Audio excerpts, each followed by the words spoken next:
an earthquake, make your bones shake. There's no question I'm the king, I always dominate. A force to be reckoned with, better remember it. Look at what I can do, walking all over you. Incredible, it's criminal, I never lose, I'm bulletproof.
Now watch me taking flight.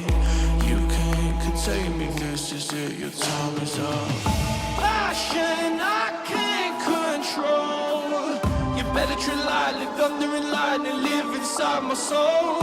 My strength, it only grows. I bring in the rain, get ready for pain. Now watch as I explode.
Invincible, my name in the sky, distance arise, now watch me taking flight.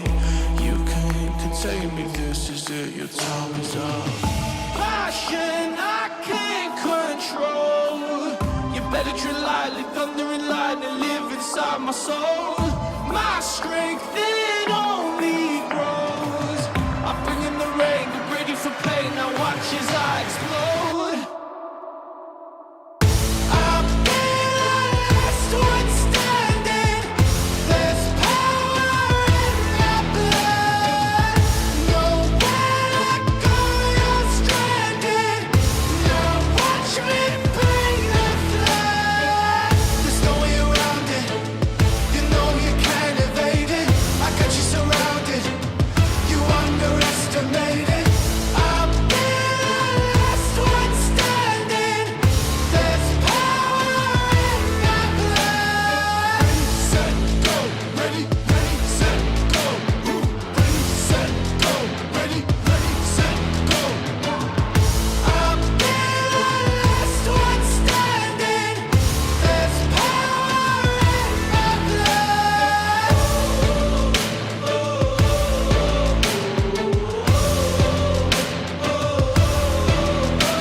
Here comes tomorrow. We face it now, eyes wide. The tears are over, blinded by the light, eyes wide. We face the morning with broken lies, eyes wide. But we move mountains, fighting for the light, eyes wide. Come alive, come alive from the darkness. Start again with eyes wide open. Come alive into the future. Start again with eyes wide open now.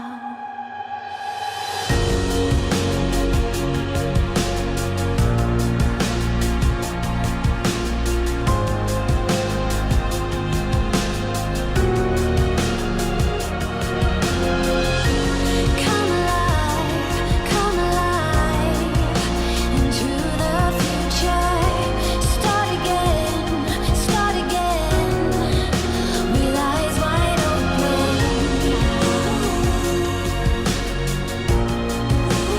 From the darkness. Start again with eyes wide open. Into the future. Start again with eyes wide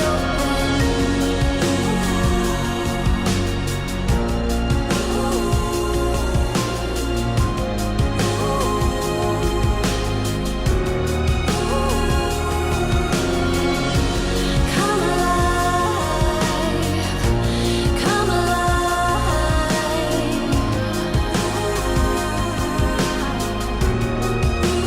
Eyes wide open.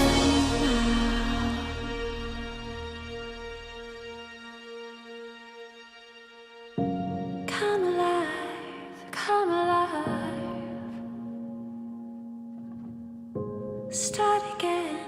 Start again with eyes wide open now.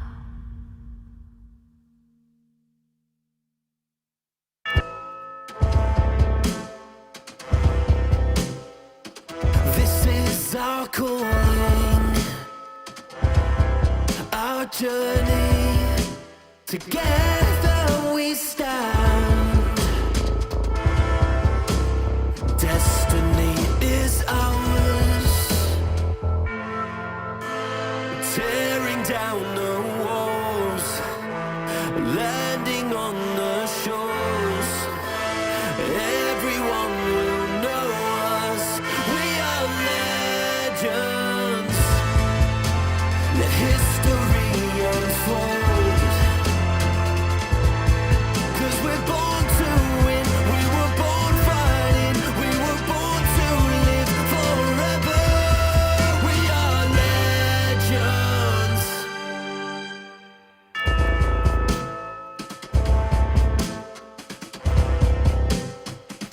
This is our moment,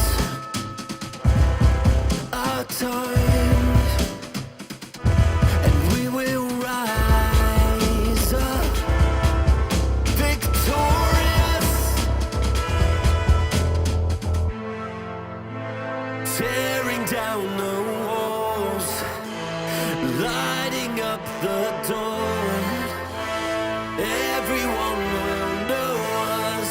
We are legends. Let history unfold. 'Cause we're born to win. We were born fighting. We were born to live forever. We are legends.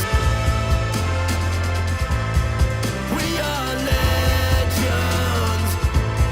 'Cause we're born to win. We were born fighting.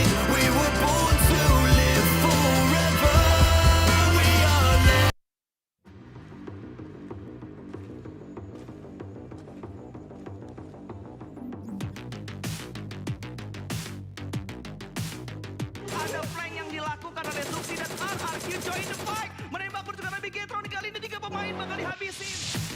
對手跌咗啦，烏木啤，笨濕乸架啦，喂，你個超數麥跟派你。แล้วโดนอีกหนึ่งเป็นเมล่าครับ เจ้าเวฟคนเดียวเจ้าเว เรี ฟ ยบ ตาม ร้อยดีอินฟินิตี้ Jatuhkan SMJ akan dicari, tembakan sedang dilepaskan. Satu jatuh untuk Trinity. Lawan dengan satu daripada 4 Rebels, 3 chicken berturut-turut untuk Big Spam. Inilah dia juara anda.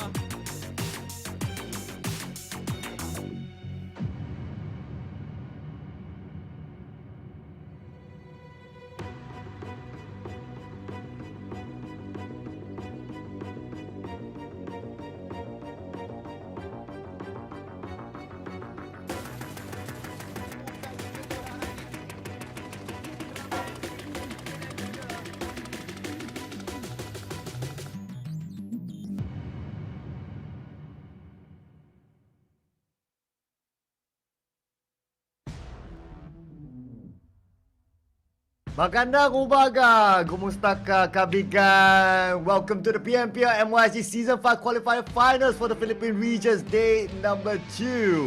Of course, this show is brought to you by Crafton, Tets and Gizmos, Lightspeed and Quantum Studios. Together with us, your storytellers, my name is Sir Cloud, together with Kantra.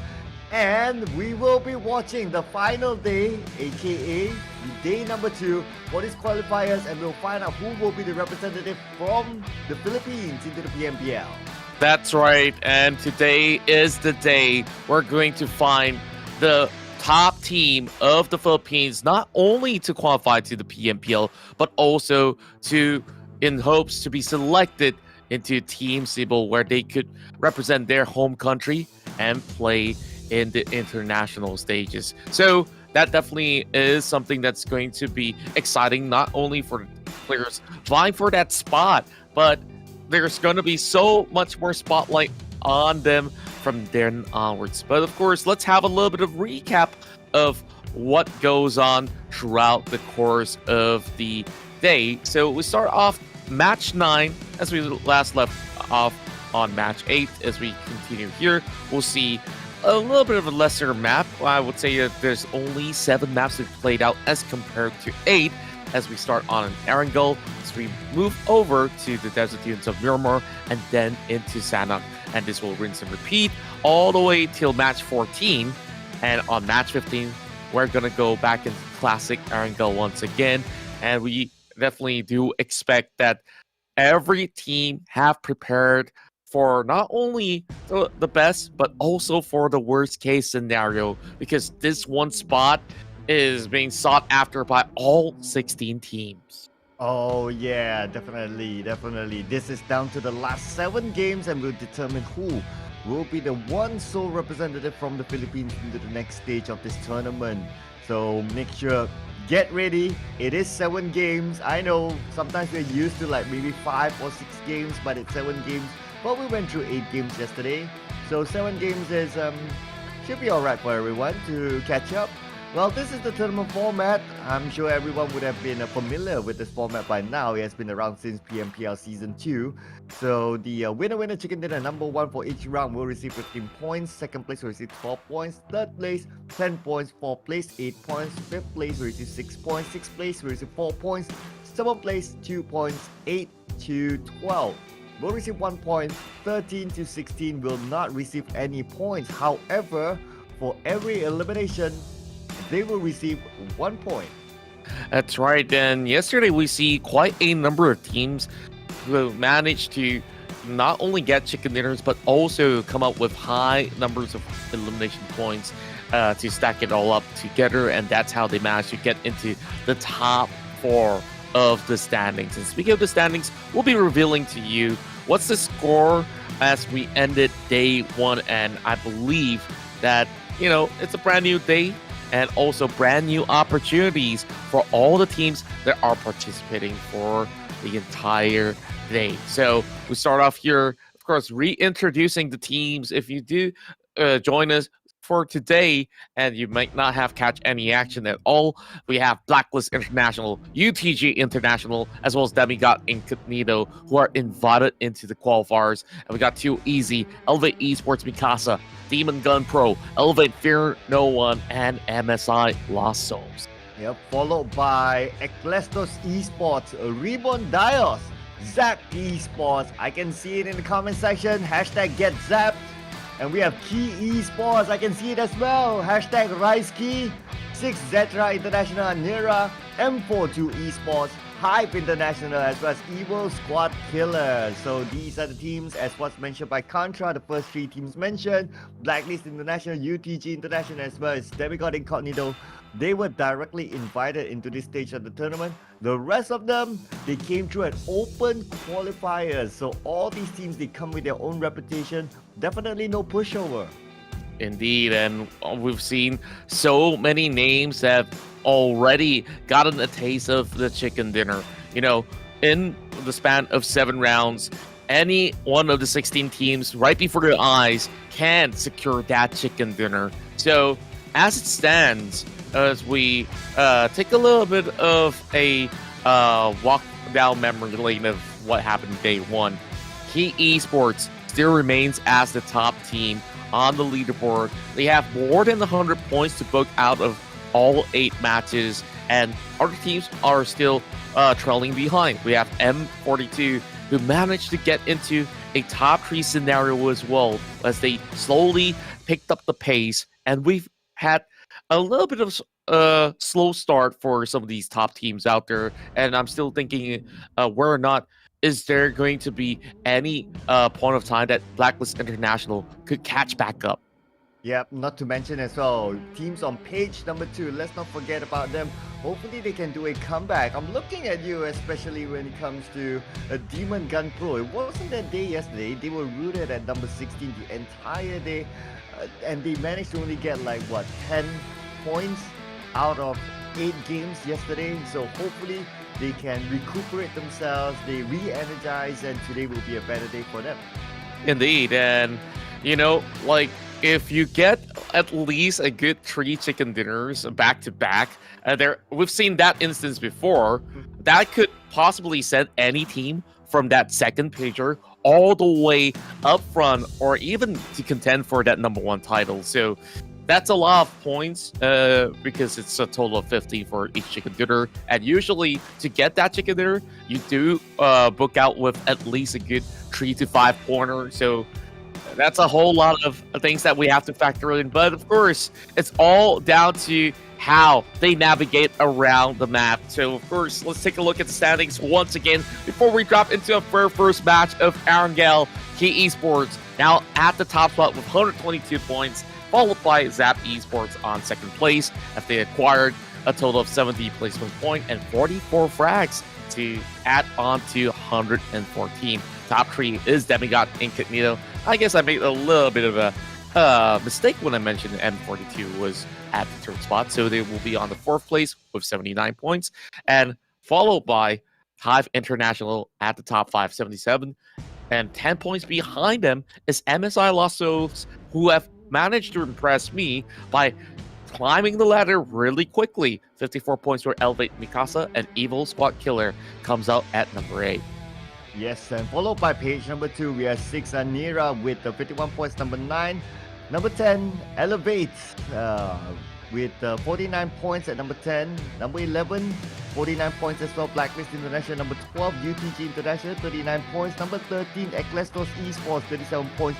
Number 14, Too Easy, 31 points. Number 15, Reborn Dios, 25 points. And Demon Gun Pro at number 16 with 10 points. So if we do notice, there's only one team on page number 2 with a chicken dinner, and Demigod Incognito is currently in the top 3 podium spot without a chicken dinner. Now, top 3 podium spot, frankly speaking, it doesn't really matter by the end of the day, because what matters is that one and only number 1 spot that will represent the Philippines into the PMPL for Season 5 and possibly be considered into Team Sibol for the upcoming major tournaments. That's right, and you know what? In order for them to represent, they got to seek out for that golden C word. And I'm not talking about chicken dinner. I'm talking about consistency. I guess that many of the casters have already analyzed that the team that usually puts a consistent effort to get to at least a top 5 scenario on each respective map, they'll be able to have a good track record into getting to the top of that table. So one slot is all that there is for the first ever season for the Philippines, which have just joined in to the PUBG Mobile Pro League. So it's definitely going to be exciting and interesting to see what the top team has to offer in that MYSGPH bout. I know, right? I know, right? I mean, it's really, really exciting. Of course, this is the first time the Philippines will be in the PMPL. Before this, it was like they have to go through a wildcard qualifier, which is a different format, and then going on to the C Championship in previous seasons. But this time, they get to go through an entire league that could span from maybe a range of a month to 2. So it'd be definitely a different experience for whichever team that's going to represent, and look forward to seeing how they perform, how they adapt. Now, at the same time, I'd like to take a minute to also shout out to the fans in the comment section. I can see everyone's going nuts on a Sunday morning, giving a lot of support to your favorite team. So I can see Vivek Condition, we have Kisha Espalo, Manansala, JP Po, we have Dom T. Luma Wang. I mean, the comments are just going so It's quickly just that rolling. you guys are just awesome. Keep on putting those comments in the comment section and give your total support to your favorite team.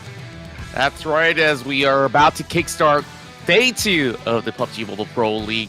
I hope that you continue to give your send love to all of your favorite players out there that are playing in those respective teams. So I honestly am impressed by many of the performances of the players from yesterday. Like one such name that have consistently outshined the rest of his opponents would be Pickles, where we saw multiple games he's been able to take down all the top gunners out there. And well, who would have expected him to win on to take the entire squad of Blacklist International out back in Sanok? So I guess that there's going to be a lot of things that will be factored in for day 2, because strategies have changed. Maybe drop spots may have changed as well. We talked a lot about, sharing that same township. Maybe it's time for that to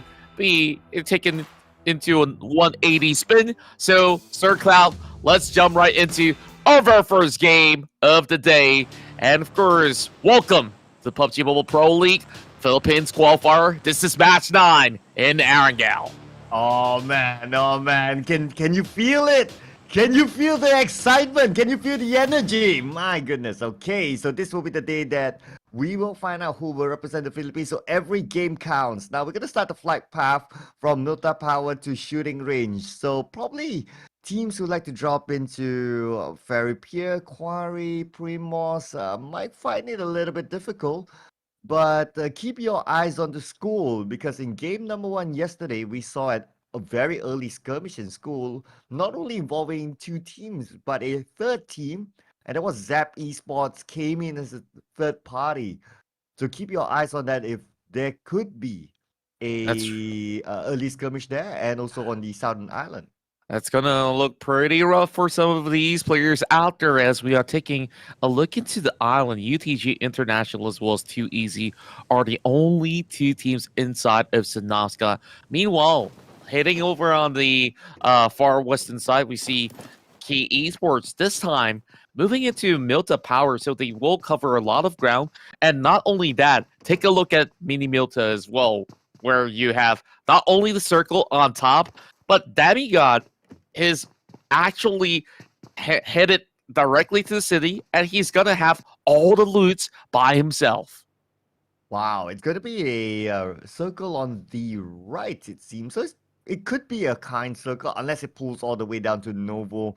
But that's going to be kind of unlikely. Normally, like the first circle, when it shows like this, it's likelier that the circle goes in the middle by the second circle. Then we might see a hard shift. So if we make an assumption that it goes in the middle, it should land somewhere in the main island.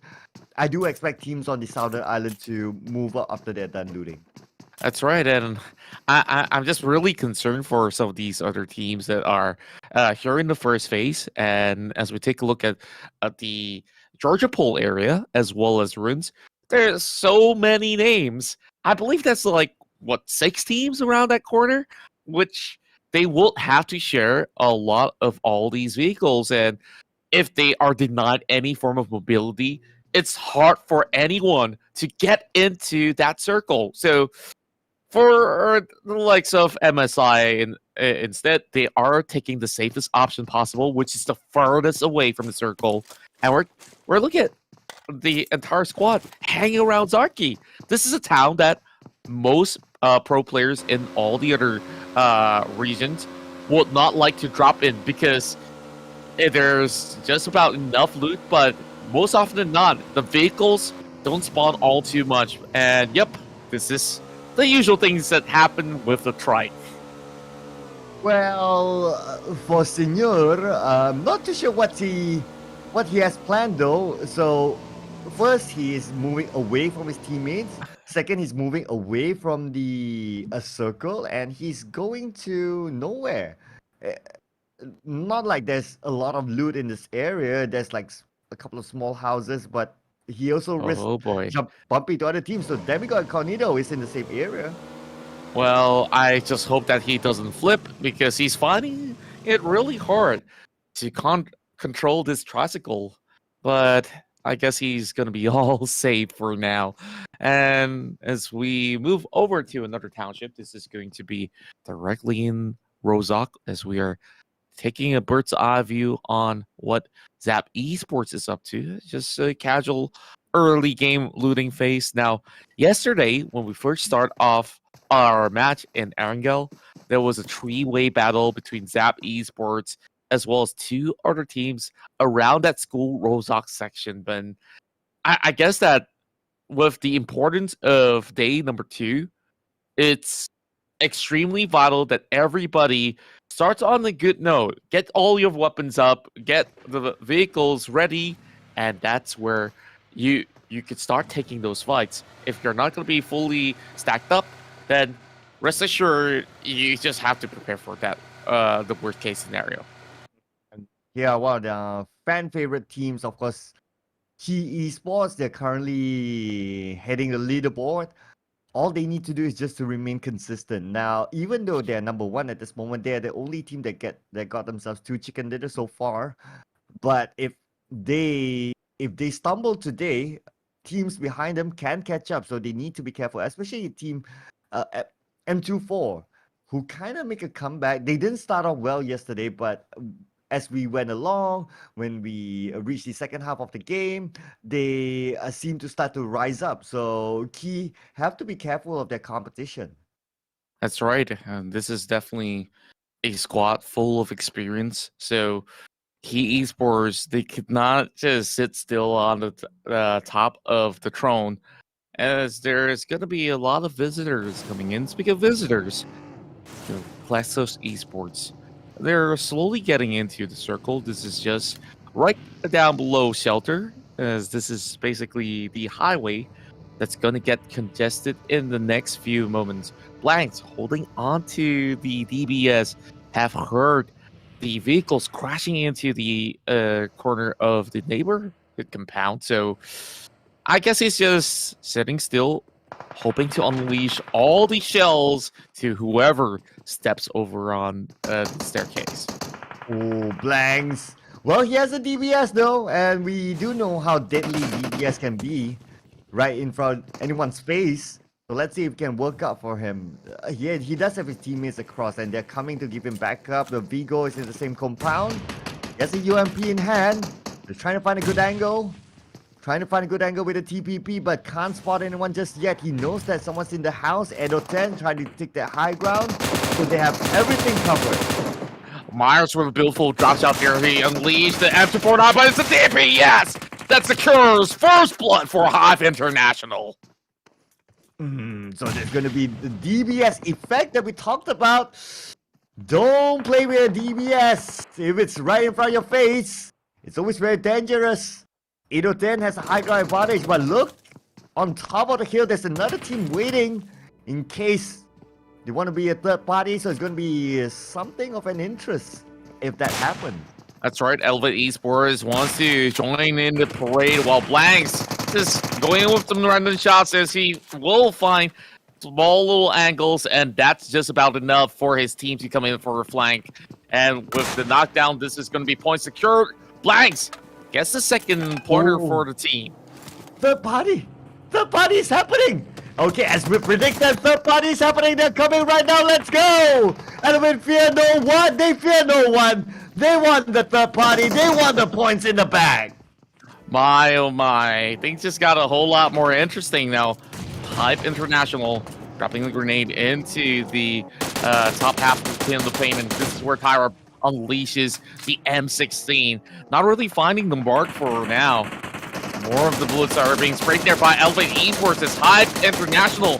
They're already ditching. Victor all alone, and there's no way out but to fight the rest of Ecclestos Esports and also Elevate Esports. Oh, Hive looks like they are running with their hives at the back. While we can see that Elevate, they just arrived.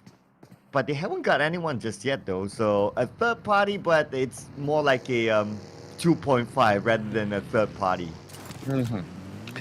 Well, it's not really a full commitment coming in from Elevate Esports, as they understand there may be more than just one team that's involved. So with that being said, you don't want to be that third party that only takes that one pointer and then you get out to take a random fight that you don't know how many more players are still left alive from both of the teams that are already in the compound. But the good news is they do have the circle with them, but take a look at the rotation up on the northern end as well as the far west.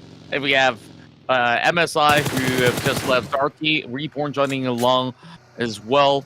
And, well, over on the western end, there's about, 4 other teams? So, Farm's going to get a little busier than I thought it would be. Wow, from the pen to the fire. Now Blanks has company, and Blanks will immediately go down, being the only player from his team here. But, crazy troll, he knows exactly there's someone there. And that's it. 2 points for Too Easy. Too easy for them to get these 2 points. Hive International didn't really have a good start here, as they could have actually camped in the same compound and not received this short end of the stick, because things have gone from bad to worse. Now it's only Vigor dealing with this alone, so perhaps they got to work on their shot calling in order to reap the rewards, because I'd rather take a fight any day and lose it than not to fight at all. And when you rotate outskirts, you might bump into somebody else, and that was what exactly happened. Too Easy just got all these freebies delivered to them, though Hive did secure a 3-pointer to book off of that early skirmish. Oh, Vigo now the last man standing for his team. And was this the house that they fought earlier? I think it was. Yeah, he didn't move from the earlier house though, so okay, and that's interesting. Same goes for Proxy as well. So he's still by the same house as they fought earlier. But there's another team lurking, and I believe that could be Zap Esports. Now, if that's Zap Esports, no, that's M42. If M42 decides to go to that house, it's going to be free 2 points for them. That's right, and I guess they will have to commit with a full squad. I do believe that Vigor did not rotate over with the rest of the team, because there's not many vehicle options left available that's going to be safe for them to hop into without the disturbance coming in from Elevate Esports. And phew, I hope that he doesn't scratch too much of the bumper of the vehicle. But Fuse on his way, and this is where they're headed, directly into the city of Lipovka, or they could also opt to move into Milta Power. So things look to be pretty safe. But if we first take a look at who dropped into Milta Power, it was Key Esports. So we might be bound for an early Titan fight between the two of them. Yeah, I think Key Esports, they moved away from Milta Power, so Milta Power was kind of clear the last time we saw the map, so far that's okay. But if Key Esports decides to go back to their hometown, Milta Power, that'll be really interesting though. So M42, one of the teams that were hard on their tail because of their rise yesterday, and Key Esports obviously in the forefront. But now Mikey, whoa, did you manage to get that? Almost, he almost got that. Only one more bullet, he would have gotten that knockdown. That's right, and that's an impressive spray if you ask me with the 4x scope. So Pickles is going to be running into Blacklist International as they go directly into the city of Lopavka. Alas, tries to shoot off a member of MSI as Cree tries to regroup and hunt out the rest of the members who have already checked into some of the houses that's currently available. But the problem is, the circle does not favor either of these parties as it moves deeper into the shelter grounds. Oh, this is a very interesting circle. So this is going to be a lot. There's going to be a lot of high ground on the eastern side, and we do see a cluster there. So there's going to be a lot of teams. Expect a lot of fights at elevation level. While on the middle, there's like 2 teams, but okay, that's not the 2 teams. That was the 2 players that didn't move from the start of the game. That's right, and this is where it will get a lot more hectic for the 2 single unit squads that's going to be holding into that compound. But as it stands, inside the farm, we will have a little bit of a lockdown between both Demigod Incognito as well as Too Easy, and DJ is holding on to the DBS, and I guess from yesterday's run inside of Sadok, they might have actually picked up a few pointers out there, as we have already noticed, majority of the Filipino teams, they like to fight in close range. So what's the best close range weapon if you ask me? Definitely the DBS. Or S12K, we saw that yesterday. Mm-hmm. A single S12K took out the entire Blacklist International. That would have been like an insane highlight. Now Kayla is pretty comfortable with his vehicle, I guess. Not too sure if he left his helmet out on the rooftop of the vehicle, or did he just, have a little bit of a sunroof going on. But we do have some trades on top of the hill by the corner of Shelter as well as Prison. Nero as well as Pickles. They've had a little bit of a damage sent out to them. So MSI Lassos quickly going for the heal. And DGP, they just have to slowly play this one out. They're not really having all too much of a cover. So Step Pro, he's already set up a few smokes to get himself covered up. There we go. So MSI lost souls. Good thing they didn't lose Pickles earlier on. Pickles was the player that almost was gunned down with about 10% of health left, and now they're still alive around the areas of Shelter, and I believe it's Prison just right below them. Now, we'll be reviewed with the 4th circle, and this will be crucial. The 4th circle, that's where we normally see a lot of gunfights, and it goes towards the hill area of Milta. That means a lot of hill climbing for most of these teams. Trouble looks ahead. Majority of the teams are currently outside of the upcoming zone, and you see the great migration coming in from every single angle. Key Esports pretty much feeling comfortable on that lower ground, but the problem is, maybe on the next one, they might need to climb the hill, and they may not have any options out there to cover themselves up. So MSI Lassos, they know that they have to finish up this battle. Too Easy finds Iggy God. So now that they are getting run over, I guess there's a lot more room for MSI Lassos to get away with this. But where are the vehicles? Blacklist International passing by, and this is where it goes up close and personal. Crazy Troll getting a little bit of surprise, but it's going to be UTG full sending their way in. Fire getting shot from behind, as there's going to be so many other teams trying to book a slot into the circle just by the corner of Milta. This is where Fire will uses the UMP, trying to flush them all out, but the rival is pretty clear. Crazy Troll secures another point for Too Easy. Oh, Fire. Unfortunately, he's the one under fire. Now Zigot is last man standing for UTG International. No teams have been eliminated just yet, so if they go out, there will be no placement points for any of these teams, including UTG International. Now, MSI RC starting to move into the circle, but may bump into another team. That's right. And MSI Los Angeles just by the corner of the circle, already getting shot from. Reborn. Now, smokes have to be set up. RC just finding his way, but this isn't going to come for Pickles. He drove directly to the crosshair of Newbie, and he will be shut down. Mikey now click up a grenade as he tries to estimate where exactly MSI Los Angeles members are. Good damage being done to Nero, and he will be dropped. A perfect angle coming in from Mikey. Now he's going to be going in for a push as well, and he will further eliminate a member out of the team. Wow, Mikey with a nade elimination. What a good one there. But mind you, ladies and gentlemen, we do see a couple of ones here, but there are no teams eliminated just yet. We are still 16 teams, and we are moving into circle number 5, man. I wonder who will be the first team to go out. It will be heartbreaking considering that there's 46 players left. You expect a couple of teams to go out, but then nade coming in from RC. Man, this guy, he's been practicing his nades.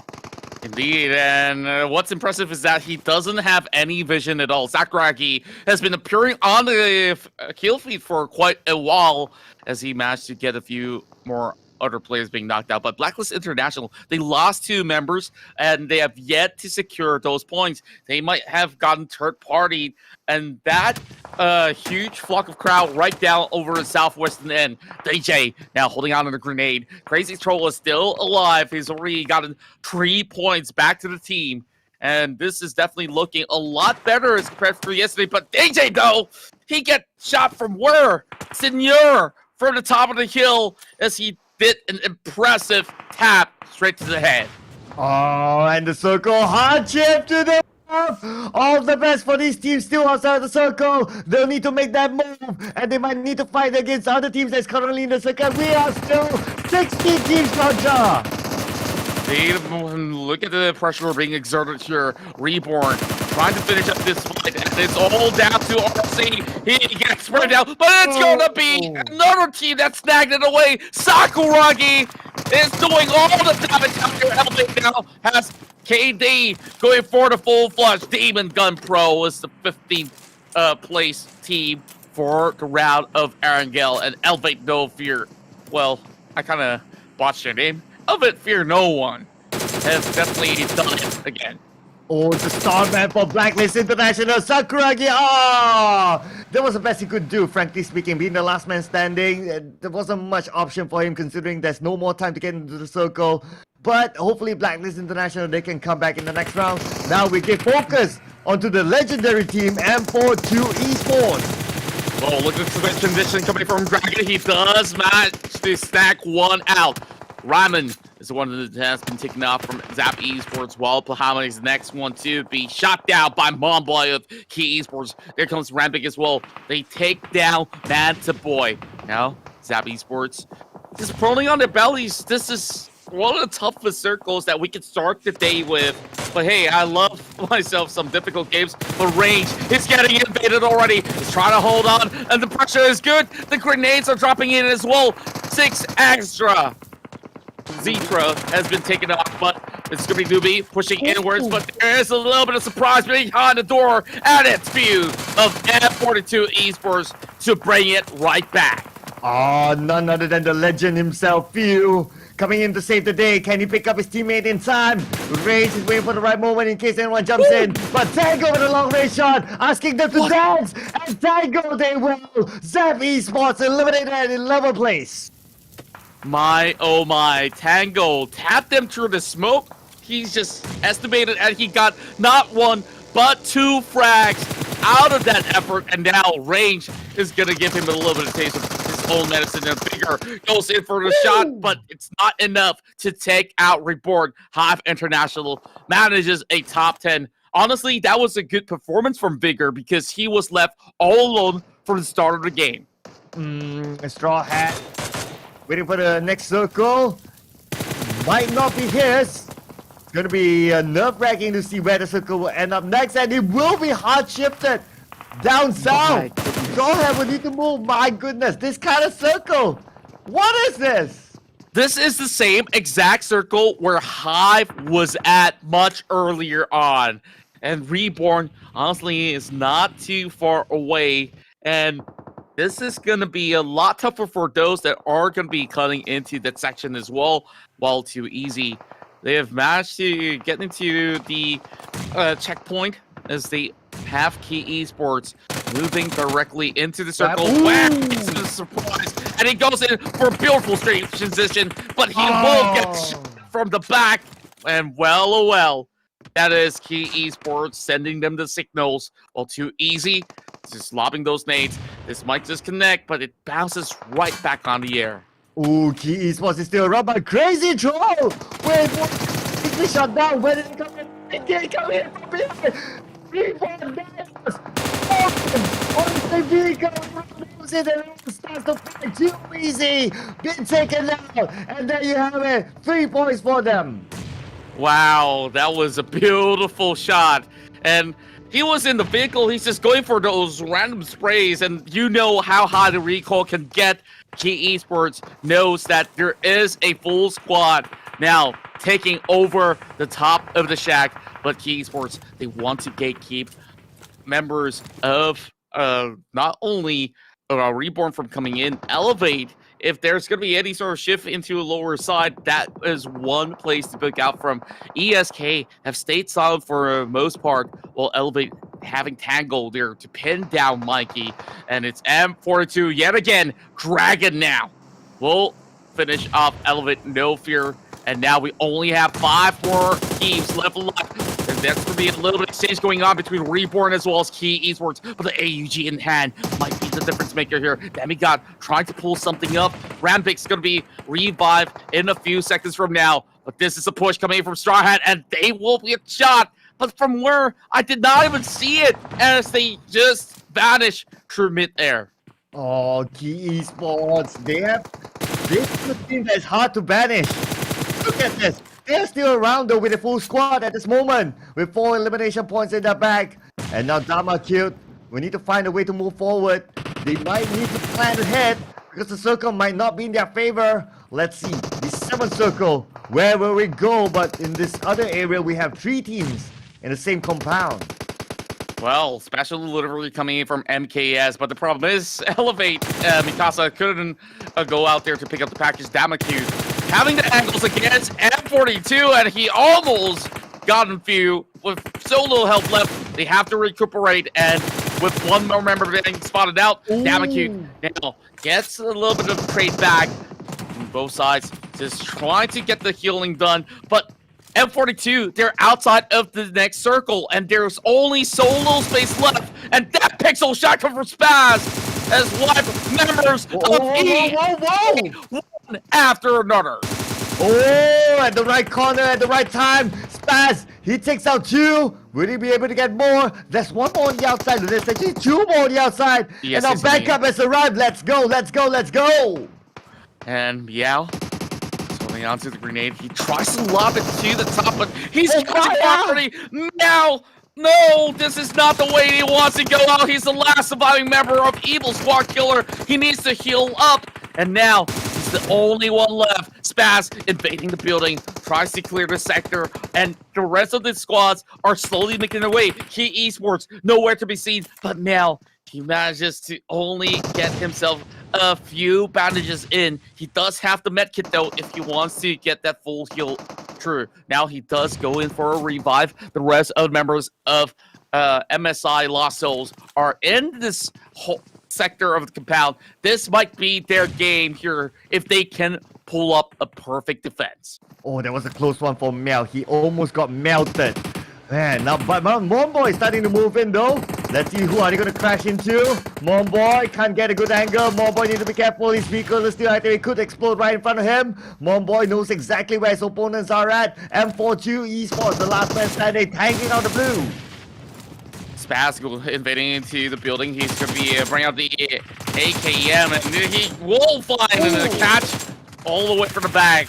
Unlucky for Evil Squad Killer. No! You take a look at Mal. Not only did he survive, but he will find more names in the form of MKS.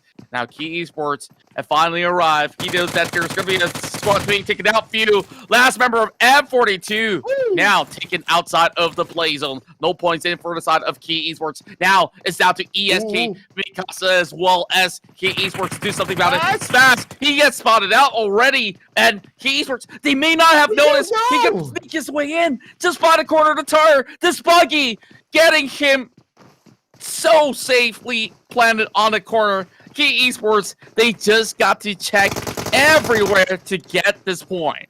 What the? That is the sneakiest. That's the sneakiest hideout I've ever seen. What? Just look at Key Esports. They're like, where is that one more person? Like, come on. This is like what, the 8th circle in Erangel? No way you can heal this circle. You have to be in the circle. You have to be within the blue. Where are you? What? I guess that he could clutch this one out. Demigod, he does not seem to know that he's on that corner. Well, Demigod goes back into the building. He knows that he must be somewhere. So he goes into the corner. Demigod! Can he get Big step on the corner, but boy will bring the game back to Key Esports. Yet another chicken dinner for the team. Chicken dinner for Key Esports. They are already at number 1. With this chicken dinner, they will extend their lead at the top. And with 6 more games to go, who knows? Who knows? Who knows? Could this be the one, ladies and gentlemen? They are really, really consistent. And it just baffles me on how well they play in Erangel. I believe it's a 75% win ratio for the team whenever they drop into this map. And guess what? We still have 2 more Erangel matches later on. Let's take a look at the highlights once again. We started off this game with Key Esports in both Milta as well as Milta Power. So they've already covered more than half of the map when it comes down to the first base in the circle, while the other teams struggled because they were so far away. They have to make rotations. And we start off with a spot here between Hype International, and they choose to move off with that buggy and into the hands of Too Easy, making it a lot more, you know, I wouldn't want to say the word easy too much, but it's literally that. Well, it is. And the fact that they dropped there and the circle is still on their side, they have a lot of advantage of getting the primary spots first hand. Now, if we look at all these fights, a lot of them are fights on the outside of the circle, and they are necessary fights because a lot of them need to fight in the circle. But for these spots, they're always ready because they know the terrain better than any other team because that's their home fight. That's right, and we had a huge brawl coming into this corner of the checkpoint where we saw beautiful shots coming in from Reborn Deas as they invaded that building. After they cleared that up, they were the ones who were supposed to take down Key Esports, but looks like Key Esports won that skirmish, and later on, Elevate Esports Mikasa had spaz to survive to tell the tale, and even hit by the buggy for quite some time. And honestly, maybe if he had exposed himself by taking one player down much earlier, he might have actually clutched perhaps a possible 1 versus 2. But that is all that we have for our previous match, and this is the standings for the match of day 2. Yep, we have Key Esports obviously with that chicken dinner 24 points total with 9 elimination points. Elevate Mikasa 18 points, Evil Squad Killer 16 points, M42 Esports 14 points, Reborn Dios 13 points, Elevate here no one 10 points, Q3 7 points, Hype International 4 points. Well, we have Zap Esports who have done a whole lot of work in the early game but didn't manage to make the cut after the pressure from the top of the field coming in from Elevate Esports. They only managed 3 points in. Same goes to MSI Lost Souls as well, as we have Demigod's Incognito at 11th place. And Blacklist International, we saw Sakuragi had a lot of moments where his name was on the feed, but he did manage to get those elimination points. They moved into Lupavka, and it didn't seem like it worked out once the circle shift. UTG International with 2 points as well, Eclastos Esports with 1 point, 6 Anera as well, and unfortunately for Demon Gun Pro, they walked away with nil. Ooh, look at the gap here between number 1 and number 2, and obviously number 1 is where all matters.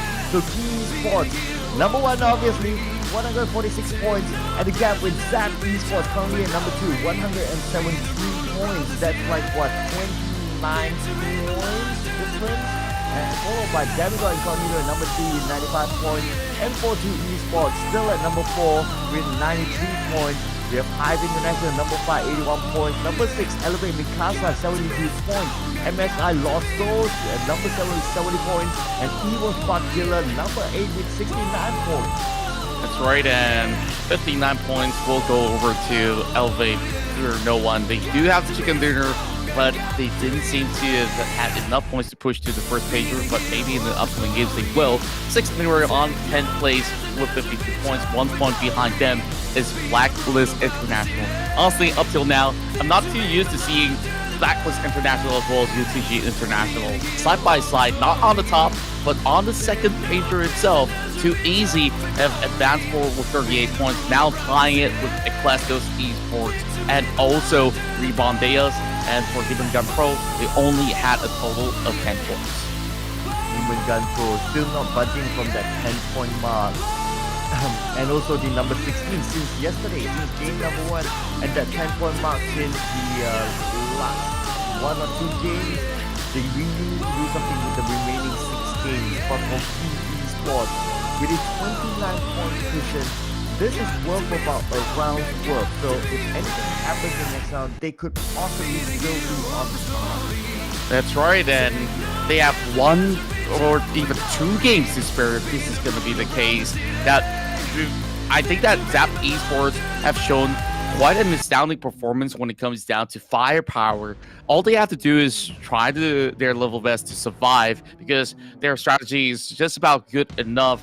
While Demigod Incognito, they still have some catching up to do, because that obviously wasn't their best round, but same could be said to other teams that didn't make the cut into at least a top 5 scenario in that past game. So Cloud, I believe that there's going to be a little bit of a shift of gear once we get into our second game of day 2, and by then we'll be jumping into our match number 9. So Cloud, any thoughts before we move on for a short break? Well, as all gamers always say, game 1 of the day is always the warm-up game. So, gotta cut them some slack. I know a lot of fans will be anxious for their favorite teams maybe not doing that well in round number 1, but there's always round number 2. So we'll be taking a short break, ladies and gentlemen. Keep on putting your support in the comment section, and we'll see you right after this.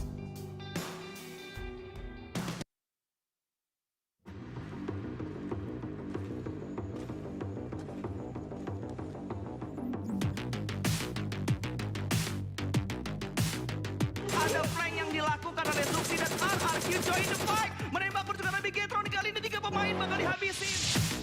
對手跌咗啦，烏木啤，笨濕乸架啦，喂，你個超速跟派你。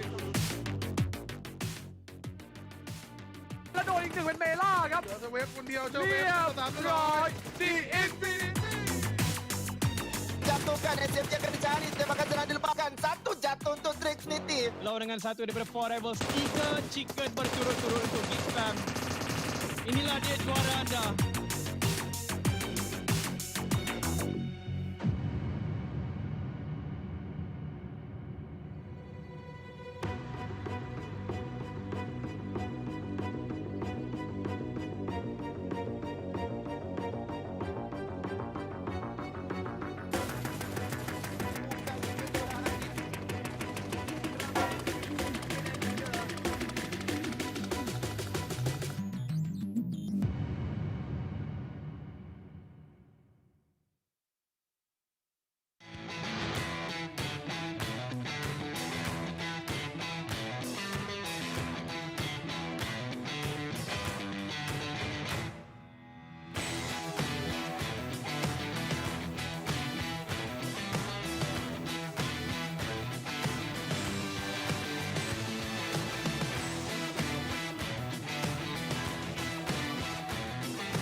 Hi everyone! There are many exciting updates in PUBG Mobile, and the new carry feature is one of them.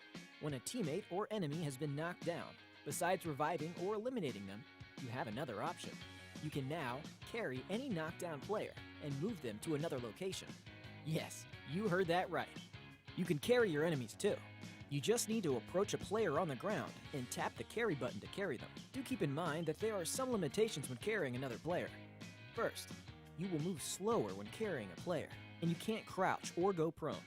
You also can't fire any weapons, enter combat, collect supplies, enter vehicles, or use consumables. Yes, you will basically be defenseless. Your ability to read the situation on the battlefield will be put to the test. After conducting much research and consulting with experts, we've made the carry feature extremely realistic. Are you ready for a realistic and exciting battlefield? In addition, knockdown players are at the mercy of other players, with no way to prevent getting carried. When being carried, health won't drop as fast, but you can still be shot and hurt by enemies. So remember to be very careful when using this feature. This feature brings greater strategic depth to the game. You no longer have to be a sitting duck to save your teammates. You might even be able to take knockdown enemies hostage. Doesn't that sound interesting?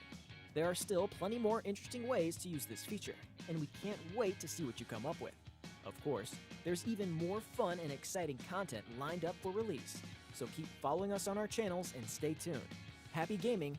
See you next time!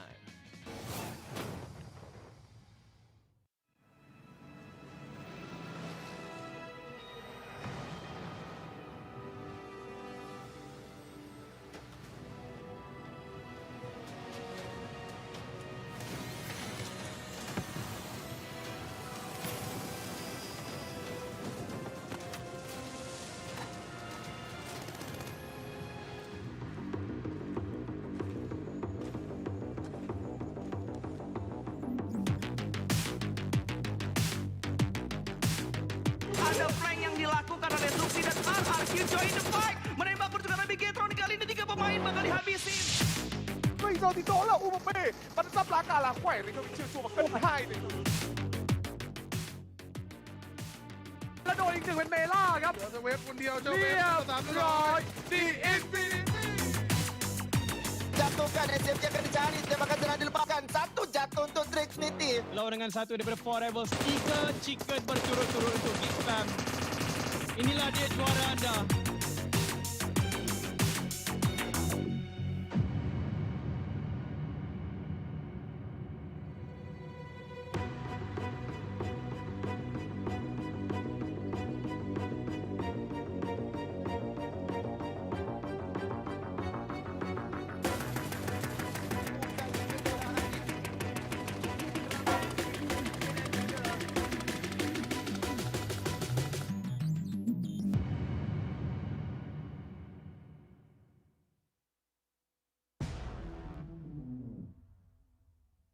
Good morning and welcome back to PUBG Mobile Pro League MY PH Philippines Qualifier. My name's Contra and this is Sir Cloud here, your casters for the entire day 2 of the PMPL PH Qualifiers. So from where we've just left off, of course, we've yet again see Heat Esports won a chicken dinner back in Aragon, and that makes it a total of 3 chicken dinners, and all of it have come from that very same map. And that was impressive.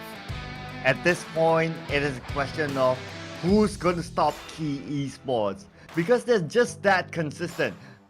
Although some of the rounds they don't get chicken dinners, but they still can get like a good placement or even good amount of elimination points. Key Esports have shown that they are able to balance both eliminations as well as placements. So if anyone wants to get that top spot, they need to find a way to take out Key Esports. And Key Esports, I'm sure they'll be up to the challenge. Indeed they are, and you know what? I believe that there will be plenty of challenges being set in Miramar. So before we head into the game, I hope that all of you guys who are tuning in right now are keeping yourself safe and sound, and of course enjoying your weekend itself. We are currently live on PUBG Mobile PH for the English broadcast. And of course, if there's any Malaysians that would like to check out the stream in the Malay language, you can also head over to PUBG Mobile MY or PUBG Mobile Esports Malaysia to tune into our dear friends Emmy Muhammad as well as Sultan. So not only does all of these teams seek for that one slot to get into the PMPL, top teams from this qualifier will be considered for PESO's national esports team, Sibol. Don't go away. We love you. We love all of you here. And thank you so much for waking up on an early Sunday morning. It's a beautiful day, of course. Thank you so much. We do enjoy a little bit of PUBG during the weekend, so make sure you continue to tune in to us. If you just join us, we have 6 more games to go, so it's going to be a total of 7 games to be played today, and then we'll find out who will be that representative. Will there be an upset? This will still be the question mark, though. Yes, there's a 29-point gap, but a 29-point gap with 6 more games to go, anything could still happen. Indeed, and there's going to be a lot more magic and a whole lot more spark going into some of all these battles. Like, if we recap back onto what happened in that earlier round, there's so many close quarter fights from start all the way to finish. Now, Miramar will test them in long range. So, speaking of a range, we're going to be taking a look at the range of this flight as we dive into match 10. Miramar for the Philippines qualifier to see who qualifies to the PUBG Mobile Professional League Season 5. Here we go. This is match number 10, and the flight path will be from El Azhar down to Minus Del Sur. And we did talk about the 3 rounds of Miramar yesterday. El Azhar is that one place that there will always be 2 teams challenging for El Azhar. Are we going to expect to see the same thing happening again? We might. I'm keeping my eyes onto El Azhar. Maybe a little, because we can see that 2 teams drop somewhere around there, but 1 team's on the left and 1 team's on the right. Will they meet in the middle? There will be something interesting, but keep your eyes on the El Azhar. That's right, and as we see once again, DG is going to be inside of the city. Meanwhile, Reborn is going on a 2-2 split, but there's also a little bit of tension going on to Tierra Branca as well as Campo Militar, where these 2 places aren't the most popular, but it's one of the safest cities to look from. But what's going to be problematic for the teams that's going to be on the northeastern side is that the circle goes all the way down to the southwestern end. So whereas it's South Pescado, they don't have to worry, but anywhere that's not on that corner is not going to be within that coverage of the zone. And Newbie, he managed to tag Luigi on the other corner of the compound, and he's only having the Win 94 that has a little bit more of that range of scope, while the AKM's pretty much ironside. And Luigi doesn't seem to have anything except a shotgun. And at this kind of range with 3 players to deal with that amount of health, it's not going to look good for him. I mean, we're spray with the micro Uzi is enough to take him down, and yes, that's exactly what happens. But a counter fire from the high ground from his teammates, yes, it does knock down, but the first blood will still be given towards their opponent. Elevate Fear No One. Right, Gio here secures the first blood. Scatty coming with the long range spray of the UMP. Not going to be having enough damage to be done with those ACP shells, and Senior will cover a little bit of the flank as they are all trapped here by the middle of the highway. And the problem for Mikasa is that they don't really have any more places that they could loot from if they were to be holding these angles, fighting a 1v3. Perhaps the best case scenario here is to win out some trades and catch Newbie up because he doesn't really have health left to book out from. Spaz now with the high ground and the VSS. That's a good combination. And now Scotty with a win himself. All these long-range weapons suitable for where they're at the moment. But I guess they realized that they're playing with 3 team members. That's number 1. Number 2 is that they don't have that much loot. So is it worthwhile to gatekeep Elevate Fear No One? Not really. In fact, Elevate Fear No One feels it's worthwhile to chase them. And they're starting to go on foot. And okay, with the micro Uzi, I'm not too sure about this range. But with the VSS to counter fire, probably the VSS could win, but no risk taken by Elevate Esports Mikasa. They're just going to bail this one out and just focus on the loot and rotation. Oh, it seems like Scotty manages to catch one off with the Winchester. That actually is impressive as it comes from a long range distance. Now, back to the VSS conversation, right?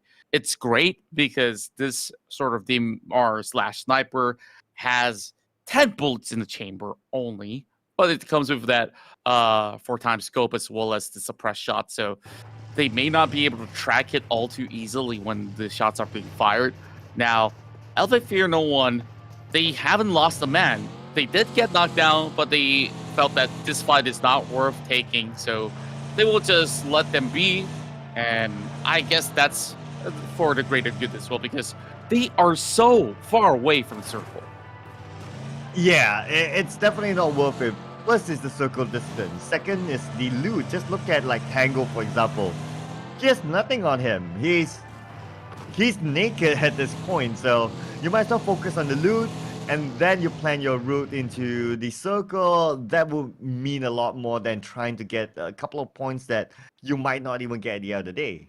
That's right. And speaking of loots, it seems like M42 is pretty stacked up. They're on all corners of Picado, and they don't really have to worry about each other, knowing that nobody's going to pass by anytime soon. Now, being in Picado right now in this situation is going to be interesting because there's a few teams that want to hold that top for now. Rio, he did get the shot, and instead he gets refragged. He shouldn't have turned his back. X-Pro, that was crazy. Rule number 1, never turn your back on your enemy, and that's what happens. And the fact that he's alone, that rule should be emphasized, so I guess that was kind of like a sloppy mistake coming in from him. A little bit, not gonna lie. That felt pretty bad if you ask me. So, that car turned over.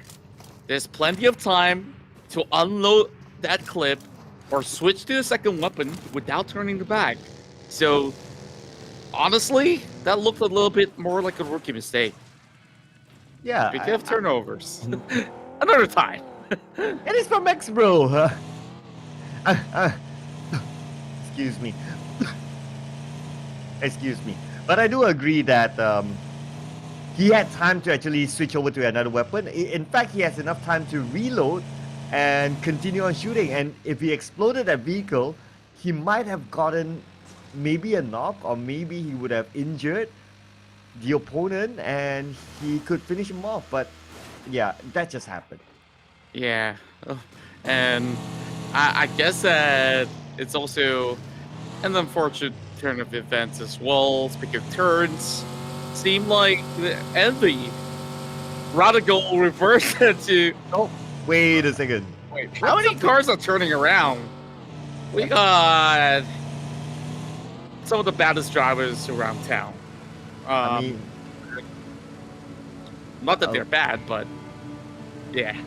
Yeah, yeah. At some point, I hope we are watching the correct game, not a game that involves Racing? cars and balls. But yeah, everyone seems to be flipping good today. Pretty much. And I'd like to really take a look at the position of the mini-map where all the teams are currently located.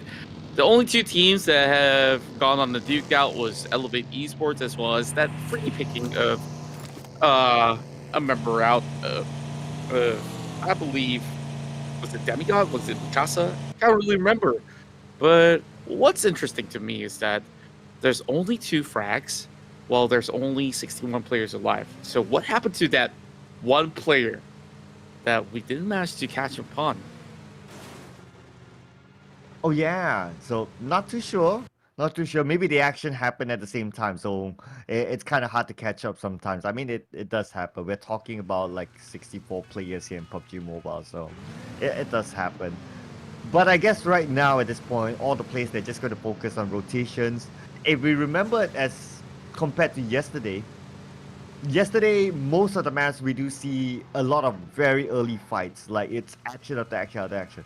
But in comparison with yesterday, today's game number 1 had a chill start today, sort of a chill start as well. So I guess it's just it's just because that team's starting to learn how each other play, and they start to adapt, and we can see them trying to survive to the final circle at least. That's right, and the last we saw in the very first phase is that majority of the teams are already in the circle, which is why they didn't really have to take up fights. But with the circle now moving further into Montenevo, Chumachera, as well as Ladriela, it's gonna be a little bit of a tough decision to make if they're not already in the circle, while whoever was already are located in phase 2, you're gonna have a good time picking people off through those rotation of vehicles. So Hive, smack right in the middle. What's going to happen to them? Are they going to get invaded? Are they going to hold on strong? We'll have to find out. Now, speaking of which, there's going to be a little bit more movement into the central zone, while both EKT as well as Demigod, they're coming in directly from the south side. Well, keep your eyes on Elevate Esports Mikasa on the top right in Campbell. They are still there. And now we're in the second phase of the circle with 25 more seconds.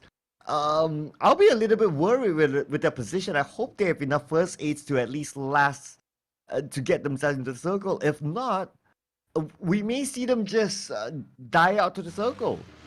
That's right, and it definitely feels pretty bad. And you don't want to be that team that goes down without trying to win this game. And not to say that they don't have that in the back of their mind, but that's the first priority if you're playing Miramar. You got to get into the zone. So if you were to tag from Campo Militar, it's going to take forever for you.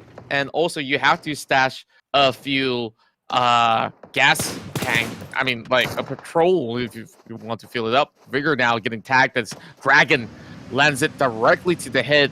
That helmet's going to pop, but Dragon's going to be directly pushing in from the top side of the hill. So let's see who wins this one out.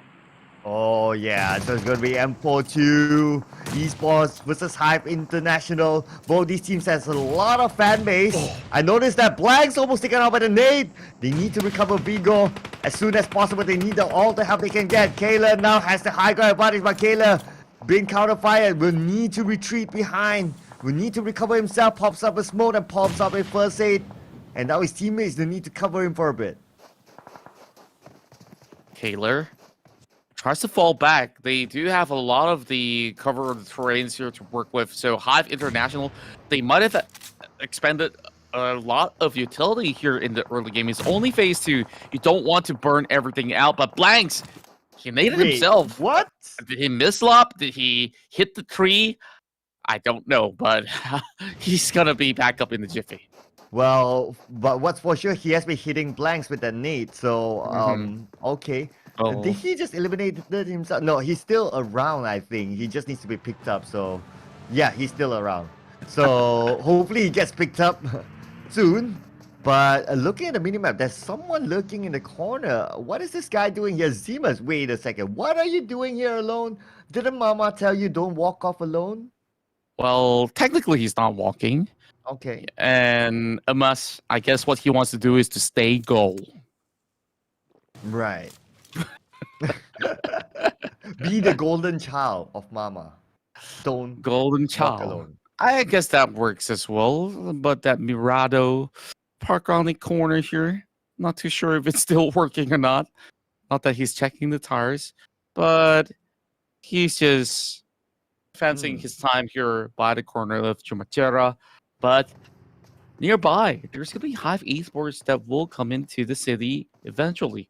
Clastos Esports having Mars on the lookout point, scouting out the rest of Team 6 just within the section. So Clastos Esports, they're going to go in for a big wraparound by the corner of the hill. Now, this looks to be safe only for the slightest bit. Blacklist International is going to be joining in through this portion of the city on the southwestern end. So Blacklist International, they're going to take their sweet time. Yeah. Blacklist International, yeah, they have a good area, I would say. This is the high ground of Chumacera, so it's a good vantage point. But another team's not having a good time. Someone got knocked down somewhere with a vehicle. So that's kind of interesting what kind of happens. And Blacklist International, they just need to defend this area from Too Easy. As we have Blacklist International approaching Sakuragi's, heading into the top side of the hill. Too Easy now goes back into the warehouse, taking a defensive position.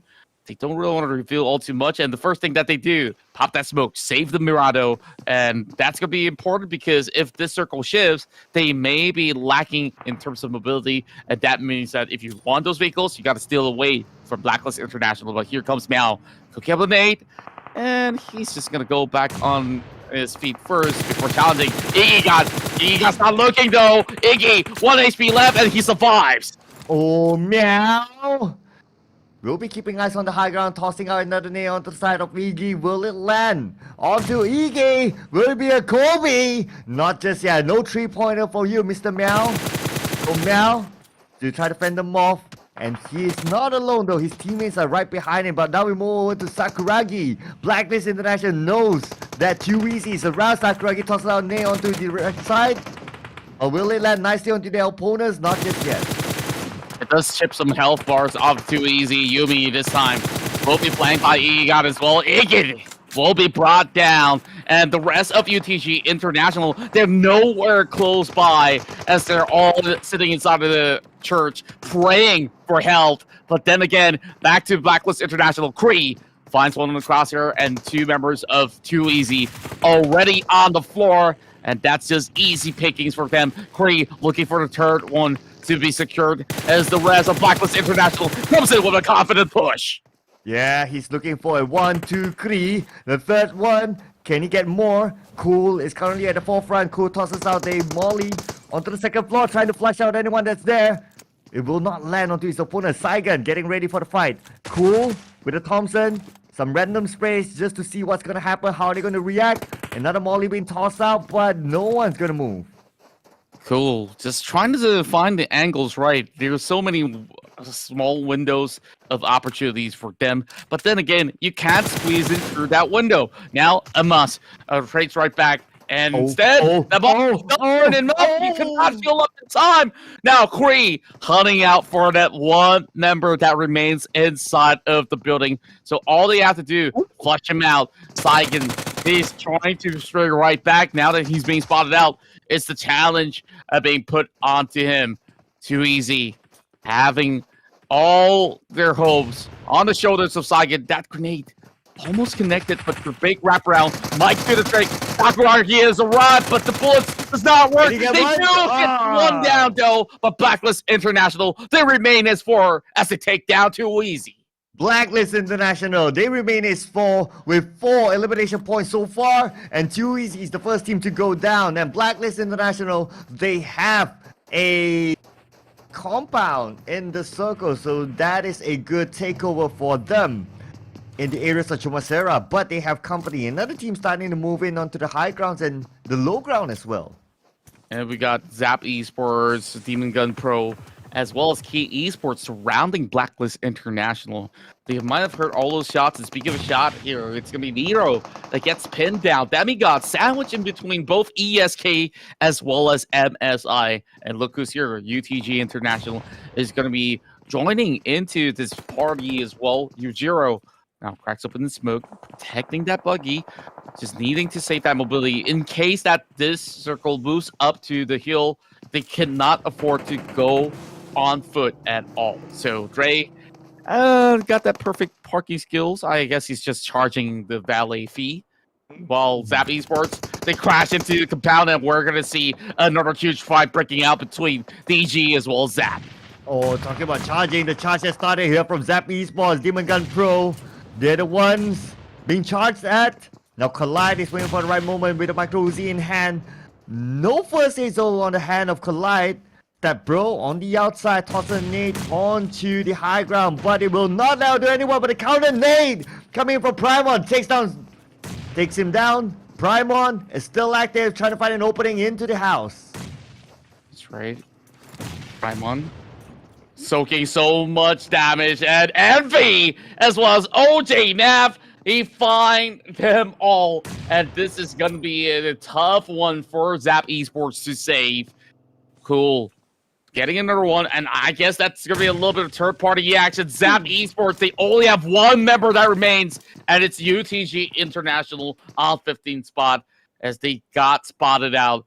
And we have Jeff on the Team 6, who's probably finding other ways to take teams down, but it's gonna be cool there. That will priminate, and that will be enough to secure that pointer, staying away from the other teams here as DG. They could have capitalized on that situation. Well, decent defense coming in from Demon Gun Pro. Finally, we see them performing better. At least this is a good start for them in this round. But let's see if they can continue on. We still have 14 teams to go. Now Mel trying to get a high ground. Shot coming out from Mel. Mel gets one. Can Mel get the second one on the big goal? Mel bring counter fire onto the other side. Mel need to survive this. Mel with 7% health left. And Mel, will he still survive? No, he will not. Mel will go down the field. What an angle of a shot that he had, and Vigor somehow survived, just hiding by the pickup truck. Now Yumi, last man standing. That nade's gonna be lopped right to his corner. While the rest of M42, they just want to disturb him from far range. They know that he's hiding on the lower ground, but take a look at this. M42, they're also getting bombarded. Yumi's trading back, and he found range from a long mile away. Newbie's gonna be getting those shots in while Dragon's having his health bars taken out. And the Molotov will not be able to take Dragon as he hops into the smoke, and they try to save the day. 1 versus 4, can he do it? Oh, Yumi, left, right, sprays coming up from Yumi with the AK. Can he get more than one? But Yumi will not be able to continue those sprays. Dragon will take it out. The Evil Squad killer will be eliminated at 14th place. And then 4-2 Esports will need to pick fuel up. The moment they do that, they'll be a 4 again. Beautiful temp, but that wasn't enough to take down M42. And there we go. Tango from the lower end of the hill is caught out. One player off to the side of M42 yet again. Now, needing to expend a lot more smokes is going to cost them a lot of economical damage, but U0, he spots out 6 members on the opposing end. It's going to be Manta, just by the foot of the hill, as these lobs may be a little bit ambitious to connect, but he does get some chip damage on. Now Jeff, as well as Manta Boy, hiding inside of smoke, not being able to straight back. It's going to be rough for them. But Senor from the back, he lands that nade to take them all down. Oh, Senor now will be pressured by the blue zone. At the same time, he'll be gunned down by the other side. Elevate Esports Mikasa is going to go out at 10th place. And we're at Glaston's Esports still less than full squad here. Not only them, MSI lost souls. They have found their soul in this round. Still a full squad coming in to the top 8. Wow. In the top 8 scenario, it's going to get a lot more hectic than usual, as we'll go into some compounds of the outskirts of Chumachera. Now, Blacklist International finally remains in the late game circle, as they had struggled just about enough for the past few rounds from day one.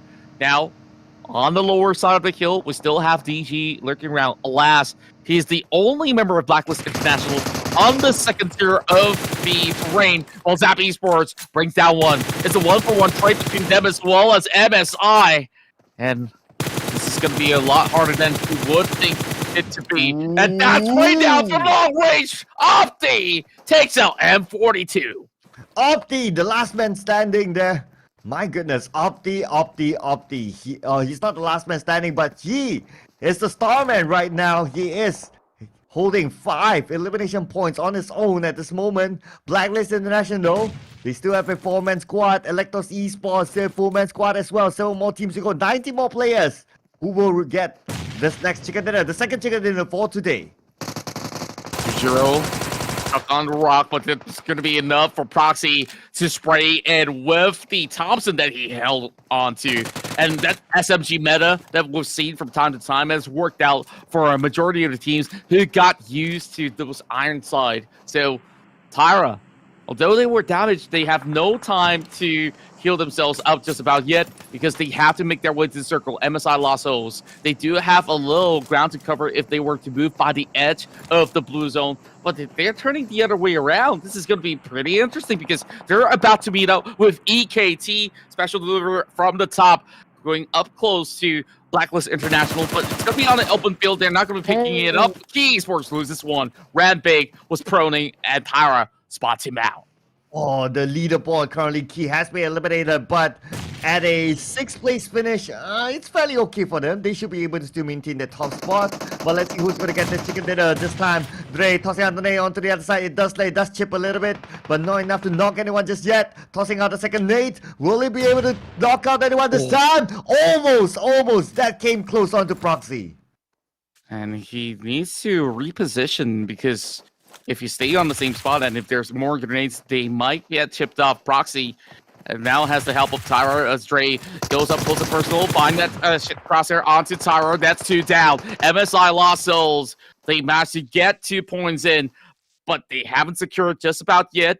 Is EKT. They slowly get themselves into a safer position while OG, they're trading back, and that's going to be a last getting caught out. Now Kree tries to return the favor by dropping into the Molotov. Now he spots one out. But that's Ray. It connects perfectly as Kree will secure 5 points. And now VG, they're stuck by the corner of the wall, needing to move out. There can be only one way out, and it's all down to Envy as well as his teammate that's still left alive. 7 points in for Blacklist International in the top 5 scenario. Well, everybody else is spring split up. The circle's not favoring either party, and they have to move directly to the southern side. Sakuragi now need to find a way into the circle. Blacklist International, they don't have the circle at this moment. They need to go to the high ground, so it's going to be a bit of a challenge for them. Smokes will be popped up left and right by Sakuragi. They need to create that pathway, but at the same time, it's not going to be easy. We have MSI on the high ground, so they are going to try and gatekeep them from coming in. But look at this, on the lower ground as well. There's company. Oh, that's going to be a good nade as they will take out Envy's health bars. Now they're all dropping low, and instead, it's going to be Sakuragi that gets punished by Minor Sky as he was lurking from the top of that warehouse. And that saves Demon Gun Pro only for this last bit. Collide is the next one to fall. Envy surviving to tell the tale. 8 points in for Blacklist International. But Minor Sky is going for it, and that makes it 7. It's a one-man army of Reborn Deus's ace man here, Minor Sky. Yeah, Tyra will be gunned down. Dre now cooking up the name, wanting to toss onto the side of Blacklist International. Will land onto them. Those side will not. Blacklist International will start to move it on to the left side. They seize one, they get one, and cool, taking it cool. Reborn Dios, 4th place for them in Mirama. Well, top 3. It took a while for everybody to get their Instrumentera, and it's going to be Kree snapping the crosshair directly into Blacklist International. That leaves only one remaining, and it's going to be Cole holding on to Thompson. He's got his level 2 vest deteriorated already. Myers have swapped out for a level 1 vest. Molotov expended. He knows that he's going to be behind. But Cole, he's got to heal up. Does he have any more resources left? MSI having a 2 versus 1 scenario if they can find ways to take out Cole. And that grenade's going to be tossed right in. I don't think that Blacklist International could survive to tell the tale. That's a top 3 finish. Commendable effort from Blacklist International. Oh, they're not done yet, don't they? They're still alive? Yeah, I saw the health force going low. I know, right? So that was, I think he managed to recover himself quickly or something like that. But that, anyways, what's most important is that they still have that 1 player left. But Dre is not going to let them go. The nade will be cooked up, will be tossed into the warehouse. But will it land on the Cole? I doubt so. Yeah, this one's much harder to land. They don't really have the angles. UA, as well as Myers, they're holding on to their pure lives. And just by the corner of this crate, it's not going to help them out. MSI Lost Souls might be able to close this game out for themselves. But their close is not clear just yet. EKT Eclectus still has members remaining, and it's 2v2v1. may not Oh. favor Blacklist too much, but they're still 3 first aid kits. He's Oh. still hiding by the corner wall. Dre gatekeeping him out. He might just be taken out by the play zone. Nero just making sure that he doesn't get peeked off from, and Blacklist International will end up at third spot. Now going Dre. up close personal as they go point Okay, blank. one. Dre pushes off to the F4 and he goes in for a big wraparound.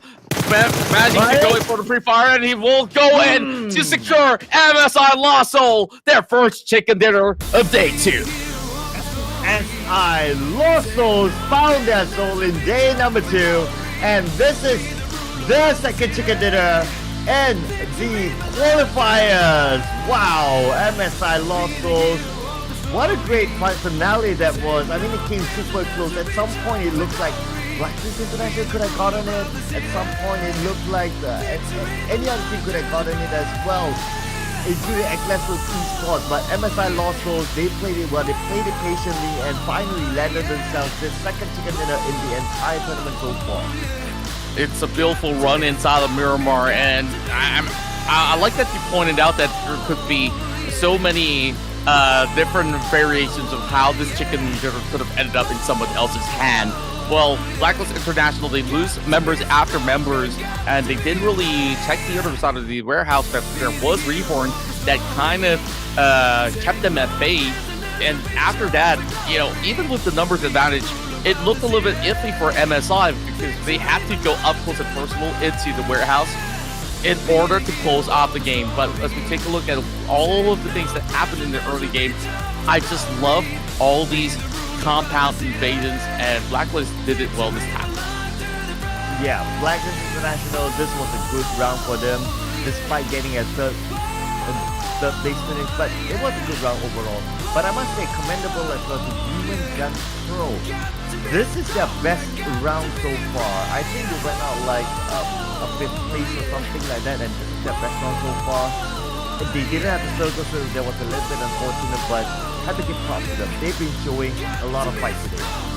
Indeed, they have, and well, Eclipse Esports, they definitely shine bright as they took the high hills, but that is a tough angle for them to hold out for, and MSI Lost Souls, they managed to pick 2 up, and that's all thanks to Dre's effort going in close proximity yet again. And the thing about Dre is that he fears no one, literally. Like, he pushes in with that UMP, and you saw, once again, that huge clutch coming by the very end.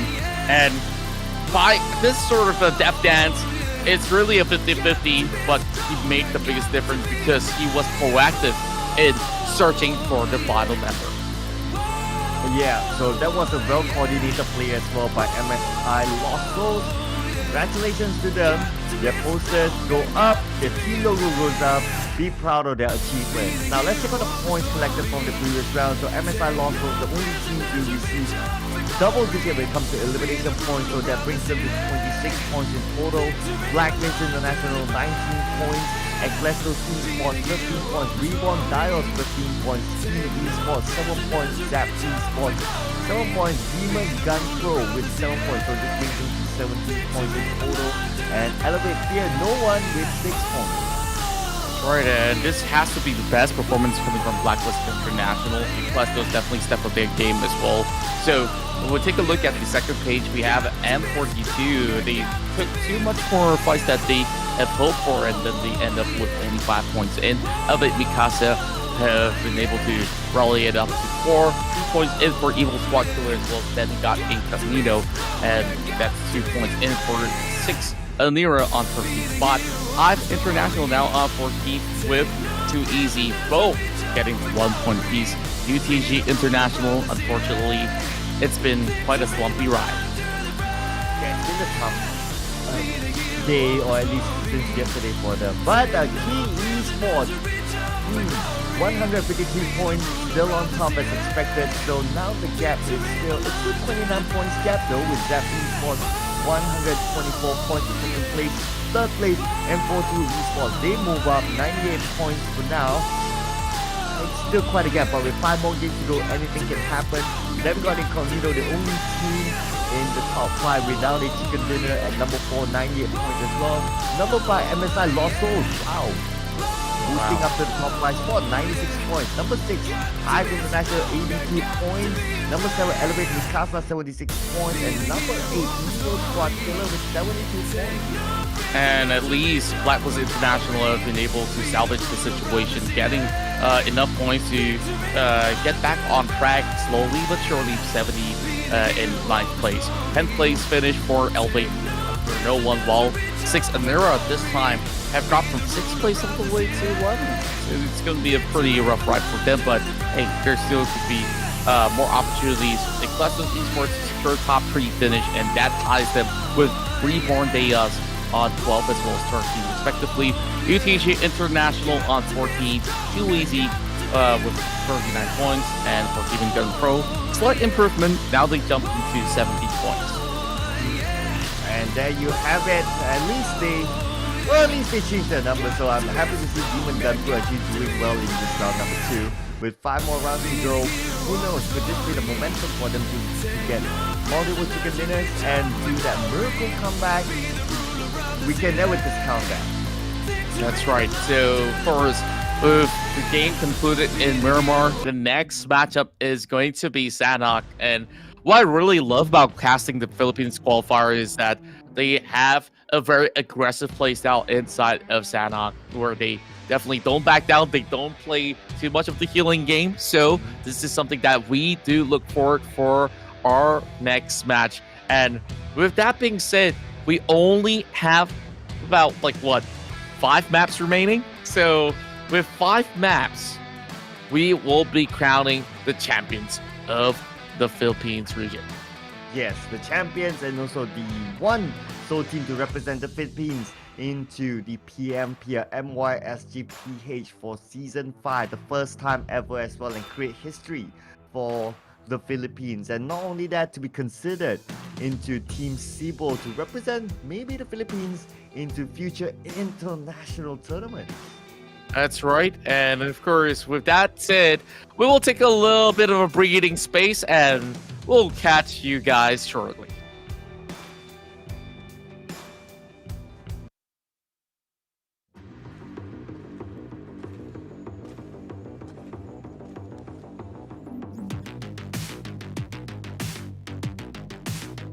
Ada flank yang dilakukan oleh Luxi dan RRQ join the fight. Menembak bertukar lebih Getron kali ini 3 pemain bakal dihabisin.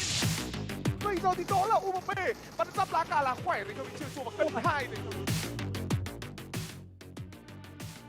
แล้วโดนอีก1เป็นเมล่าครับเจ้าเวฟคนเดียวเจ้าเวฟร้อยดีอินฟินิตี้ Jatuhkan SMJ akan dicari, tembakan jangan dilupakan. 1 jatuh untuk Definitif. Lawan dengan 1 daripada 4 rivals, 3 chicken berturut-turut untuk Geek Fam. Inilah dia juara anda.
Hi everyone! There are many exciting updates in PUBG Mobile, and the new carry feature is one of them.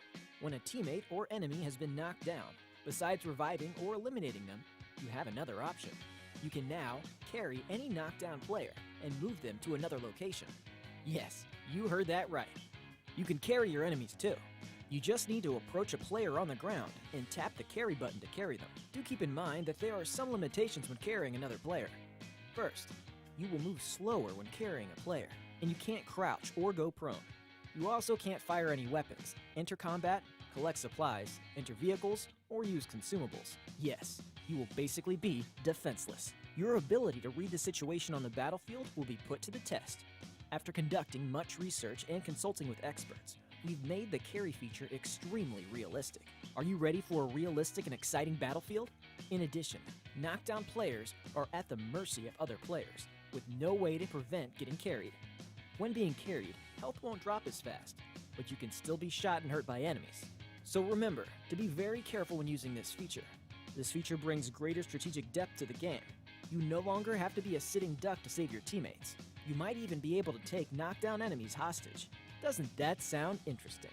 There are still plenty more interesting ways to use this feature, and we can't wait to see what you come up with. Of course, there's even more fun and exciting content lined up for release, so keep following us on our channels and stay tuned.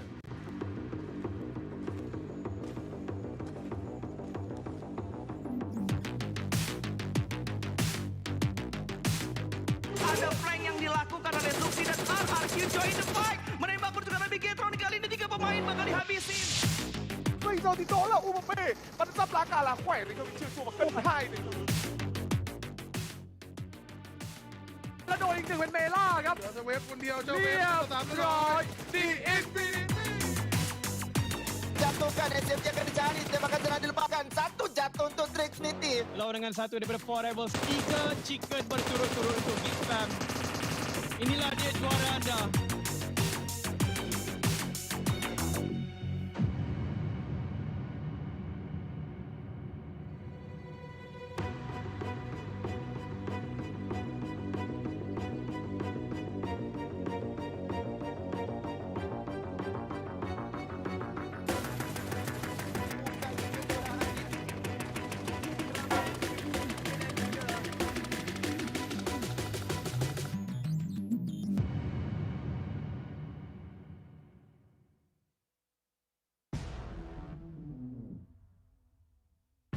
Hey everyone, hopefully everyone's enjoying the show at this moment. Of course, if you just tune into us, you are watching the PMPL MY PH Season 5 Qualifier Finals for the Philippines region. And of course, we would also like to thank Crafton, Tencent Games as well as Lightspeed and Quantum Studios for having this tournament. Together with us, we're still here, your storytellers. My name is Cloud together with Contra, and we'll be jumping into Sandhawk right after this. That's right, and you know, the last few times that we've visited Sandhawk, there's always a lot of high octane action that happens in this map itself. So it's definitely interesting to see the way that they approach scenarios which are also difficult. The last time that we visited Sandhawk, the circle went all the way into the Camp Alpha terrain. So that itself is a tough place to be, and we've seen some of the players, of course, struggling to get in the circle, but there's always methods that they could possibly survive to the very end. So let's head directly to the islands, the sunny, beautiful island of Sandhawk.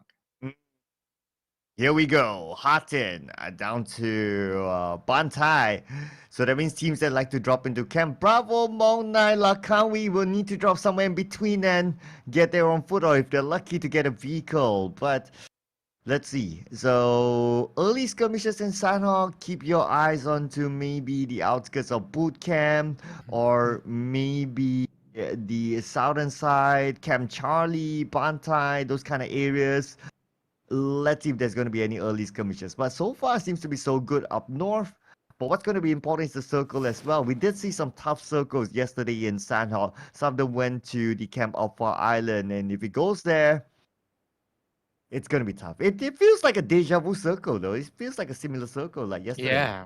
And I guess that a very similar circle have brought them back to the north side of boot camp as well. So there's still options back in the mainland, and we are seeing a little bit of a tussle that might happen around the Paradise Resort area. Is MSI Lost Souls, the ones who have just won that chicken dinner back in Miramar, might be up for a challenge if they were to check into Paradise Resort later on. Well, if we take a look at the south end, it's pretty interesting to note that there's a widespread of players coming from Too Easy. They are taking caves, docks, as well as Kampong all at the same time. Now, of course, Ice will be on a key esports as well, the team that's currently at the forefront with a 29-point gap. They will be happily in hard 10.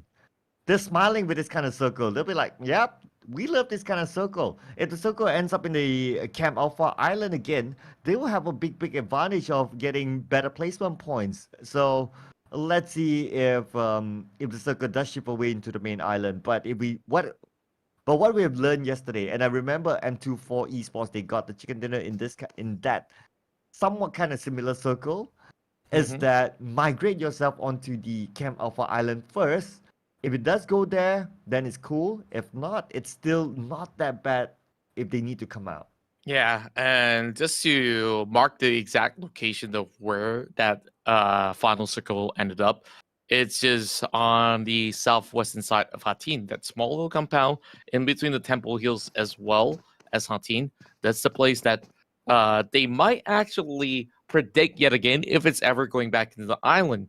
But if it's not mainland, it could be plenty of options. Blacklist International now stalking down members of the side of Reborn, and I'm not sure what to make out of it. They might just be a little bit of a tug of war between the two later on if they were ever to cross that bridge or even the river of that section between ruins all the way up to the alpha side of the island.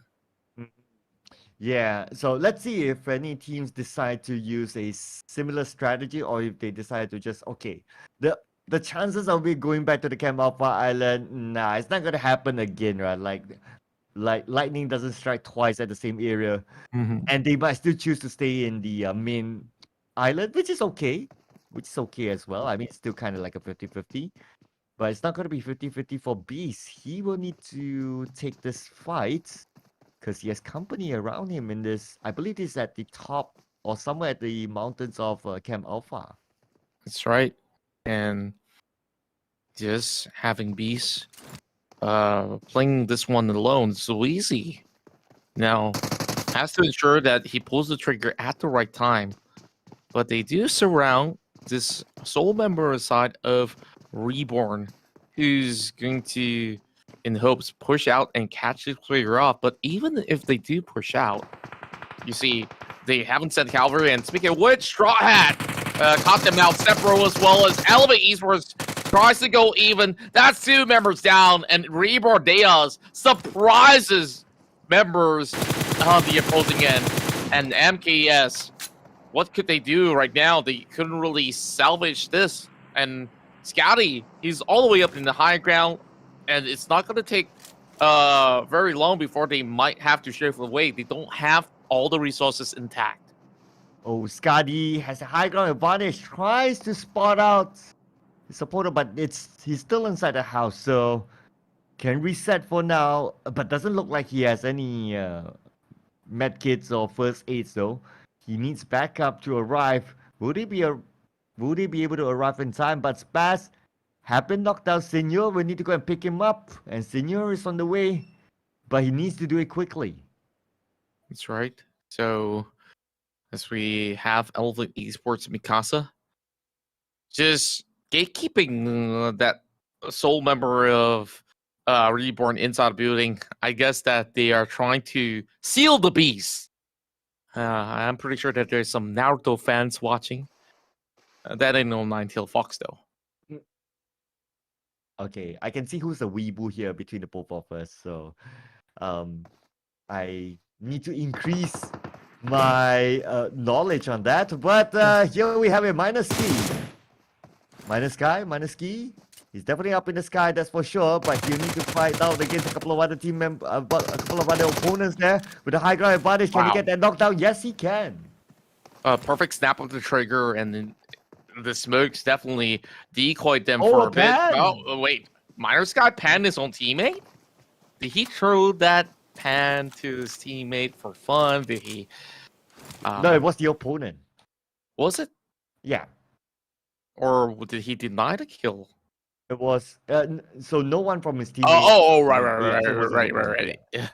Yeah, like got confused for a slight bit, but as it stands, Elevate. They could have, would have, should have evacuated this area when they could, but look how things have resulted. You thought that Mikasa is going to be able to get this one out and back, but Straw Hat, they're hunting out. No helmets, though. If that's going to be a headshot, it's going to be pretty hard for him to swallow this sort of pressure. And speaking of which, immediately going in for the tour, Scotty secures one. Now, 2 versus 1. Is it going to be a clutch? Another spray now. Scotty will be wrapped around. Still a valiant effort for a final attempt with the last grab. Well, just as his name sounds, right? Straw Hat. Literally, he doesn't have like that kind of hat. He has like a straw hat, and he'll go down. So that was a bit unfortunate that Reborn Dios will need to continue on with only 3 team members. Now with only 3 players to lock down the Camp Alpha Mountain, it's not that easy. The best is of course to have all 4 team members, then you can take 1 at each corner. But with only 3, hope that your opponents don't find out that, oh, it's only 3 and we can find an opening. Now M42 is trying to sneak around. They have interest in this mountain as well. Let's see if they want to go all the way to the top. Well, they've been able to do that for the past couple of games, so few need some backup though if they really want to continue on this hot pursuit. As we see more and more players go deeper into the alpha side, I believe that this is going to be the circle update that will be moving back into that alpha region once more. But as for 6, they take an interesting approach. Sanhok is a map that you can walk directly to circle if you want to, but taking a boat doesn't harm anybody. They will have to ensure that they have enough fuel to get by. Yep, hopefully they can reach their destination, because the boat ride is a risk, right? Now, so we have 2 different boat rides happening at this moment. So it's a risk. If you get spotted out and if your vehicle gets blown in the middle of the ocean, that's it. You're pretty much stuck there. Like, they will gatekeep you till the zone arrives. It's either you'll be taken out by the zone or you'll be gunned down. So that's a risk that these teams are taking using the boat ride. That's right, and we've seen some interesting boat rides from yesterday. Remember back in Erangel? Do I have to remind you? Yeah. Let's not talk about it, right? It's a new day, and I guess that there can be a smooth cruise sailing into the circle now between both Blacklist International as well as ESK. A little bit of an interesting formation being set into place for Evil Squad Killer. We see 3 men up front, 1 all the way back. A little bit of a diamond formation being formed by that corner. As we still have players who's going to be looking on the outskirts, look at Too Easy. They're stashing up loot. I believe that they're up for some healing games. Oh, they're taking it easy, just as their team name sounds. But this team, Evil Squad Killer, they can't take it easy. Blacklist International making a quicker rotation this time. They arrive onto somewhere, I believe this is on the outskirts of Ruins. So now Alice is trying to keep their opponents out of the zone. 1 minute and 25 more seconds on the clock till the zone closes in. So still plenty of time though. But this fight seems to be unavoidable. Indeed it is. Yumi almost get tagged, and I guess another tap comes in from another angle, forced to retreat all the way back. Thank goodness for the cover fire, as Blacklist International will have one sunken down. Meow by the corner of the bridge have been able to catch Kree, and what a surprise it brings. ESK having Meow for 2 games in a row. dishing out the biggest damage for the team. Where did Mel go for the flank? My goodness. Oh, and that's a second knockdown for Mel. Blacklist International. They'll feel it in their meow after all that. Oh my. This is definitely going to be a pretty tough one. Yep. Hurts in the Kokoro. What they call it. Dead. Trying to go in for a push. Cole managing to bring one back. Yumi finally gets taken down. And here comes Jet. He's got a grenade being prepped, but that will lob into the other side of the compound. Not the closest building that he has now. Full push coming out. Jet does the damage, does the drop. Blacklist International is in trouble. Jet. Here comes the jump shot, and Sakuragi wins out that trade. ESK with 3 members on the outskirts. They will have another pickup there. I see Blue moving forward, and this is it. 2 members get pummeled down as they will be thirsted. While Cool charge up the grenade. Is it going to be enough for them to actually catch them out? 1 member remain out of Blacklist International. How the tides have turned, and Meow goes in with the UMP spray, and it's all about Cool. With a little bit of invasion from both ends. This is it for Blacklist as they go down on 15. And a Blacklist International, they failed to get any elimination points in this round, so it's going to be 0 for them. This will continue to place them in page number 2 by the end of this round, unfortunately. But this is a good start here for Mel and Cole. Mel has been knocked down, but the trade came in really, really quickly. Backup was on point, and they not only managed to secure 4 elimination points, but they took out one of the top teams around, Blacklist International. That's right. Take a look at Pickles, though. Oh. All alone. And I think that he might have a boat being blown up. So, 6 Manta Boy, he's just waiting for the right timing. And I don't know. That fight, Blacklist International had good position, I must say. But is it a little bit too defensive? Did it open up more room? I also do commend the effort that was displayed by ESK. And that's it. Pickles by the ocean. Not something you see every day, and you don't want to see it anyway. So, Manta Boy, just fuck it out. Oh, but the gunfire hasn't stopped yet. So, Demigod. So, this is Key Esports, the team currently at the forefront. Let's see if they still get the 3rd circle. Now, I'm curious to know if the 3rd circle still favors them or it moves away to the main island.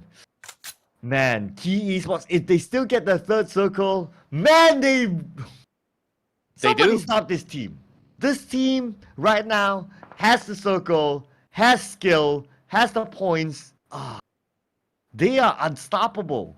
Indeed, they are. And yet again, this is a deja vu round. Oh, yeah. Same exact circle that we are seeing from yesterday, but may not conclude in the same ending. Now, 2EZ finally makes their way through. So that will be approachable from the bridge section if they were to move into Camp Alpha. Well, EKT, they hop on the boat. They were hanging out by the ocean for a long time, don't they? Yeah, they even went for a swim. If you notice, they didn't need to leave the boat, but they're like, we'll just take a dip. You know, it's a sunny, hot sun in the middle of the ocean. Probably forgot to bring my suntan. And might as well cool off with a swim. That's right. Step Bro stepping on the rooftop towels, and Key Esports were tagged. Was it by Step Bro though? I'm not too sure, but some of all these players, they just want to play it a lot more passively. So this is definitely different in terms of the vibes that they're bringing back into Sandhawk as compared to the previous day where everybody went guns blazing. And with the circle now closing up, the next circle will determine the way of play for everybody else. Oh yeah, it's always the 4th circle onwards where we'll see a lot of action happening. But talking about action, we could see one here, Elevate Fear No One. Let's see, where is that? Oh, okay. Oh, okay. So MSI, if I remember correctly, they took the speedboat or the jet ski, and now they're stuck here. This is a tough spot to be in because the place where you can climb up, it's either down south or you have to go way up north, and it seems to be quite heavily guarded by not only Elevate Fear No One, but in front there's another team. Yes, it is. And now Crazy Troll have arrived to the scene. And little do they know. Okay, they actually know.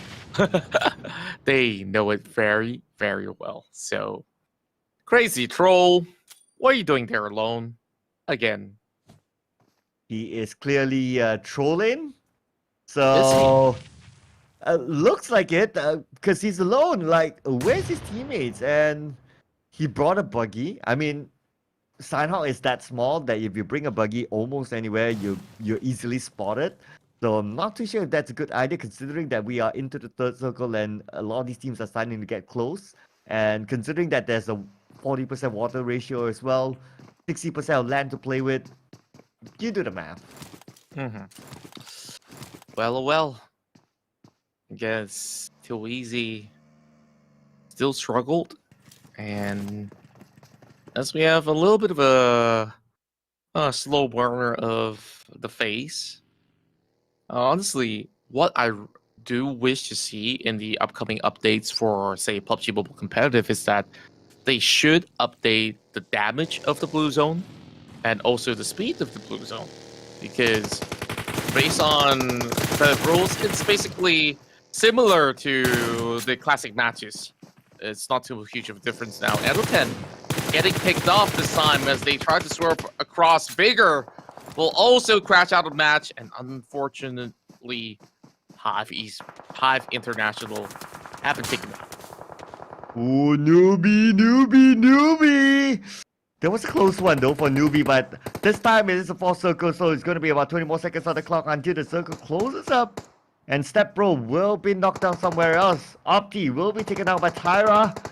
And now we can see that Demigod and Cognito, they have interest towards M42 Esports, wanting to try to take them down, but Opti will be finished off by Dama Q somewhere else. Proxy will be taken down as well. The elimination feed is going crazy. Indeed it is. Eclastos Esports. They all camp under the same roof, so this is going to be a pretty tough fight for them if they were having grenades bombarded into the same compound. Demigods themselves are pushing right in. This is going to be a good catch if he could land perfectly. And instead, straight it right back. Kaler finds Wham and instantly gets Trusa down. Phew. Coming with the angles as well. Down, they will try to lob another one towards the side of DJ. And there's more pressure coming out with G cutting across. They've already lost Kaler and they don't have time to save Dragon. M42 not in a good spot. Oh, M42. They're currently being sandwiched. There are a couple of other teams as well on the other side, but now they need to fight out one by one. Will there be enough time? The good news is that they are in the zone though, but for the next zone, not too sure just yet. Demigo Incognitos having to play without Wham. At this moment, Evans with a high ground. At the sniper tower, Chi's going to come in for another angle. Looks like they're going to try to do the wraparound. DJ hiding behind the rock. He's still within the circle though. He honestly don't have to pick a fight right now. Same goes to the rest of Demigods. Look who's in the water. Too easy.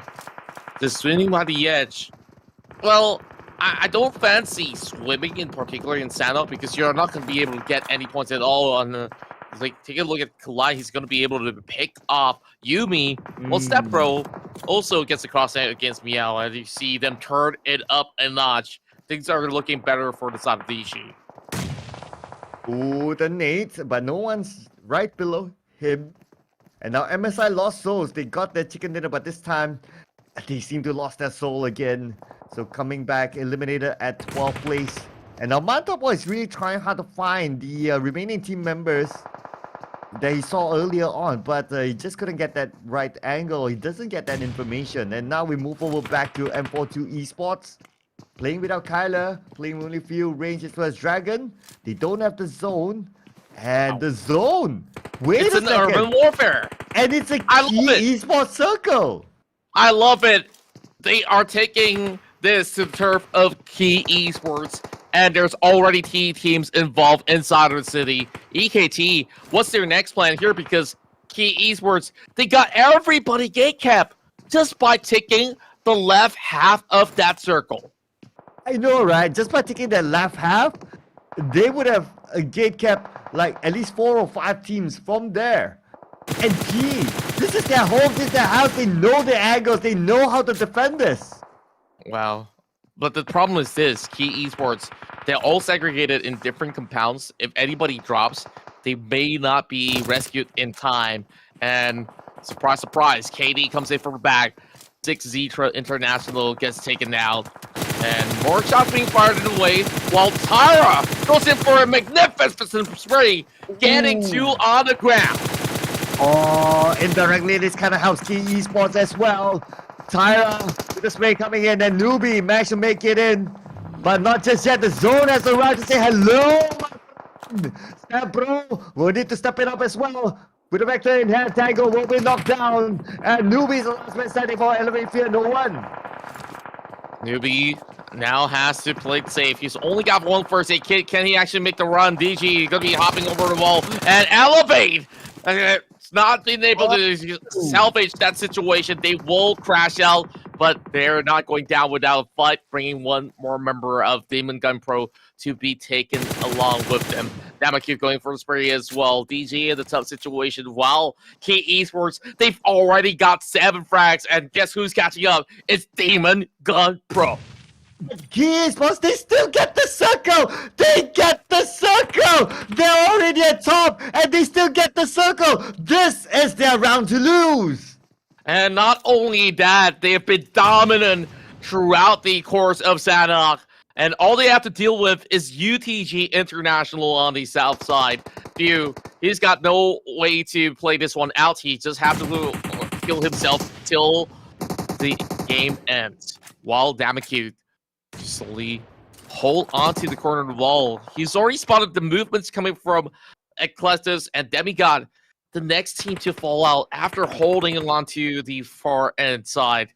Now, here comes Demigod. He does have the nade, and I guess that the information has already been relayed. So Demigod, he's going to prime that perfect nade on top of Tara. There's no way that Myers can get out of this because the blue zone's coming in close. Oh, this ain't no Demigod. This is a nade god that we're talking about. Can he get the second one? Not just yet. Managed to be evaded, but Demigod, he just need to play the gatekeeping role. Bias now cooking on a nade, tossing on to the other side. Will there be a counter nade? Landed nicely. A little bit of a clip there, but not enough to knock anyone down. Myers will be pressured by the blue zone. And he's got to make a move. He's got to stand up, or else he will need to start healing up. He's slowly bleeding out, and he may not survive, but they do get the glimpse. Damakyu now goes in for the random spray. Not enough to take down Myers, but eventually they will. I don't think he could clutch it off, so there goes Ecclestos Esports. After a long haul of a fight, now we see 2 teams blinking in blue. That means that they're outside of the zone.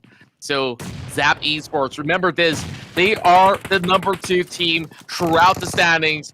The only ones that could directly challenge Key Esports throne. Now, they're having a little bit of a struggle here. It's down to UTG to disrupt Key Esports in order for Zap Esports to get advantages. Oh, and the circle gods, again, they're smiling on the Key Esports. They still have the circle. Just look at this. This is the 7th circle, and they still got it. Everyone else is on the outside. So now pressure's onto everyone else, including Raimon here. Would there be enough time? Oh, yes, there will. Oh, just in the nick of time. Oh, my. Everybody forced into a healing game. Raimon is not too far away, but UTG International did not spot him out. At least he's received a little bit of information. He's the last hope remaining. 2 more first aid before they go in for any attempted ball, but it will stray further and further away. Zap Esports, hope is nigh, while Key Esports dominated the match. 12 frags already, but Mobboy gets brought down. That's a beautiful thing to the top of the roof. But you got goes in for the flush. Micro Uzi in hand. Raimon comes up on top with 3 third place finish, but it's going to be UTG that has members getting blocked upon. Damaku now with a push after a massive grenade chunking down their health. It's going to be Damaku bring that Thompson in. And what's it going to be? Can he close out the game match right here, right now? Here comes the push. And that is it. Back-to-back chicken dinner for K Esports. The first team to actually get a back-to-back chicken dinner, and this is their 4th chicken dinner overall in our qualifiers. Key Esports, it's not possible for them to drop this. They got the circle from the start to the finish, up until the 7 to the 8 circle. They still got that circle with a full man squad. It's the only way for them to lose that is themselves. Other than that, it's all given to them, and Lady Luck shines upon them. And with that, their skill, their resilience towards this game, towards this tournament, towards this 2-day tournament, now puts them further away from the number 2 competition in this qualifier. Sir Carl, I have to ask you this. Is the competition over for the rest of them? Because Key Esports, they have a massive gap to start off the day here with Chicken Dinner. And now coming into Sound-Out, you're telling me in Game 3 of Day 2, they can't close it out so convincingly. I gotta say that we're probably looking at the best team of the Philippines at the moment. We are. I mean, yes, this round, they got the circle luck. That's fine. But what about all the other rounds? They have been consistent all the other rounds. So this is not a luck-based team. They have skill. They know how to move. They know that, okay, let's not make any big movements if we don't need to. And they know how to defend their own spot. So this is a team that is a very all-rounder team. Whether they have the circle or not, it doesn't matter. They know how to deal with it. Indeed they do. And I gotta say, every single time that the circle goes up to the island, it definitely challenges everybody else. And you can see the passive plays are not working out for anybody. Well, some circumstances, of course, if they were in the open range, sure, you got to find a way to hide. But even if you run, you get caught out, just like how Eclesto's Tyra have been able to bring a lot of all these points back to the team. Yeah, definitely. There are a lot of points here brought back as well. But will that be enough to overtake the main competition, which is Key Esports? Not at this moment. Now, to answer your question, 4 more rounds to go. Is it possible? Have we found our champions? Not yet. Mathematically, not yet. We will be sure when the points show up later on. But let's check out the standings from match number 11. Wow, UTG International, they got a total of 15 points. That's equivalent of a chicken dinner, but take a look at the victors in the past round. Key Esports, 15 frags, 15 placement points, total up to 30 at the number 1. So, Zap Esports, they are still performing very consistent with 11 pointers in, and M42, they've been masters of Sound-Out, and they've managed to accumulate a total of 10 points, 9 points each for both Eclesto's Esports as well as Evil Squad Killer, 8 points for both Beam Pro and also Reborn Deus.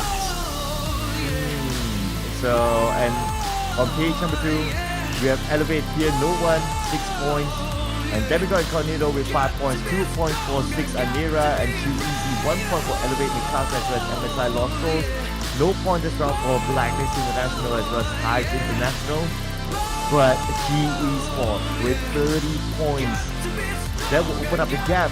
Let's see how far is the gap. So obviously there will still be a number 1 with a... Wait a second, let me do that math. So it's going to be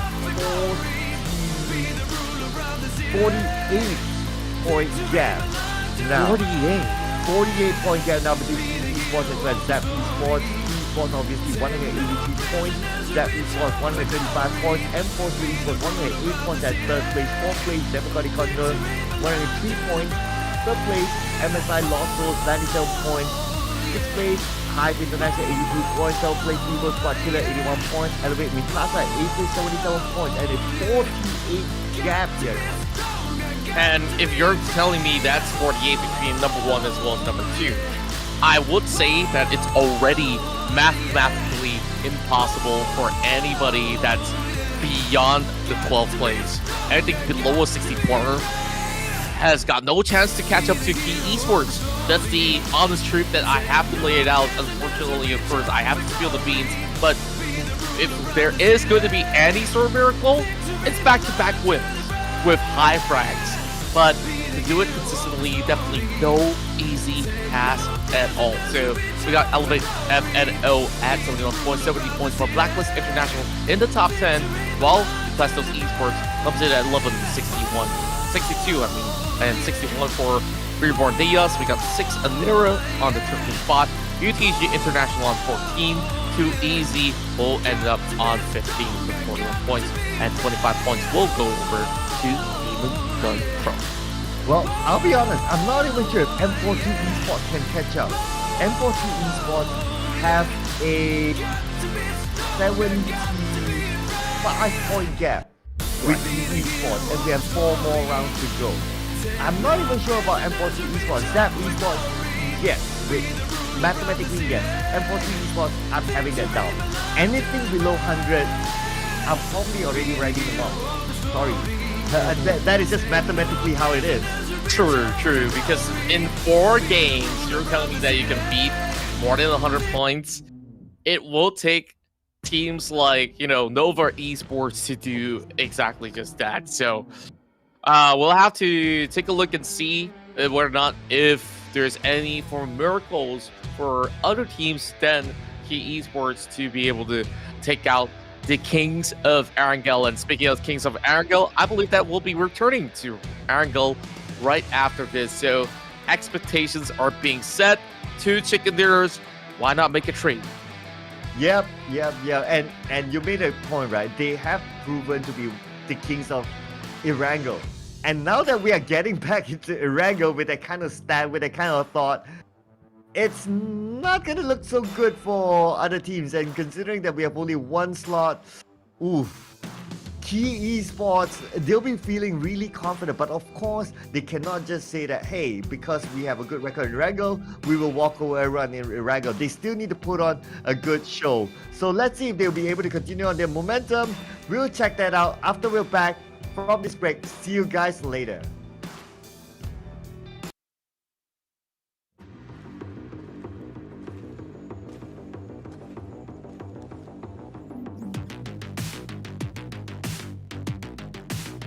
Ada flank yang dilakukan oleh Luxi dan RRQ join the fight. Menembak pertukaran Bigetron kali ini 3 pemain bakal dihabisin. 最後跌到啦，烏木咩？問執哪架啦？喂，你個超數物跟派你。แล้วโดนอีก 1เป็นเมล่าครับเจ้าเวฟคนเดียวเจ้าเวฟเรียบร้อย The Infinity Jatuhkan SMG akan dicari, tembakan jangan dilupakan. 1 jatuh untuk Trinity. Lawan dengan 1 daripada 4 rivals, 3 chicken berturut-turut untuk Geek Fam. Inilah dia juara anda.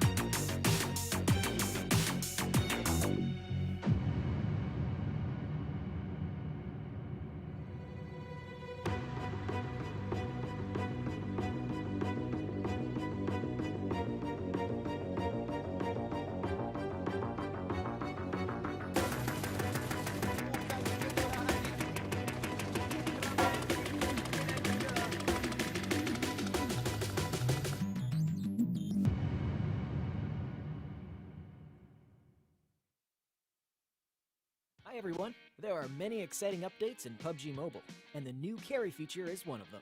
When a teammate or enemy has been knocked down, besides reviving or eliminating them, you have another option. You can now carry any knockdown player and move them to another location. Yes, you heard that right. You can carry your enemies too. You just need to approach a player on the ground and tap the carry button to carry them. Do keep in mind that there are some limitations when carrying another player. First, you will move slower when carrying a player, and you can't crouch or go prone. You also can't fire any weapons, enter combat, collect supplies, enter vehicles, or use consumables. Yes, you will basically be defenseless. Your ability to read the situation on the battlefield will be put to the test. After conducting much research and consulting with experts, we've made the carry feature extremely realistic. Are you ready for a realistic and exciting battlefield? In addition, knockdown players are at the mercy of other players, with no way to prevent getting carried. When being carried, health won't drop as fast, but you can still be shot and hurt by enemies. So remember to be very careful when using this feature. This feature brings greater strategic depth to the game. You no longer have to be a sitting duck to save your teammates. You might even be able to take knockdown enemies hostage. Doesn't that sound interesting? There are still plenty more interesting ways to use this feature, and we can't wait to see what you come up with. Of course, there's even more fun and exciting content lined up for release, so keep following us on our channels and stay tuned. Happy gaming! See you next time!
Ada flank yang dilakukan oleh Zuxi dan RRQ join the fight. Menembak pertukaran Bigetron kali ini 3 pemain bakal dihabisin.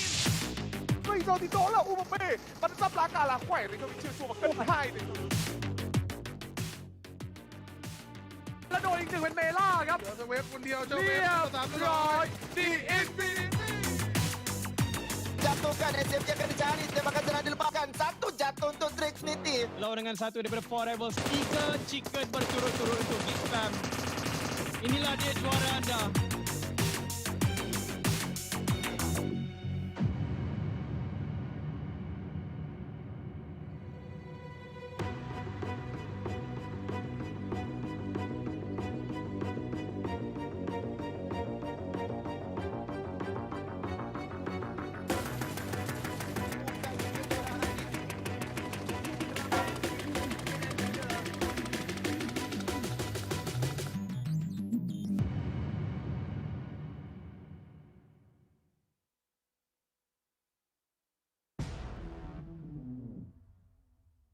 Ladies and gentlemen, welcome back to the PUBG Mobile Pro League MYSG Philippines qualifiers for 2022. My name is Contra and this is Sir Cloud and we'll be your casters for the entire day.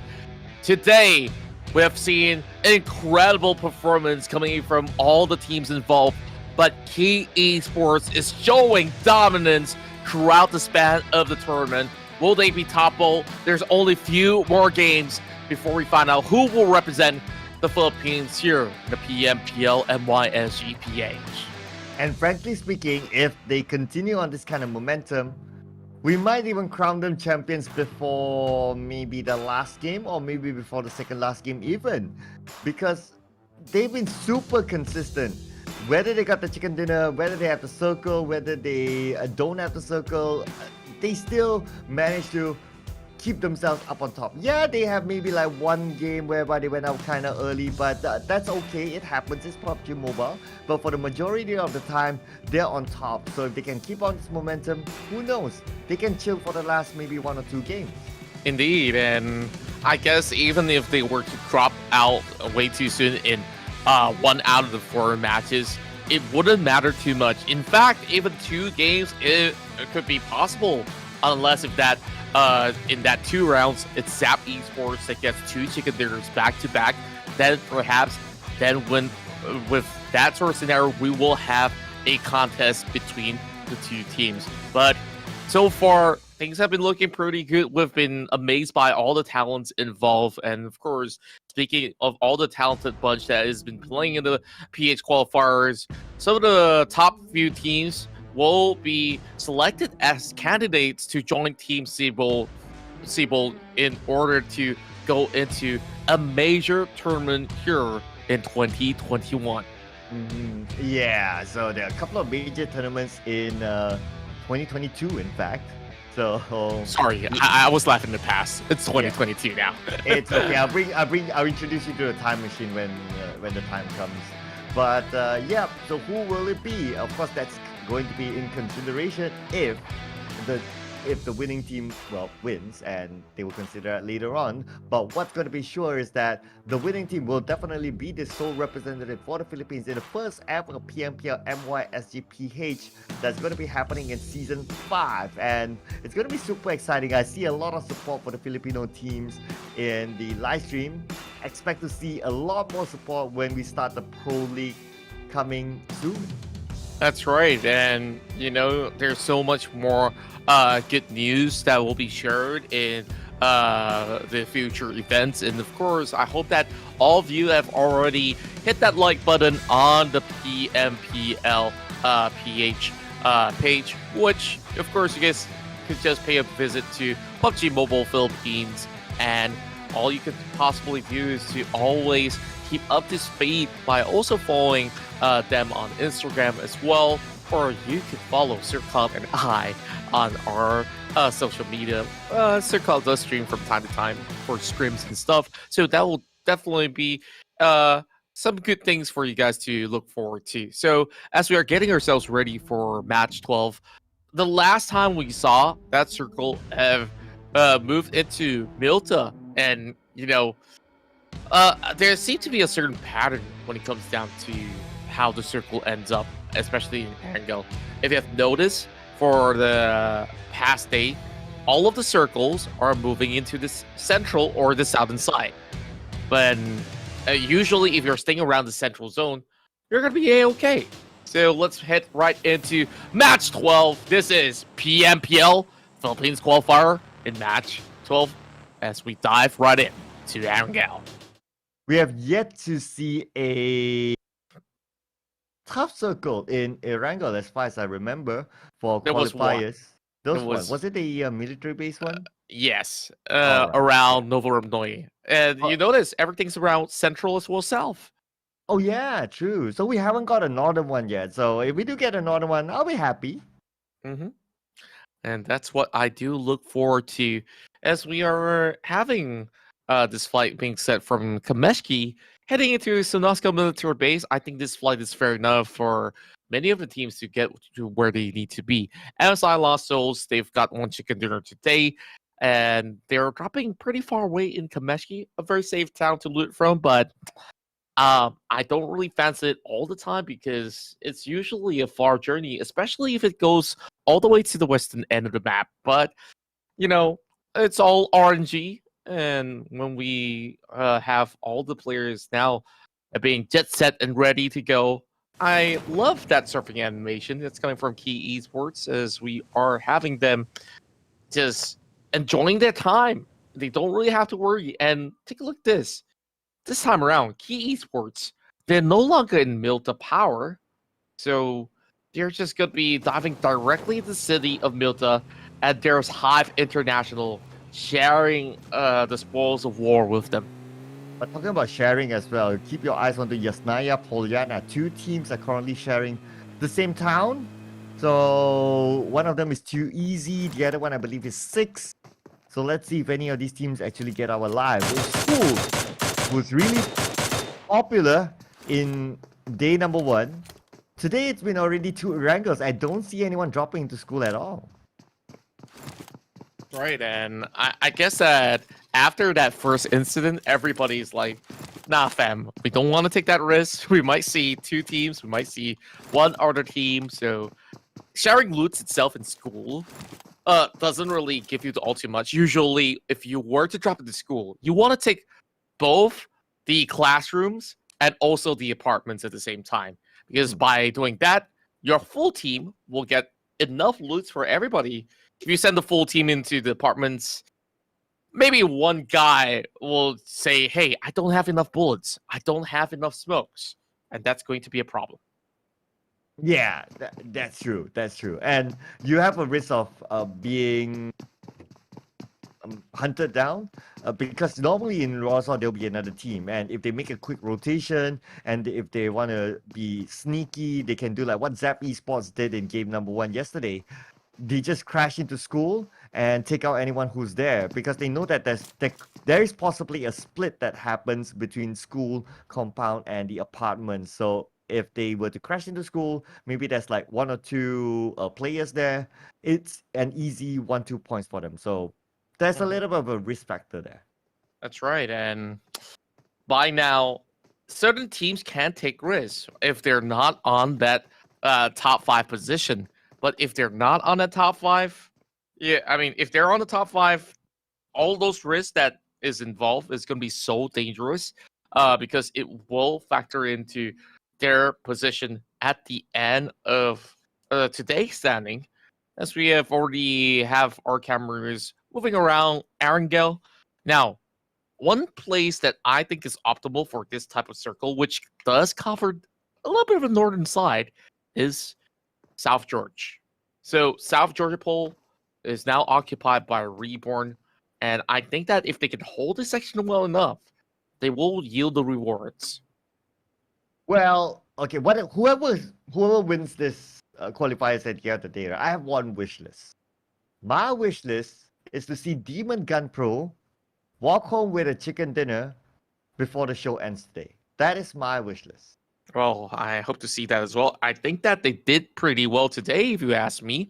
And the last that we saw out of DG, their best performance was like a top 4 or top 3 back in Miramar. So that itself is quite the statement game that they honestly can do it. Just needing that final touch in order to secure that chicken dinner. Blacklist International finally traveled from the north side, heading into, well, shooting range.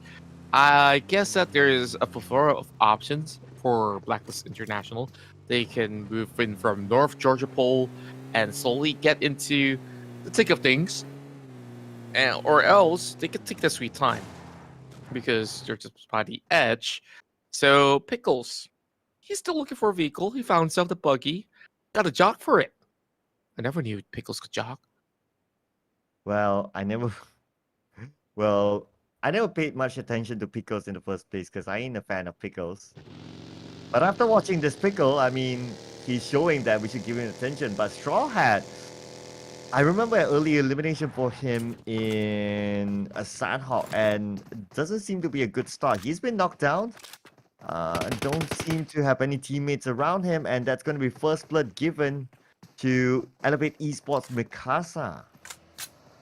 That's right, and Senor, just having that perfect bird's eye view here with the rest of Elevate Esports Mikasa, and that's that control that you want to establish by the Mount Gatka very early on. So anybody that moves later on phase 2, you could just easily retrieve that info or just take on that fight.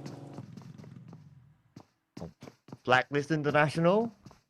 This time, they seem to be making a faster rotation. Now, if you notice today, Blacklist International, they changed their strategy or they changed their rotation pattern quite significantly. So yesterday, they like to make that late rotation, they tank out the blue, first, second zone. And today, it's like, okay, we loot, we get a vehicle, we straight away head into the circle, and we try to take the middle part of the circle, which is kind of okay for them. I think they're still trying to find a balance, but it's nice to see a different switch. But we see another knockdown somewhere. Oh, that was a roadkill. Amas. Oh. Definitely having a lot of flair as he had a little bit of a altercation going on. But Luigi now getting invaded. Elevate Esports Mikasa will have to challenge Elevate Fear No One. So both of the brother teams are going to be going head to head against another. And Blacklist International is just going to be taking some popcorns, chilling by the edges here, watching these two duke out, and maybe pick a few points by themselves if they want a third party. Good Nate coming out, Tango immediately getting resuscitated, while Spaz comes out with some damage. But then again, those bullets haven't been really hitting the spot for now. Senor should be able to get them back up in no time. But Tango, though, is charging one up. This is going to be good. A little bit too far off. Tango asking to dance, but no one wants to dance with him. But now they're at the stalemate, considering that they're in the circle, so we do expect this stalemate for quite a while, I guess. Nade after nade being tossed out, but none of them actually landed nicely. So it's kind of like a waste of a nade, if you ask me. Anyway, we can see that Ermas goes down to Manta Boy somewhere else. Ermas had his share of eliminations, but now he could be eliminated. Yeah, and I guess that they are trying their level best to avoid each other for now, as they are using too many of their smoke grenades. And looks like we have another urban warfare happening outskirts. And you snap Polyata 6 having Manta Boy lobbing a nice nade onto Crazy Troll. And I'm not too sure if they're gonna get anything out of this skirmish because they're very far away. And if they go to Rozok, they'll meet with Zap Esports. Anywhere up north, you will meet with MSI. Very tough. Yeah. Oh, it's tough for Yasnaya as far as I can see, as we've shown this map, because both of these teams, they're not budging, and we can see utility-wise, Doofy only has 5 bandages and no first aids, and it's likely that the circle will shift away from them, so it's not going to look good if they continue to extend this fight. Indeed, and Duffy now gets the angle. He does get the spray down, and he does not have enough damage to book out, as he doesn't have the angle by the end of Saiyan. He's already down on meds. Not even a single bandage is left. Now he's trying to squeeze in to the window to try to look for some healing material, but he's not going to be able to find any at all. Duffy, he's got only 4 bandages as well. I think that this is the fight to the death. Yeah, this is definitely the fight to the death. None of these teams want to disengage. Everyone wants to show dominance upon each other, but it's not going to be worth it. We're still 16 teams. If this fight continues to go on, there's a possibility that both of them will be eliminated. Maybe at number 16, number 15. That means no placement points, and even to get a maximum elimination points, it's a question mark if they succumb to the zone. Yeah, we don't really see this all the time, but at least for too easy, they do have the Dacia for them to actually move around with. So that's a little bit of good news, but are they going to make it, though? Most of them don't really have mats. So now that they disengage, where do they take this vehicle to? Can they survive? And will anybody drop out of the vehicle? Thank goodness they at least have a couple of boosters. Now, they have to drive slower because they have to wrap up and ensure that they get there safely. I want to see how far is this? They're in phase 2, and it's about to be phase 3. Yeah, and because all three of them, they are in the same vehicle, they can't afford a car flip. If the car flips, sometimes you get damage, you get knocked instantly, and it slows down your timing. But now Dragon, whoa! What a nice spray they're coming for Dragon with a nice control of a gyro. Managed to get that one knock, but let's see if we can finish up the job. From quite a distance as well, that was a nice transition. Is DG now I still also worry about their current positioning, stuck in between two teams, as there's going to be a little bit of attack onto Envy. And lucky enough, the Sias can usually tank a couple of shots, so it will just rotate, move into the fields of Gatka. At least it's a lot safer as compared to the other spots. Oh, step bro. Needs to step it up. Let's see if they can get this chicken dinner. My hope is that Demon Gun Pro walks home with at least one chicken dinner before we end the day. Come on, guys, you can do it. At least they're in the circle, so that's going to be okay for them. Let's see if the circle favors. It's probably going to go into... Ooh, okay, so it's going Back to to be a hard Pachinki. shit. Back to Pachinki it is. Everyone, pack your bags and leave. I never expected this at all.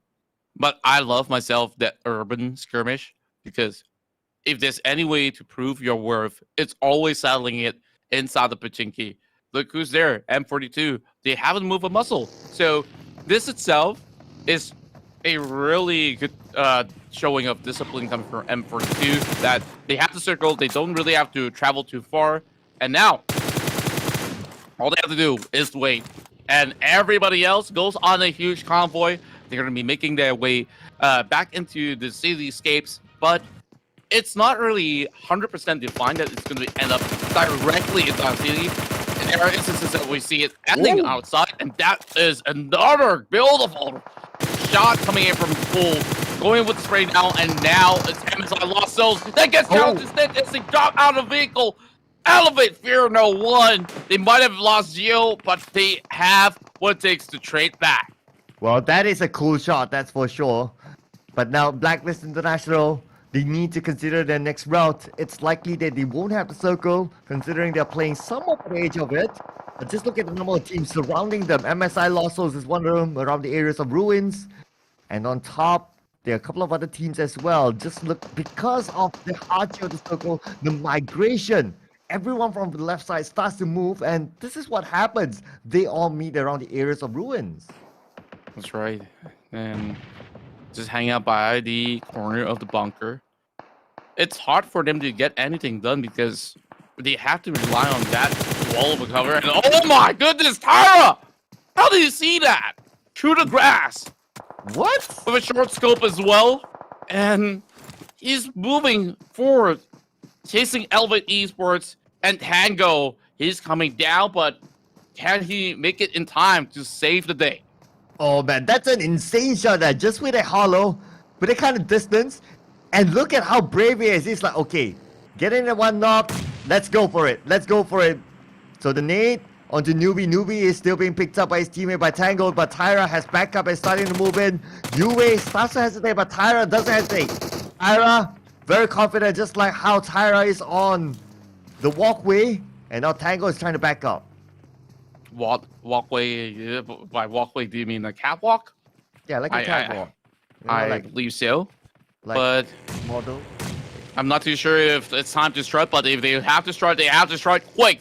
Tango still waiting for that member to slowly crawl right in, but the rest of the cavalry has arrived from Ecclesiastes Esports. They didn't know he's about to corner the wall. Now Ecclesiastes Esports, they got them all corded up. And Elevate, they're only left with KD, and he's so far away. There's no way that he could afford backup. And what makes matters worse, only 40 seconds for KD to move into the circle. I'm not too sure if he's Kevin Durant, but he might have had enough stamina to run right in. Well, hopefully he can do it. Just look at the distance between him and the circle. It's quite a bit though. So he needs to sprint, but he needs to be careful of the team still around him at the same time. And now we can see teams starting to pick their spots inside of Pochinki. Well, it's not guaranteed that the circle will end up inside of Pochinki just yet. So some of these teams, they don't get too excited of trying to get into Pochinki, so they take the high grounds around Pochinki. So let's see where will the circle end up. But now we get focused onto Zap Esports, trying to find a way into the circle. That's right, Manta Boy now driving across, and it's going to be Zitra that will infiltrate the city of Pochinki as this fight begins. UTG International will open things up, while they will have Daphne slowly losing his health bars, heckling down, as it's going to be H2 Warrior lobbing those grenades. And the first team to go out is Elevate Fear No One. Face Horror, and it takes this long to take one team out, while more teams are going to be joining in this huge parade. And, well, I guess nobody likes to arrive early to the party, and this is why. UTG International to get those shots in, and they're cleaning up every corner of the window as they are slowly advancing forward. There goes 6 Zitra, 15 spot. Gunfire is starting to happen right now, because at the same time we can see the zone is closing in as well. There we go, Incognito. They're trying to keep Zap Esports out of the zone, but they themselves are not in the zone at this moment. They need to consider how they need to go in after that. But there we go, Incognito. They have the high ground with 4 men, trying to keep out Zap Esports. He's trying to get into the circle as well. Wham! Now getting shot out of the other corner. It's Blacklist International disrupting them. And it's also M42. I'm looking at so many bars of name all inside of Pochinki and Zap Esports. They don't really know what's really the clear solution. They've only got Opti as well as Shazam, and they're turning all the way back. And it's hard to challenge for now. Oh, okay, yeah, it is.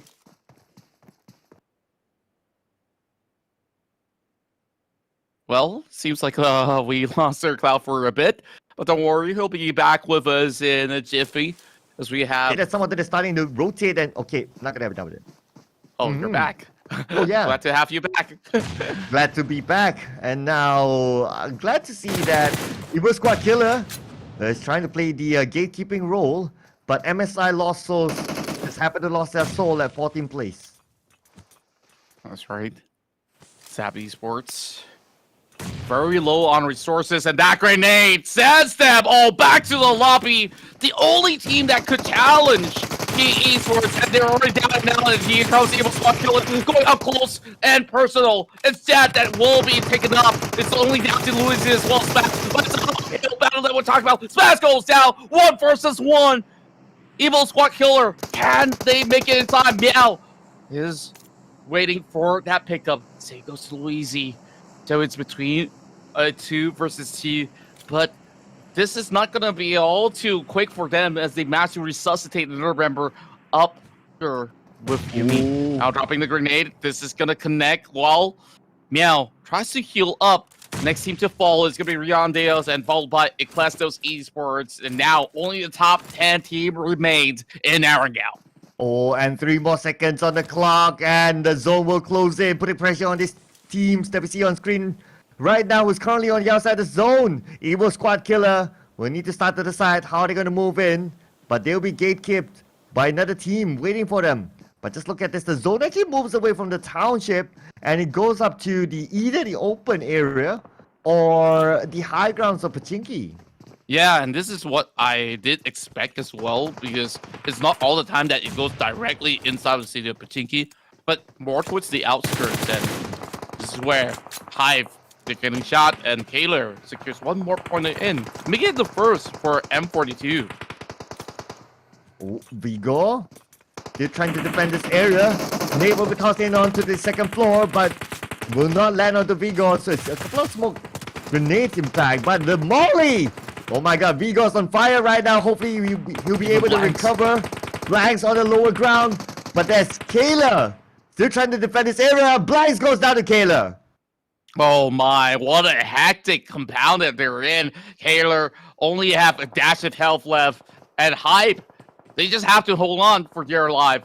M42, they're taking multiple angles here, having view on top of the church, while Iggy God is just going to be right down below. Iggy definitely have played alongside with him before, but they definitely don't want to be going head-to-head. Senor goes in, there's the micro Uzi spray that doesn't make the cut. It's Jet to save the day. Elephant Esports Mikasa. It's out of the game, taken down by ESK. Jet should be upgraded with an eye so that he becomes a full-grown Jet eye. But now we move over the field. He knows exactly where UTG International is at, tossing out the nade onto the other side. Will we be able to land it? Yes, it will! Ooh, boom! With the nade getting that one knockdown. Wow. Eagle-eyed on that toss, and nobody gets the circle. This is ridiculous. Whoever has a vehicle at this point in time has the biggest advantage. But guess who's the closest? It's ESK, who just finished off that earlier fight. Now, they will be the first movers, and nobody can say anything about it. They could not challenge, they could not even walk out in the open. I think that this might just be game. Well, Evil Squad Killer, they have the easiest entry into the circle, but let's get focused onto the teams currently trying to get out of the blue zone. And now we can see that Zigo will be gunned down by range. M42 Esports is still in this. 3 team members, but UTG heading to the forefront in terms of elimination points. 8 elimination points for them. Firing onto the church, but can't seem to get anyone just yet. But now we can see that Fires cooking up the nade. Whoa! Wait a second, wait! 2 counter nades onto UTG International. Immediately they lose 2 team members. M42 Esports still defending their ground, but they don't have any more time. And now we can see X-Men with the spray. Getting on Zygon, and Zygon being eliminated by X-Men. What on earth did I just witness? And I was just basically choking on my own spin, trying to find those words that just couldn't come out, especially on those fights for the top of the church. Now in the middle of the open field, it's a slugfest going on, and all the smokes will take cover of their current whereabouts. Blacklist International, this is a good chance. They have 3 members left, and it's going to be Jad once again finding members of Demon Gun Pro, breaking it up to 8 points, but it's Blacklist International trying to rain on their side, and of course, Blacklist International, this is their golden opportunity. They are slowly gaining their way in. ESK eventually will lose Jed, and both of the members are on the lower ground. Yumi as well as Meow is going to have a hard time picking off Cool. Oh, Meow spots out Cool, but Cool hides behind the tree. Cool now trying to get more team members, trying to get more elimination points for his side on the Key Esports. Kree now tossing out the Molly. Should be able to get one there at Key Esports. Are they still alive? 2 more of them are still active. But take a look at this though. Ram Big is moving around the smoke. He might be spotted out by Cool, but Cool has got the best flank angle. There's no other way to put this about. And Vigor finds Demigod through the smoke, and Cool is standing up, and he shouldn't be anywhere close by. Top 4 team, and we're having Hive as well as Key to be chipping into this battle as well. And we have the top gunners of the league here, trying their best for the chicken dinner, and each side have an average of only 2 members. Key Esports now on the deficit. Oh, Sakuragi managed to get a nade onto Ren, and Key Esports eliminated at 4th place. But now we have Blacklist International, we have Evil Squad Killer, and we have Hive International. 3 more teams left.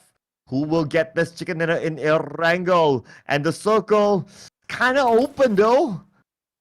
Oh man, and this is gonna be hard to tell who's gonna end up winning it all. Blacklist International, you may have seen 3 blocks on their name, but one of the members have already been knocked down, and that is a pointer being secured by another squad. As Sakuragi slowly pros his way in. I'm trying to spot out Hive's position, and they are just having a this ratio to get into the circle, but I can see that Vigor struggling to get right by And we have both ESK as well as Blacklist International hoping to actually punish them. Yumi hiding behind that red box, and of course, he has the advantage to pick him up blanks. Getting to the left 30%, and here comes the spray now, and Yumi finally drops him to the ground. That was a beautiful headshot. Ooh, Hive has the toughest route into the circle at this moment. They don't have the zone at all. At the same time, we can see that Yumi has a good angle to stop them. And now, Evo Squad Killer. They could get one more out of Vigor. Vigor is still alive though, but 40% of health left. Vigor trying to sneak his way in to the circle. Will he be able to do it? On the right side, he needs to deal with Blacklist International if it goes any more further. An epic fight by the corners of Pochinki as Sakuragi that finds the snake in the grass. ESK on the opposite side. This is going to take a while, I do assume. But there's tall grasses to cover Sakuragi. A little bit of an open split. And it's pretty obvious on where ESK is located. But the only thing that they need is sheer firepower. Now that grenade connects. 50% of health gone from the side of Yumi. And Circle will slowly shrink directly into the middle eventually. And here comes those launch of bullets directly towards ESK. Will chip them down low. Free gets tagged as well. Sakuragi, the only Fallout member, and make the only member of Blacklist International surviving. Can they get the first second? They trade back. Yumi's going down. It's between Meow as well as Sakuragi. Do they find the angles? They spray randomly into the grass, and Meow's gonna do exactly the same. Not finding angle. Who won it? It's Blacklist International, their very first chicken dinner. It is none other than the man himself, the iconic Sakuragi, winning the chicken dinner for Blacklist International. This is the moment they've been waiting for. They needed this chicken dinner. Who knows? If they can go on the streak, you never know. There's still a possibility. Maybe. I don't know. I don't know. We need to check out the scores again later on just to be really sure. But Blacklist International, I'm sure fans will rejoice with this result.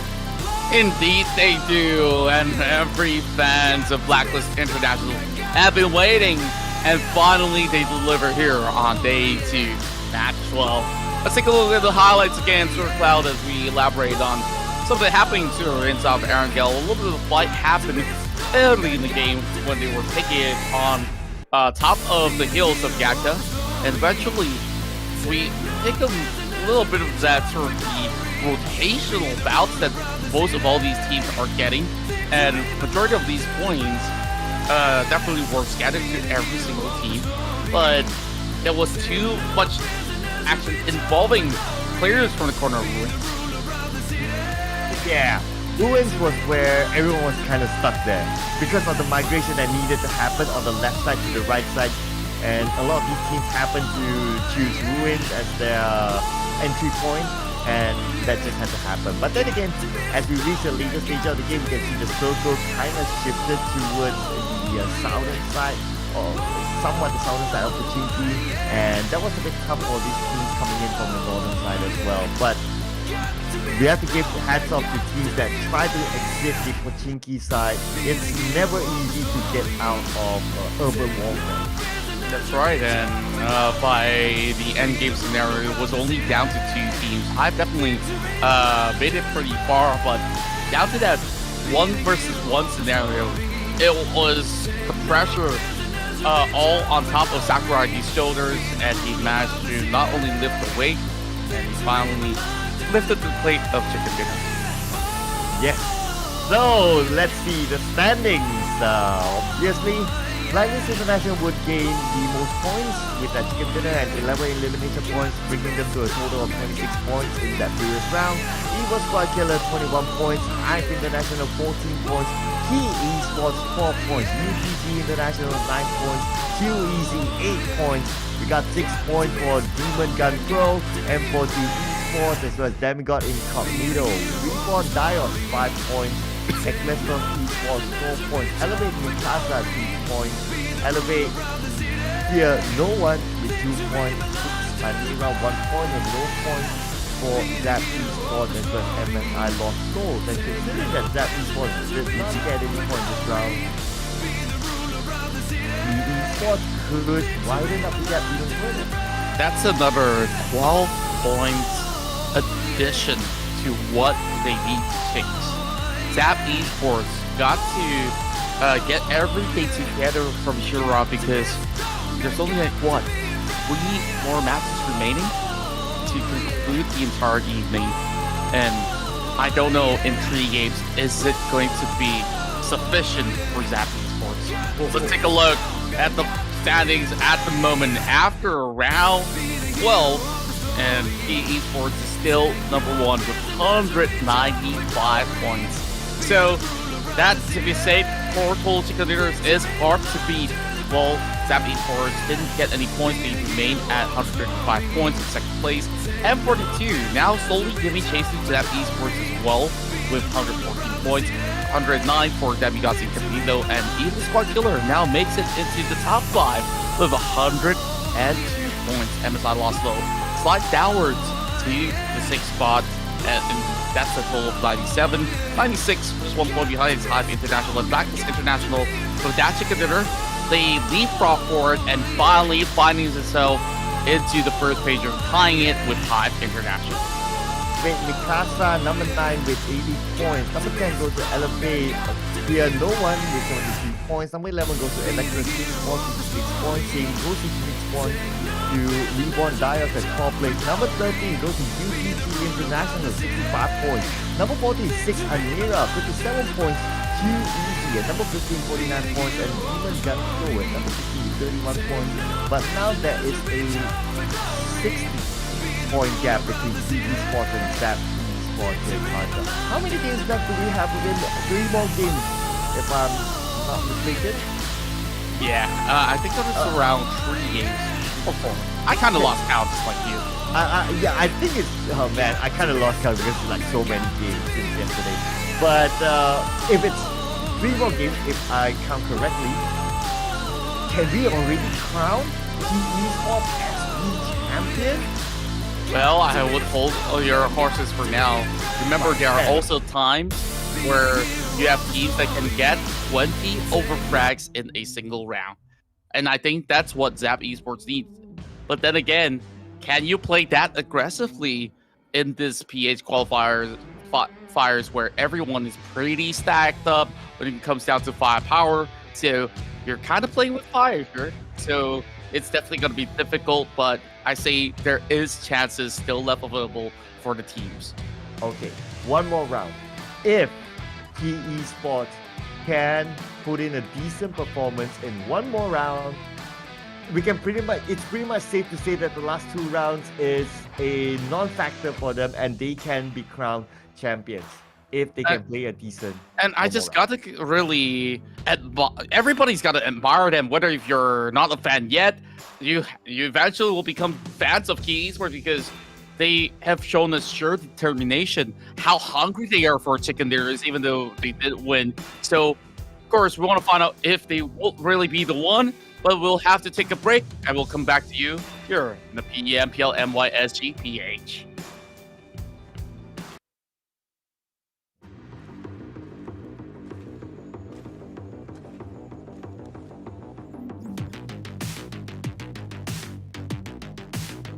Ada flank yang dilakukan oleh Zuxi dan RRQ join the fight. Menembak pertukaran Bigetron kali ini 3 pemain bakal dihabisin. 最後跌咗啦，烏木咩？問濕冷架啦，喂，你個超數跟嗨你。แล้วโดนอีก 1เป็นเมล่าครับเจ้าเวฟคนเดียวเจ้าเวฟตามร้อยดีอินฟินิตี้ Jatuhkan SMG akan dicari. Tembakan sedang dilepaskan. 1 jatuh untuk Trixnity. Lawan dengan 1 daripada Forever's 3 chicken berturut-turut untuk Big Spam. Inilah dia juara anda.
Hi everyone! There are many exciting updates in PUBG Mobile, and the new carry feature is one of them. When a teammate or enemy has been knocked down, besides reviving or eliminating them, you have another option. You can now carry any knockdown player and move them to another location. Yes, you heard that right. You can carry your enemies too. You just need to approach a player on the ground and tap the carry button to carry them. Do keep in mind that there are some limitations when carrying another player. First, you will move slower when carrying a player, and you can't crouch or go prone. You also can't fire any weapons, enter combat, collect supplies, enter vehicles, or use consumables. Yes, you will basically be defenseless. Your ability to read the situation on the battlefield will be put to the test. After conducting much research and consulting with experts, we've made the carry feature extremely realistic. Are you ready for a realistic and exciting battlefield? In addition, knockdown players are at the mercy of other players, with no way to prevent getting carried. When being carried, health won't drop as fast, but you can still be shot and hurt by enemies. So remember to be very careful when using this feature. This feature brings greater strategic depth to the game. You no longer have to be a sitting duck to save your teammates. You might even be able to take knockdown enemies hostage. Doesn't that sound interesting? There are still plenty more interesting ways to use this feature, and we can't wait to see what you come up with. Of course, there's even more fun and exciting content lined up for release, so keep following us on our channels and stay tuned. Happy gaming! See you next time!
Ada flank yang dilakukan oleh Luxy dan RRQ join the fight. Menembak pertukaran Bigetron kali ini 3 pemain bakal dihabisin. 最後跌咗啦，烏木啤，笨濕乸架啦，喂，你個超速跟派你。แล้วโดนอีกหนึ่งเป็นเมล่าครับเจ้าเวฟคนเดียวเจ้าเวฟเรียบร้อยดีอินฟินิตี้ Jatuhkan SMG akan dicari, tembakan sedang dilepaskan. Satu jatuh untuk Trinity. Lawan dengan satu daripada 4 Rebels, 3 chicken berturut-turut untuk Geek Spam. Inilah dia juara anda.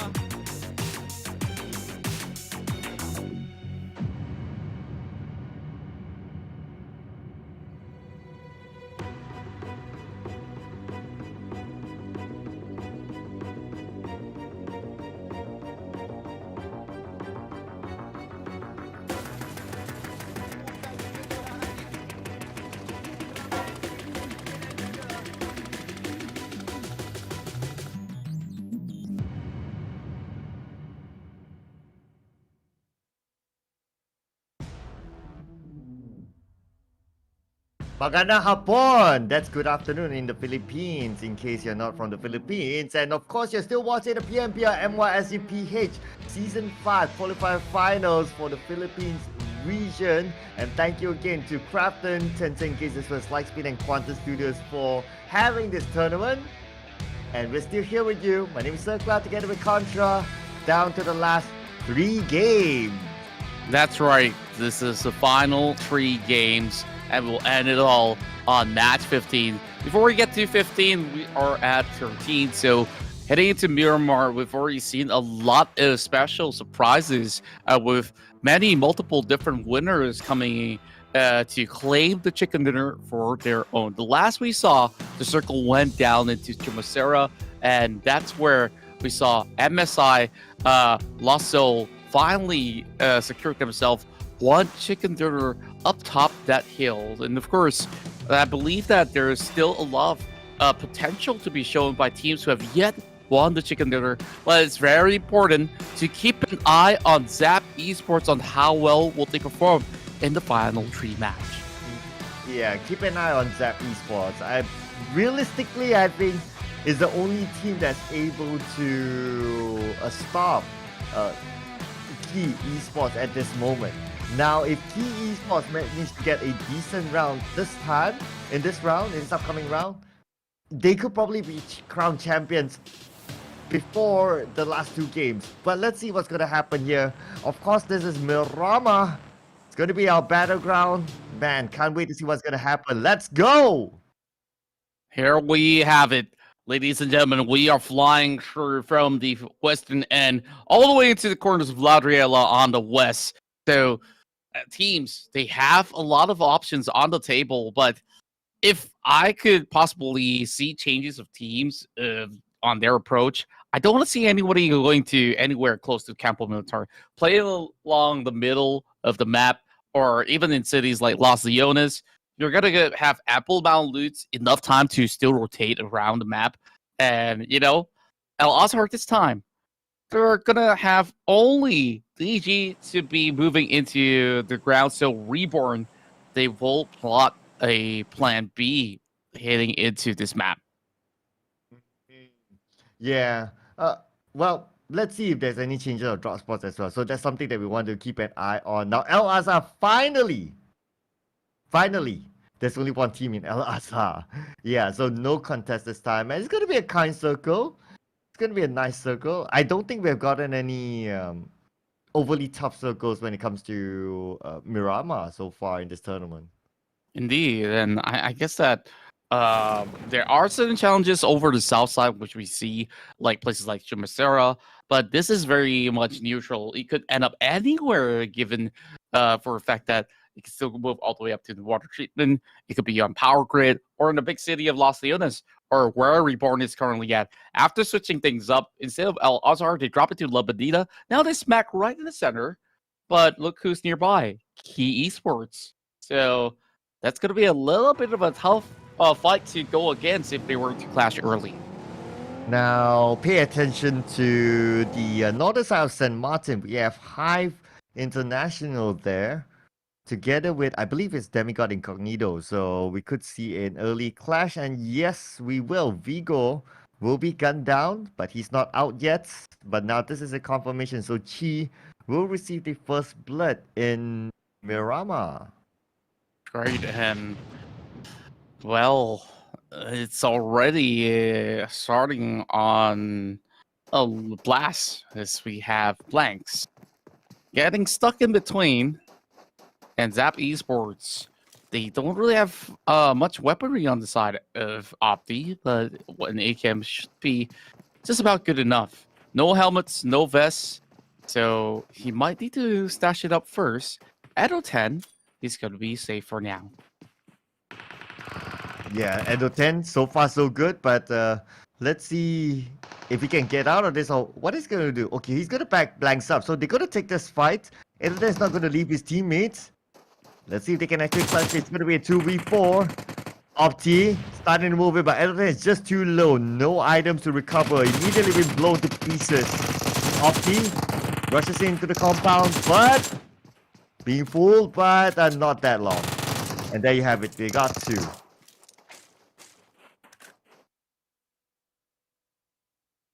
But now we have 4th row, the only last surviving member from Hive International who managed to get away somehow. So he has the duty of hanging on to positioning points for his team.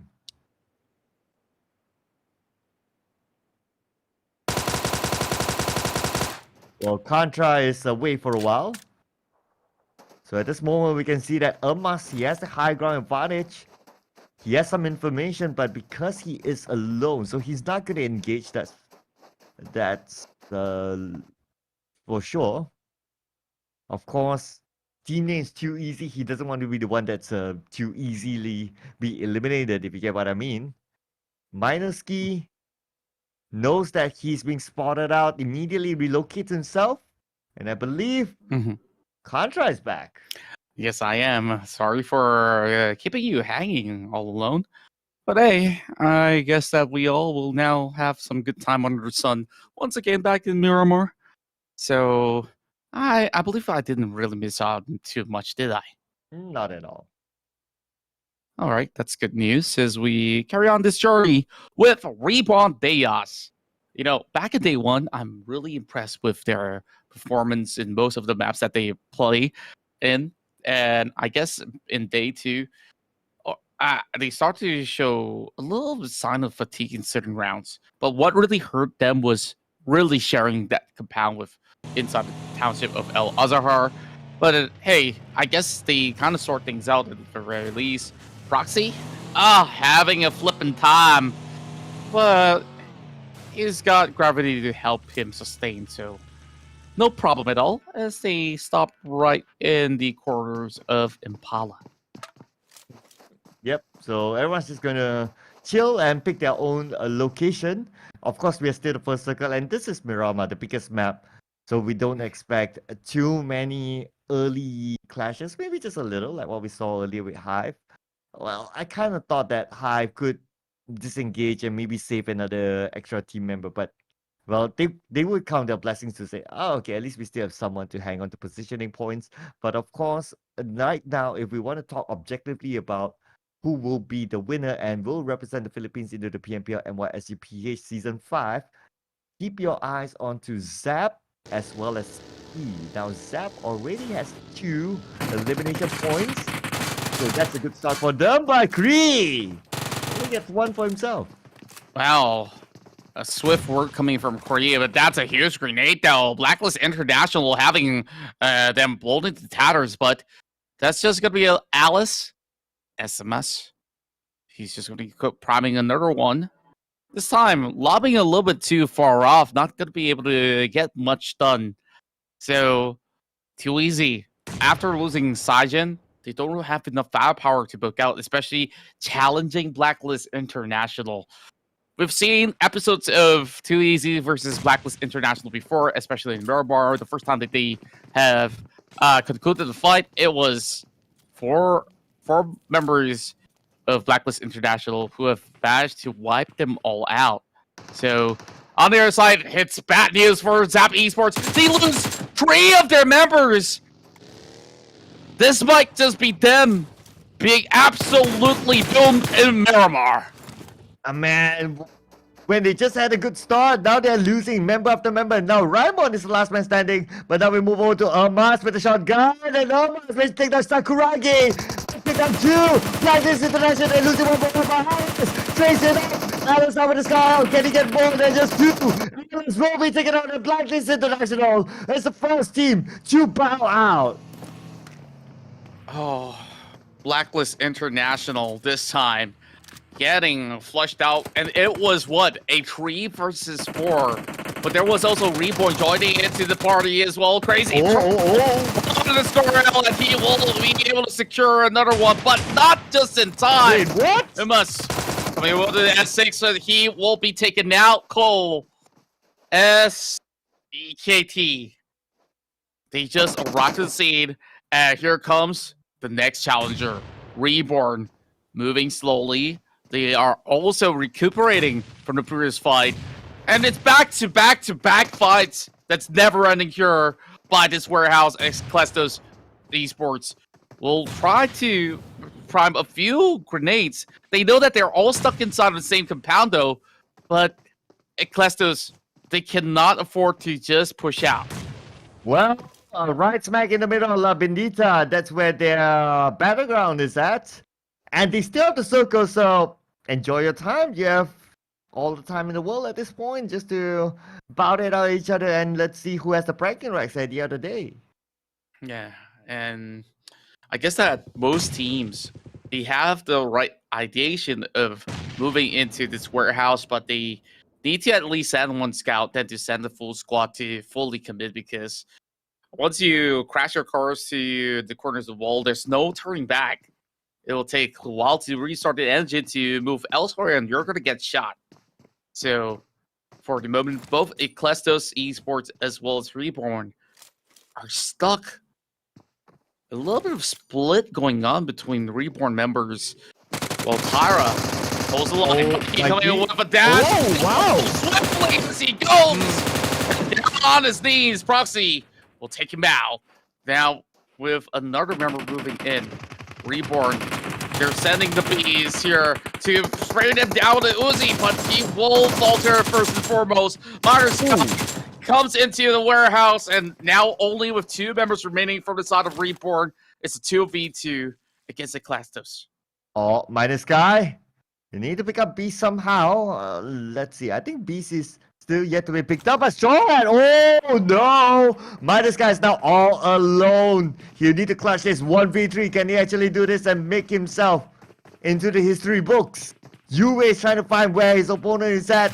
Minus Guy, I think he's trying to recover one of his teammates so that at least it will be a 2v2. But will there be enough time? It's going to be 3 versus 2 at the moment, and so long as they manage to pick up Bees. Now he does have the crosshair available, and he's going to push right outside. That's too much for Reborn Deus to handle.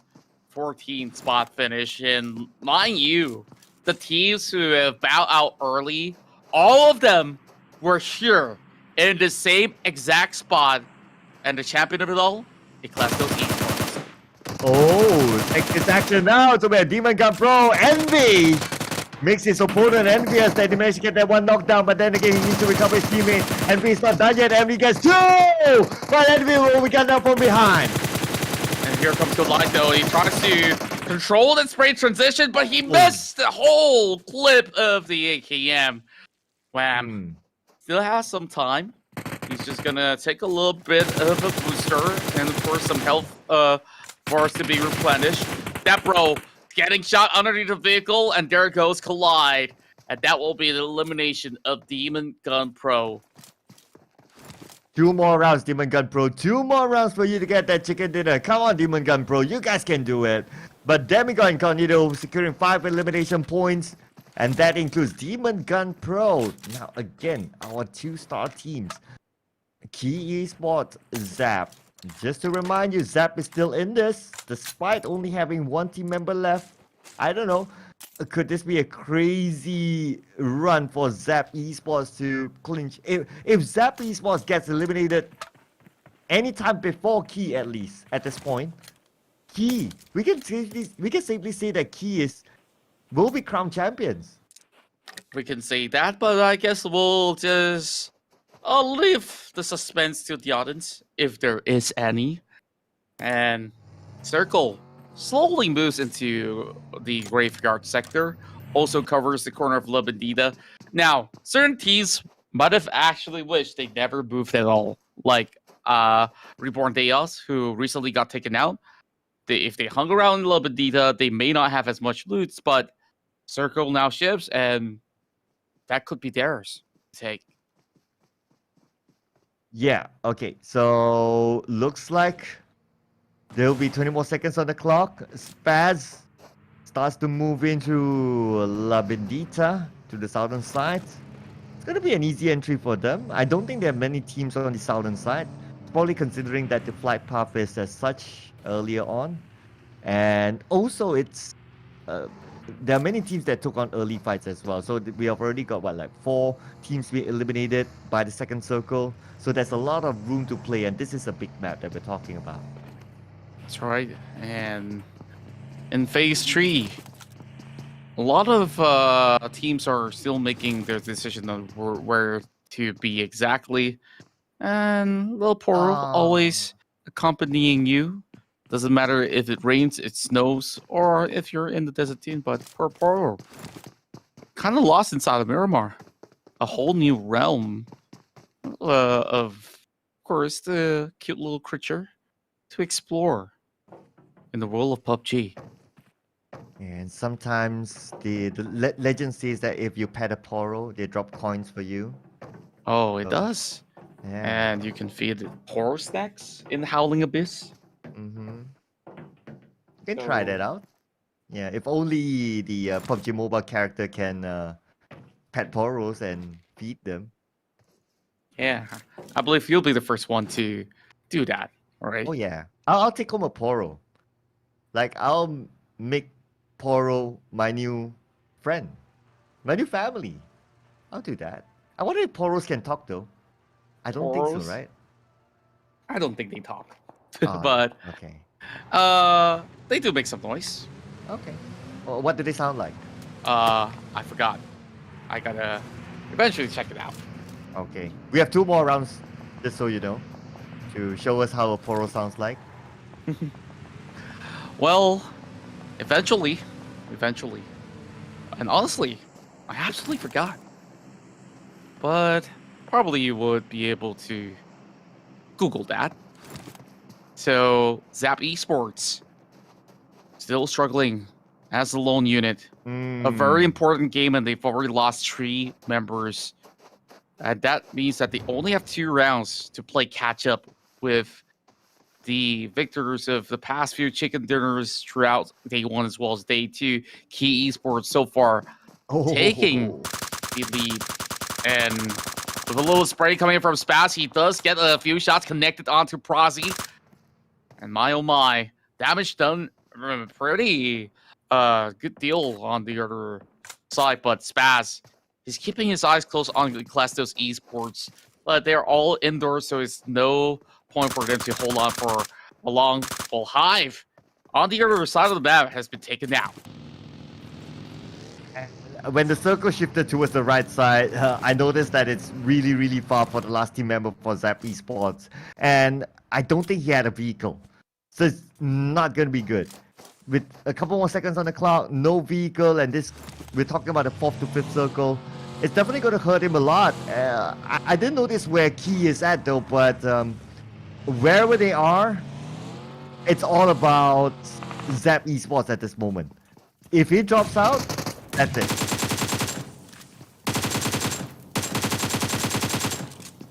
Okay, but here we have it. Gunfire happening here. Evil Squad Killers going up to the 2nd floor. And one of them being knocked down with a nade being tossed out onto the 2nd floor. Yumi, with about 20% of health, needs to recover. Demigod playing with only 3 team members. DJ on the 2nd floor with a nade. Takes out DJ. And Meow was the culprit on the nades. And Meow, we have seen his nades over and over, time and time again. And it lands beautifully onto his opponents.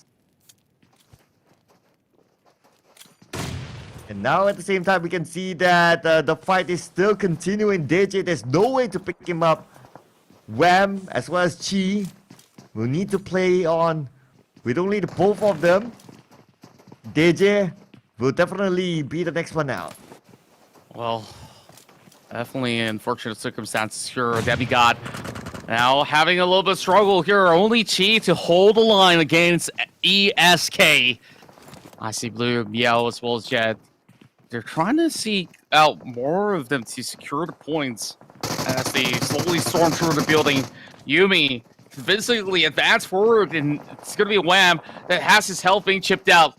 Now I see Blue. He's going to send his spot out Chi first, and this is where he will have to make the deal with the double rotate, and some of them have actually Chi. He's trying his best to support, but Yumi is holding by the corner door, and somehow that fire after fire, gunfire after gunfire. Here we go. And now the fight is happening. Let's see who will win this one. G with about 20% of health left. G is the last place standing for David because incognito.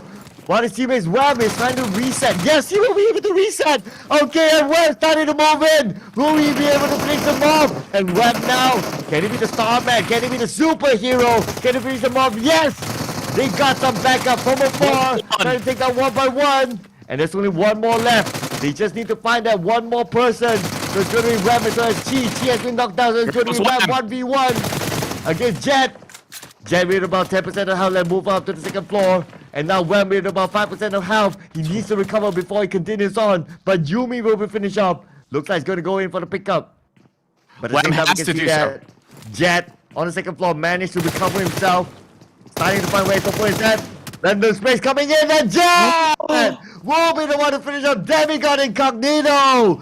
That fight lasted forever and Jet managed to win the fight. Baffling.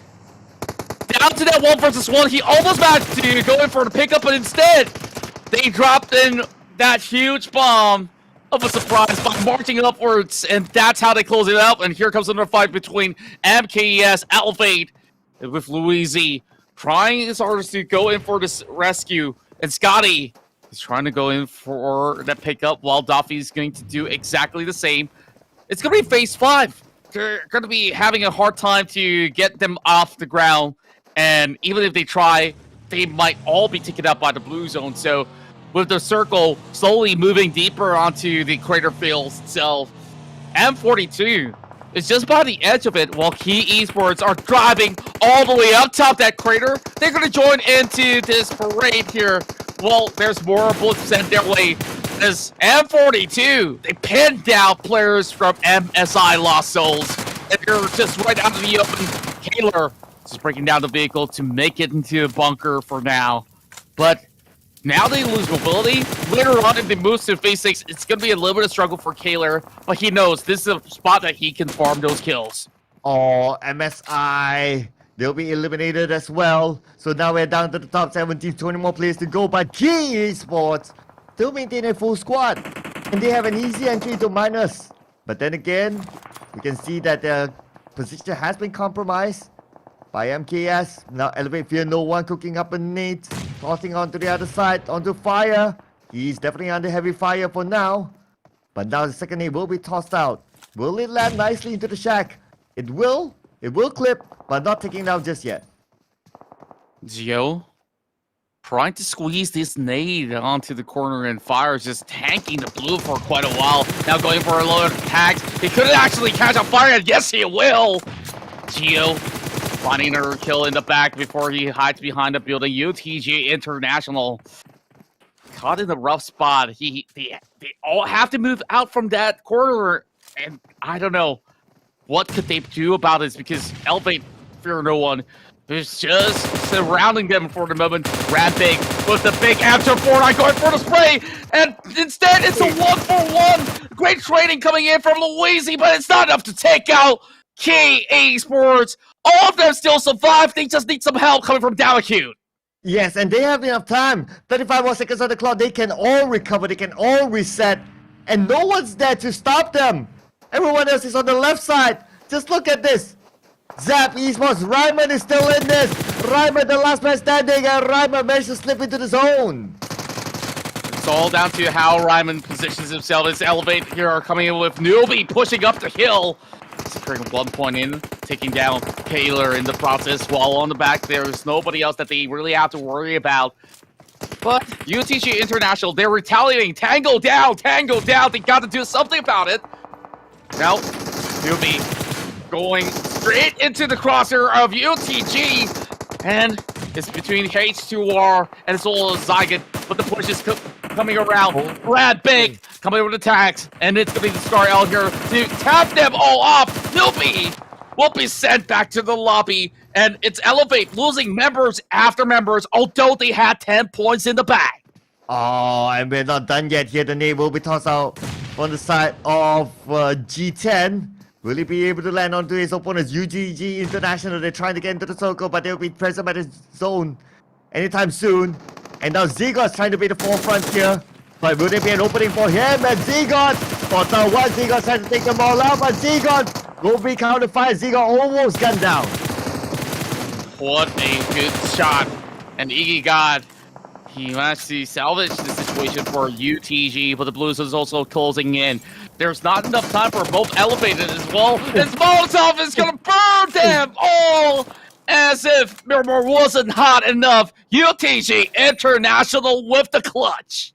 Oh, UTG International, somehow they managed to clutch it, somehow they managed to find their way into the next phase of the circle, but now their next challenger is M42 Esports. M42 Esports, we're only few in fact, but we've seen it before. Few has done it, few has shown his individual skill, few has shown his experience. Can he do it again against UTG International? This is very much doable. It's only 2 members left for UTG. Meanwhile, Zap still has Raimon hanging by a thread. This made it all too easy. Remember this, you mentioned that Zap has to survive, but what if Key Esports gets another chicken dinner? It is almost impossible for Zap Esports to try their luck to get another one, but take a look at this. It's Iggy God getting shot, and it's Bomb Boy that secures a kill. Now it's down to Zap Esports. They did secure a total of 12-pointer in. There is still hope for the team. While Key Esports secures a perfect 10 points of a frag to close the round here with yet again another winner chicken dinner for Key Esports. With this chicken dinner, we can say that Key Esports are your Filipino champions, and we will definitely, nothing is going to stop them. It is not mathematically possible, it is not realistic for anyone else to overtake Key Esports at this point. We will definitely see them in the PMPL MY SGPH Season 5, and they will be the Filipino representatives.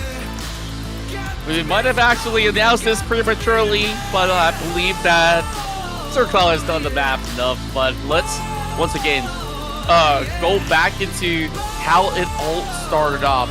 Blacklist International, they had a lead. They managed to get 1 pick off of Too Easy, but it was till, alas, got flanked all across the corner, and the pressure was mounting.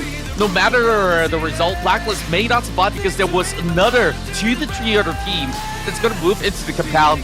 And at the end of it all, it was Eclastos Esports that basically won that battle of the warehouse. Oh, yeah. I mean, this round has a lot of action. It was like back-to-back action, and there was like, what, that warehouse itself, there was like 3 teams coming in, trying to show dominance to each other. This was also another good fight there that we saw earlier on in the highlights. I mean, there was a lot of good fight here in this round of Miramar. Even with the last 2 games, we can see all these teams trying to show dominance onto each other. It's just a great showing. Indeed it is, Sir Cloud, and Key Esports, they are invincible, I tell you that. Look at Rambik, he brought in the M249, and the quick coverage. Even Luisi almost eliminated the whole squad, but they managed to resuscitate all the fallen allies and make this fight uneven.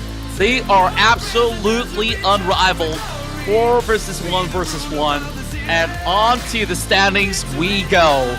Take a look at the total of 25 points to add on top of whatever they had.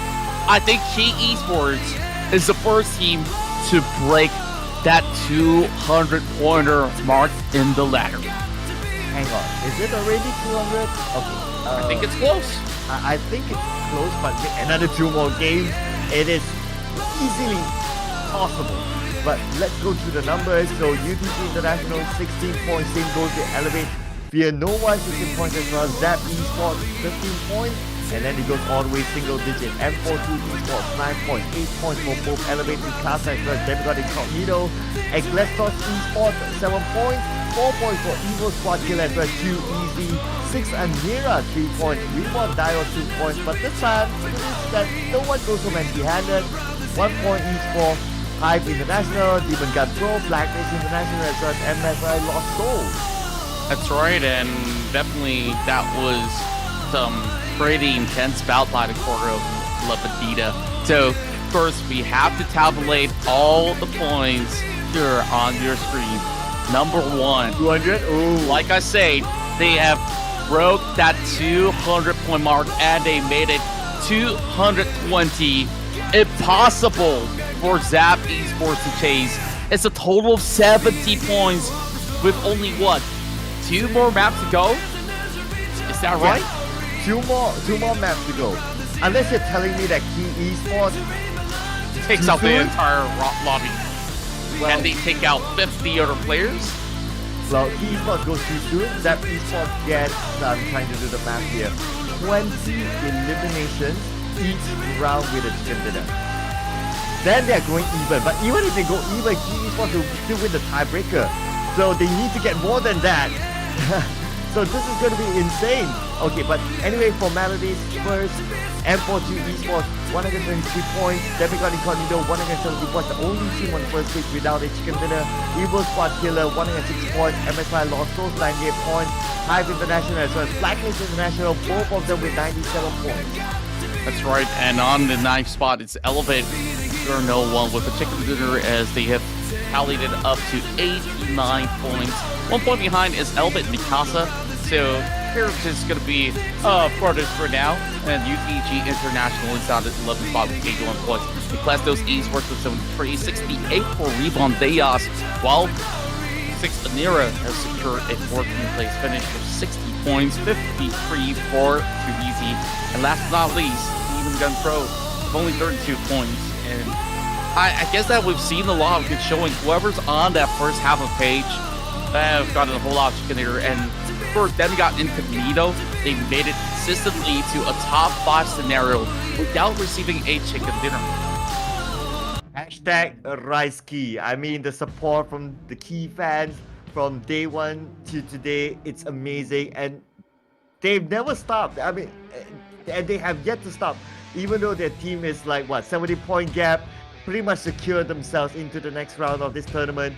And they're still there in the comment section putting a lot of support for their team. You guys made this happen.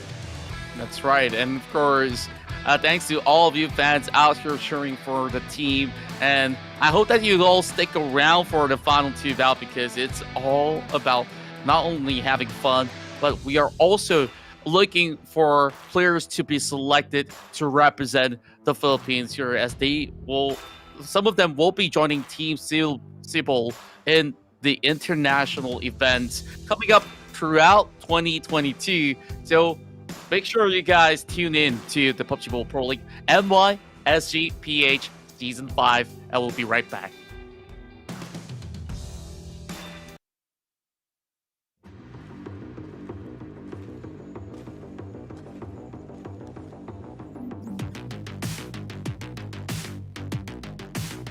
Ada flank yang dilakukan oleh Luxi dan RRQ join the fight. Menembak pertukaran Bigetron kali ini 3 pemain bakal dihabisin. 最後跌咗啦，烏木飛，揾執打架啦，喂，你個超速跟派你。แล้วโดนอีก 1เป็นเมล่าครับเจ้าเวฟคนเดียวเจ้าเวฟเรียบร้อยดีอินฟินิตี้ Jatuhkan SMG akan dicari, tembakan telah dilepaskan. Satu jatuh untuk Trinity. Lawan dengan satu daripada 4 Rebels, 3 chicken berturut-turut untuk Geek Spam. Inilah dia juara anda.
Hi everyone! There are many exciting updates in PUBG Mobile, and the new carry feature is one of them. When a teammate or enemy has been knocked down, besides reviving or eliminating them, you have another option. You can now carry any knockdown player and move them to another location. Yes, you heard that right. You can carry your enemies too. You just need to approach a player on the ground and tap the carry button to carry them. Do keep in mind that there are some limitations when carrying another player. First, you will move slower when carrying a player, and you can't crouch or go prone.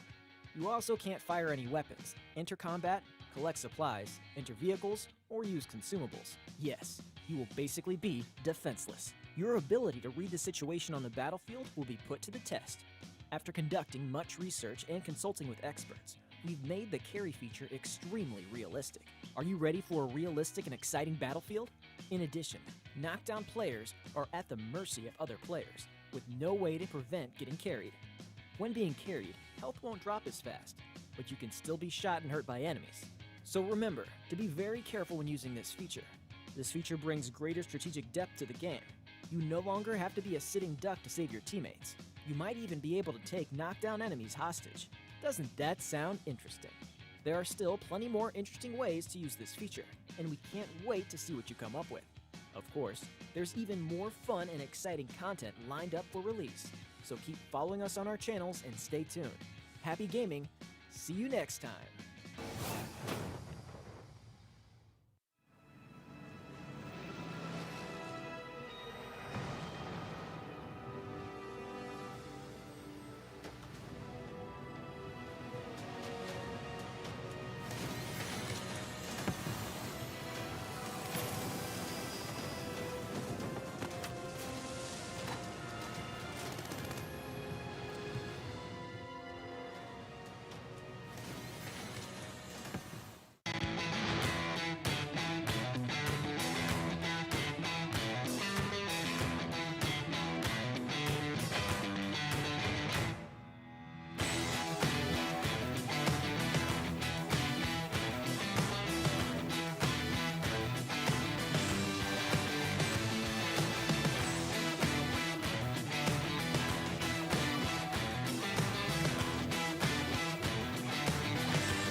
Ada flank yang dilakukan oleh Luxy dan RRQ join the fight. Menembak pertukaran Bigetron kali ini 3 pemain bakal dihabisin. 最後跌咗啦，烏木飛，笨心揦架啦，喂，你個超數麥跟派嚟。แล้วโดนอีกหนึ่งเป็นเมล่าครับเจ้าเวฟคนเดียวเจ้าเวฟร้อยดีอินฟินิตี้ Jatuhkan SMG akan dicari, tembakan sedang dilepaskan. Satu jatuh untuk Trinity. Lawan dengan satu daripada 4 Rebels, 3 chicken berturut-turut untuk Big Spam. Inilah dia juara anda.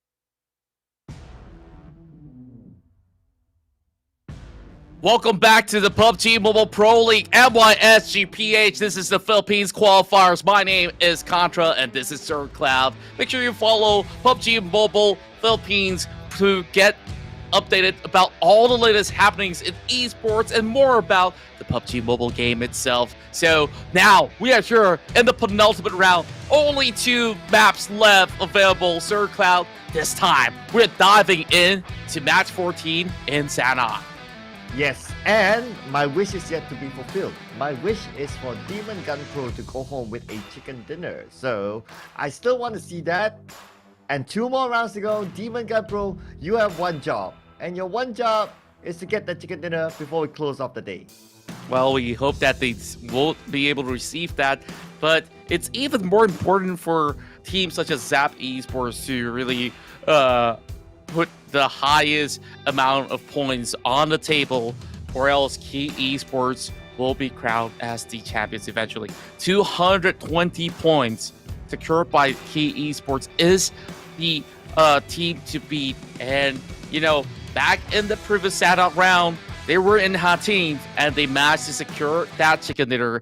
Is this another one in for the team, or could it be 1 out of the 16? Well, that's definite, but here we are.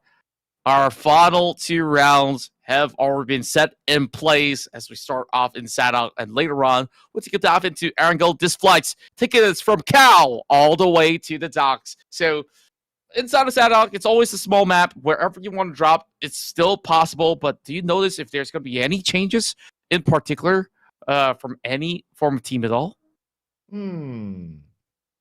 So Key is still going to drop in Hard Tin, but they are the only team in Hard Tin, so that's quite a major change. Okay, interesting. So no one's going towards the side of Camp Alpha, so that's pretty interesting. But of course, what's going to be important is the circle as well. But hang on a second, Paradise Resort, not really a paradise, and the circle again. This is a deja vu kind of circle. Oh my! And I think that teams have known exactly what to do, and there's a little fight going on inside Paradise. We might zoom into the action in a moment, but first blood now has been secured by M42, I do believe, as there's a little bit of a tussle going on. UTG International still picking up their loots. They are not fully stashed up just about yet. Hive on the outskirts as well. And it's Demon Gun Pro, the team that you've been eyeing on, losing 2 members already. UTG pressing on the attack. It's going to be OJ Nav here, only with a micro Uzi. He does have the helmet. Doesn't matter if he has a back or not.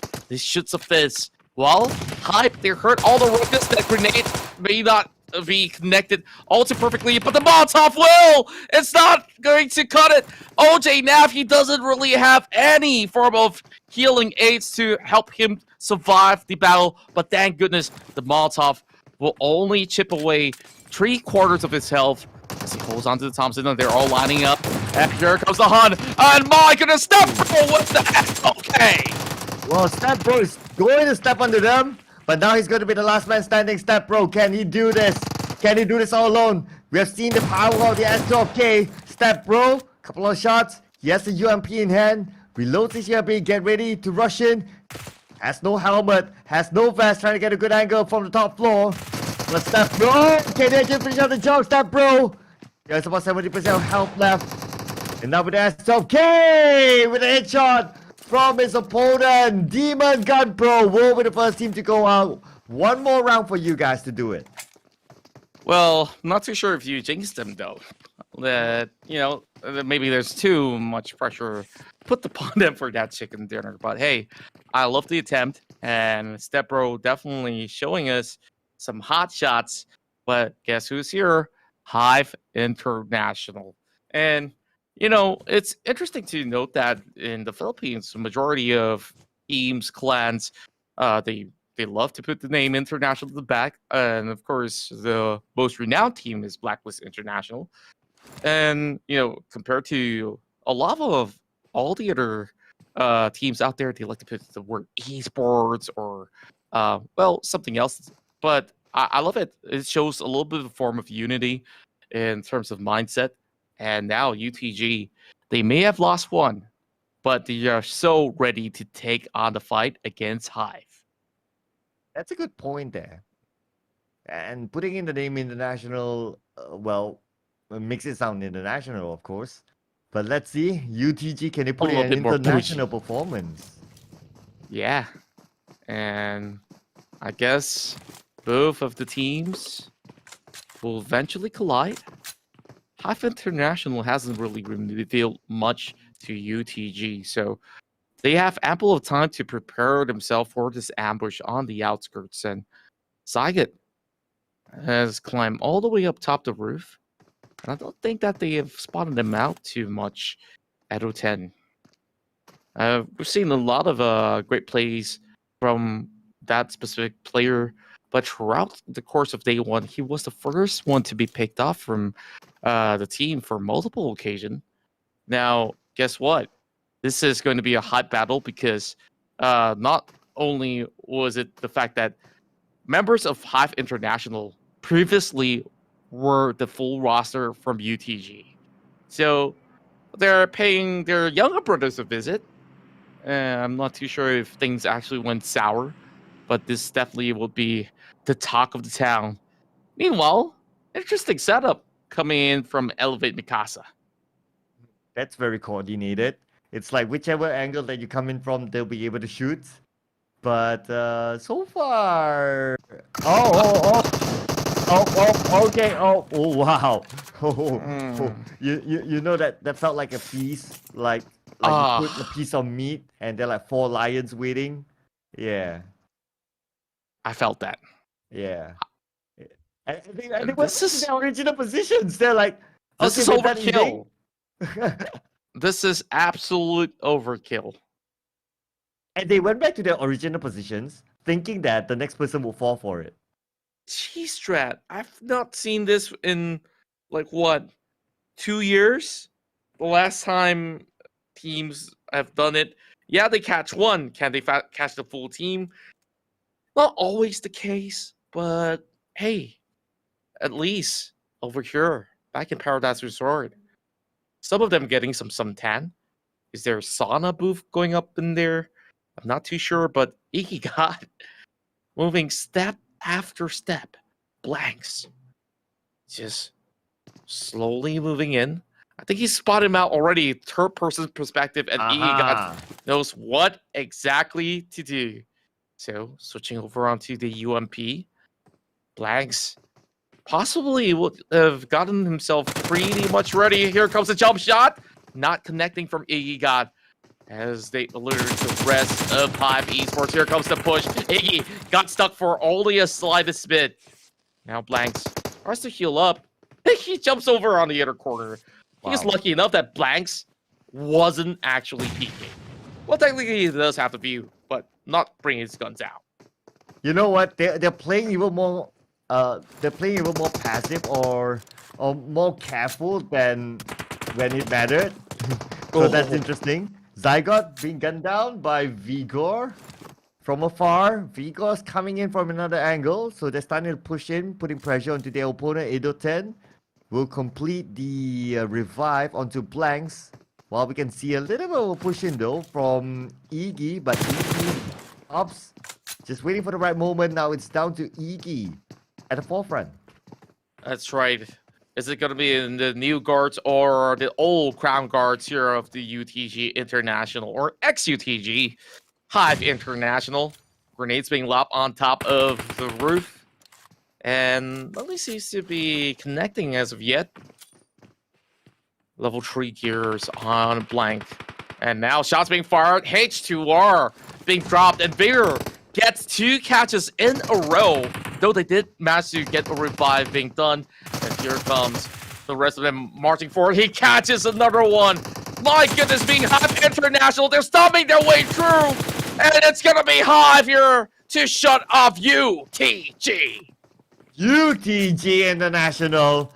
So looks like the answer that you're looking for, the old guard or the new guard, looks like the old guard had the upper hand. But now we move over to these 2 invited teams, Demigod Incognito, as well as Blacklist International. So looks like there's going to be a skirmisher between these 2. But Demigod Incognito, I guess they won't be playing with a full squad. They'll be playing with only 3 team members. Whereas Blacklist International, they have all 4 of them still intact. That's right, and this is a classic rivalry between Blacklist International as well as Demigods.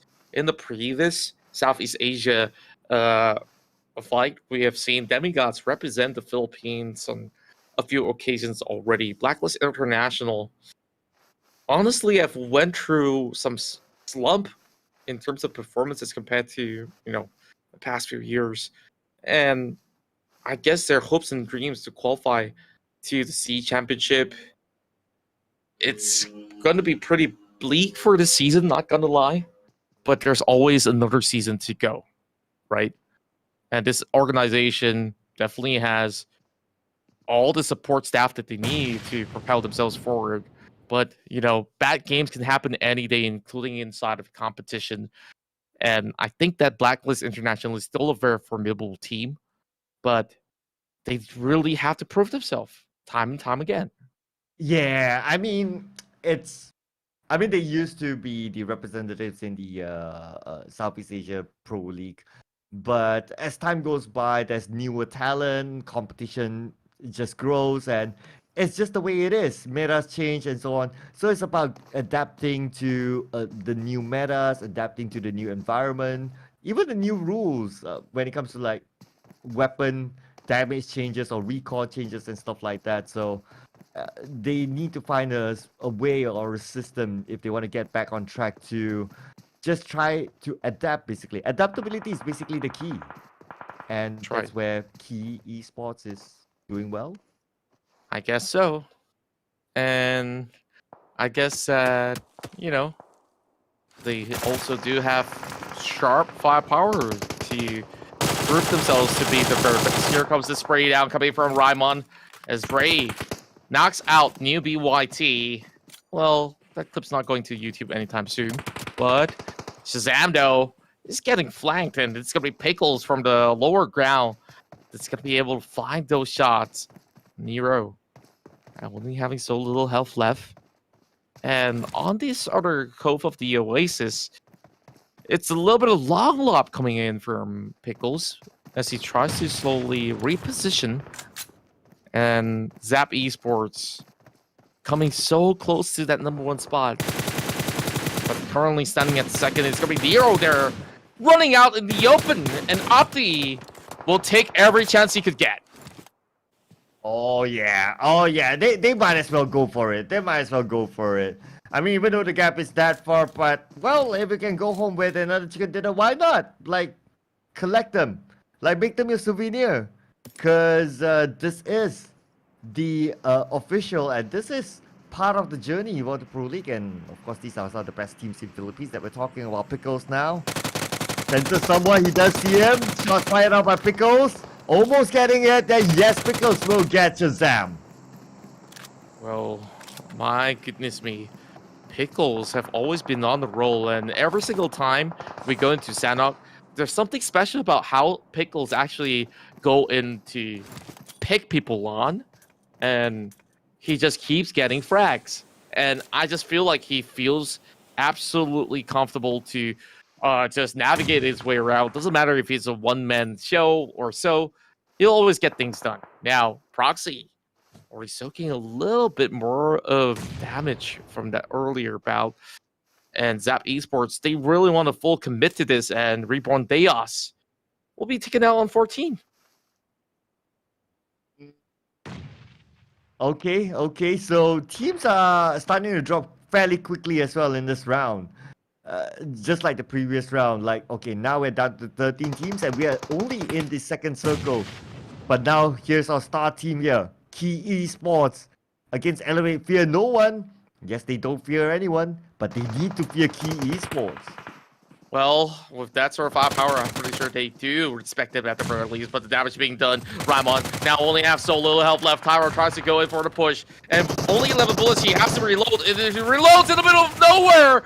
Opti goes in for the punishment, and that will also be covered fire by Proxy. Now long-range trades. As Klestos, they have to recuperate. They only have to pick up Tyra, and Zap Esports, the end is nigh. And they are all too segregated. They should not continue on with this fight, but they are all out there for blood. Now here comes the third party from the back as well. Who is that chipping in some damage? Oh, yeah, where did it come from though? Could it be from the other side? Because they're kind of in an open position, but... MSI Lasso, they're there. Oh, okay. They are here to spawn a party. My, I guess it's just getting started here.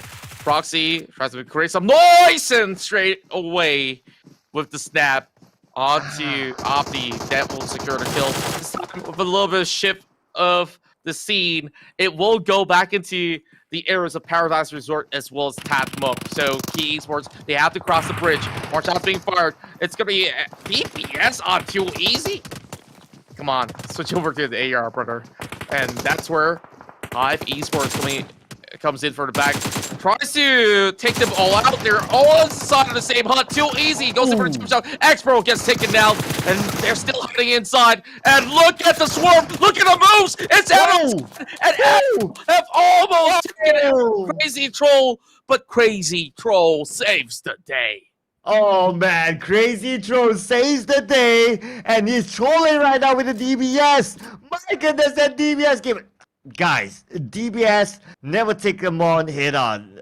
That's what you get for taking DBS's head on. So, well, Crazy Troll, I must say, that was entertaining. It was? Absolutely. Now, this is a familiar situation for Zap Esports. One member left, and they have to pull off a clutch. Now, surrounded by EKT, MSI as well 6, I think the survival rate for newbie is close to less than 10%. Yeah, it's tough at this moment. But let's see if they can overcome that. I mean, that's the challenge at this moment, right? But just to summarize it again, so we did talk about like how fast these teams actually drop out. We are in the third circle, but we have 12 more teams left. So things are really starting to, I wouldn't say heat up, but it has always been like this concurrent action happening from time to time. And yeah, I guess this is what you get being the second last game. That's right. MSI and Lost Souls have Gray getting shot with the M24. Wow, that must have covered some distance. We don't even spot the shooter coming in from the other side, and Mataboy picks onto Tyra as Ecclestos. They are having a little bit of a standoff here. Bahama with so little health. He's got to hold back. And I guess this isn't the team that they can pick off easily. Yeah, so it's still a lot of room to play though, considering that there's already like 4 teams being eliminated. So there's more space for them to move around and more space for them to choose where they want to be at. So let's see the next phase of the circle, where will it be? Now Proxy is keeping eyes on to the other side, but M42 Esports. Wait a second. This is the island just on the outside of boot camp. That's right. Seriously? Well, do you really need to be here? It's still within the circle, so why not chill and hang out with the island boys? Island boys. What? Okay. I mean, the circle. They got the new circle. Fine. It's a legit plan. Fine. Fair enough. Now I do hope that the circle goes to that island. That'll be nice. That'll be interesting to see how do they defend that island. Oh. Well, I think we've got some history lessons from Pearl Harbor. Oh. Yeah. I'm not too sure. I don't want to spoil the movie for those that haven't watched it yet. And that kind of reveals our age. It feels like we're boomers. Thank you. Among all these very young and talented players. Just like Chi. Tossing out those nades. Just being a nuisance. And still wondering when is he going to get one person. But that was a big clip there. Onto Senyo. But Chi just needs to play the gatekeeping game and let the blue do its work. Fast now getting shot, and that's an easy pick from Debbie Goss as he will have Rio on top of the hill to slowly get those numbers back. Elevate Mikasa. They're spread to Tin, though. It's going to be hard to save Stanira, and now that is a perfect angle coming from Rio to secure another point in. Demigod adds that to 3. And you take a look at the rest of Elevate Esports Mikasa. He immediately dived into the water, and now it's down to Myers pushing forward. He does get one knockdown, but that's not going to cut it. Roxy going for the boosters. And Geo, at least, will help KD back up, while new BYT, I'll take my words back. His survival rate has now increased from that 10% to a 50%. Wow. And that 50 is going to go up. Yeah, well. Remains that at 10. just happened. Remains at 10. Remains. But if I'm not mistaken, Newbie, I think he must be one of the substitute players because we haven't seen him before this. I don't remember his name. So I think he must be one of the sub players. Well, I remember him playing a few rounds already, Oh, okay. so yeah, it's definitely a little bit harsher for him to, of course, cut across the island. And now we see Damacute getting those members of Too Easy. And well, we got so many of all these teams already eliminated here on Phase 4. It's not even Phase 7 yet, and it's only 10 teams that's still left surviving. Now, the circle will force them deeper into the bootcamp sector, or should I say north of bootcamp. Manta Boy running into cover just in the nick of time. Bree, with his deadly shots, have been able to push them all into the brink of the corner. But take a look at this. Blacklist International, they're not too far away, but they have to deal with ESK first and foremost to get to where they need to be. Well, M42 needs to move as well, so finally they'll be forced out of that small island. I call it the two-house island. Yeah, that's my own call sign. But now Evo Squad Killer, Icy Blue, he's gonna melt, and Icy Blue goes down to Jeff. That's right. Ecclestos Esports bows out at 10th. Commendable effort being shown by the team. We saw them taking a lot of fights. Icy Blue just couldn't really seem to get any form of rest at all as he gets picked on by Blacklist International. Oh, what was that spark that we see? And oh my, that shot from Cree, perfectly lining it up. MSI suddenly have a lot of problems here. They cannot cut over onto the circle. It's being gate kept by both Blacklist International as well as the side of ESK. Well, they not only have gatekeeping problems, now they have the blue zone problem onto them. Blacklist International needs to move as well, and now Mel falls out one team member from Cree with a long range shot. Elevate Fear No One will be out at 8th place. There were more teams to go. And now Yumi tries to find another angle. They are currently in the circle. Evo Squad Killer, they are kind of comfortable in it. They just need to gatekeep other teams trying to get in. That's right. MSI still outskirts. I wonder how many first aid kits will they have. M42 claims the lives of Mom Boy, and Blacklist International also receiving a little bit more pressure coming from Mel, dropping into those grenades. Alas, we'll have to make a move, and oh my, Kalar goes down. And there goes MSI Lost Souls. They were already tanking the blue. At this time, they don't make their way out. Only Meow as well as Yumi surviving for Evil Squad Killer. And there's no possibilities of picking up Jet, though he does get into the circle. And alas, could easily just spray to secure that 1 point. M42, they're still winning the game. Few running into the circle. While Demigods, they control the southern end of Sanok. Ooh, Alice, meow, meow. Oh, looks like it will not be a raw. So it's going to be a meow. Sakuragi will be the one at the forefront to be part of the lineup that finishes him off. And now Yumi is the last man standing for Evil Squad Killer. From having the circle to now having only one player left in the circle. Start looking good for them. Looks like the chicken dinner could fall onto someone else. That's right. And now with only your top 4 teams remaining, Blacklist International as well as Demigod has the best numbers to walk out with a chicken dinner. Sakuragi getting tagged, but he's still continuing to heal himself up. There's too much smoke covering their tracks, but Yumi's gonna be on top of the hill, and this is where they get the crosshair snapped at him. Alas, with the hollow UMP, goes in with his second kill and saves his teammate just in time. Demigods here, still 3 more members left. 6 with 2. They can play the Kingmaker here to third party in the scene of the 3v3. And the circle. Well, everyone has a fair share of the circle, I would say. But let's see who can make the most out of it. Alice will be knocked down. So Blacklist International has 2 more active members unless they can pick up Alice. Wham! We start to prone. Get closer and closer to the edge of the circle. 30 more seconds on the clock. At the same time, they need to be careful. On their right side, 6 has yet to get that chicken. The same goes to Demigod Incognito. I'm pretty sure Demigod Incognito would want that chicken dinner before they close out the day. They are the only team in the first page without a chicken dinner. And Sakuragi soaks in the damage from the grenade, and that's coming from Pahama. And suddenly, tides have turned. Blacklist International only has Kree left available to try his best to salvage this situation where Sakuragi needs help.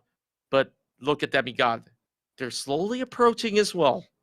6, though they have 2 members left, they play like they have all 4 members still alive. Yep, they hope so. They hope so, but the fact is that they don't. And now Pahama, keep focus on the Demigod Incognito. Wham, they spotted out. Wham down to 50% health. Immediately pops the bandage, but switches over to first aid. But there you have it. Blacklist International is down, so it's either Demigod Incognito or 6. Both of these teams have yet to get a chicken dinner, so they want to take home this souvenir. Demigod's here with the first chance of the chicken dinner. And 6 has been waiting for a very long time for this as well. The lob looks pretty good, but not going to be able to take on Pentamic as well as Jeff, as they play so defensively. They don't really hold on to the circle all too much. Demigods now swerves over with those flank. A Caesar attack formation that's coming out from them might actually get them into a really good spot.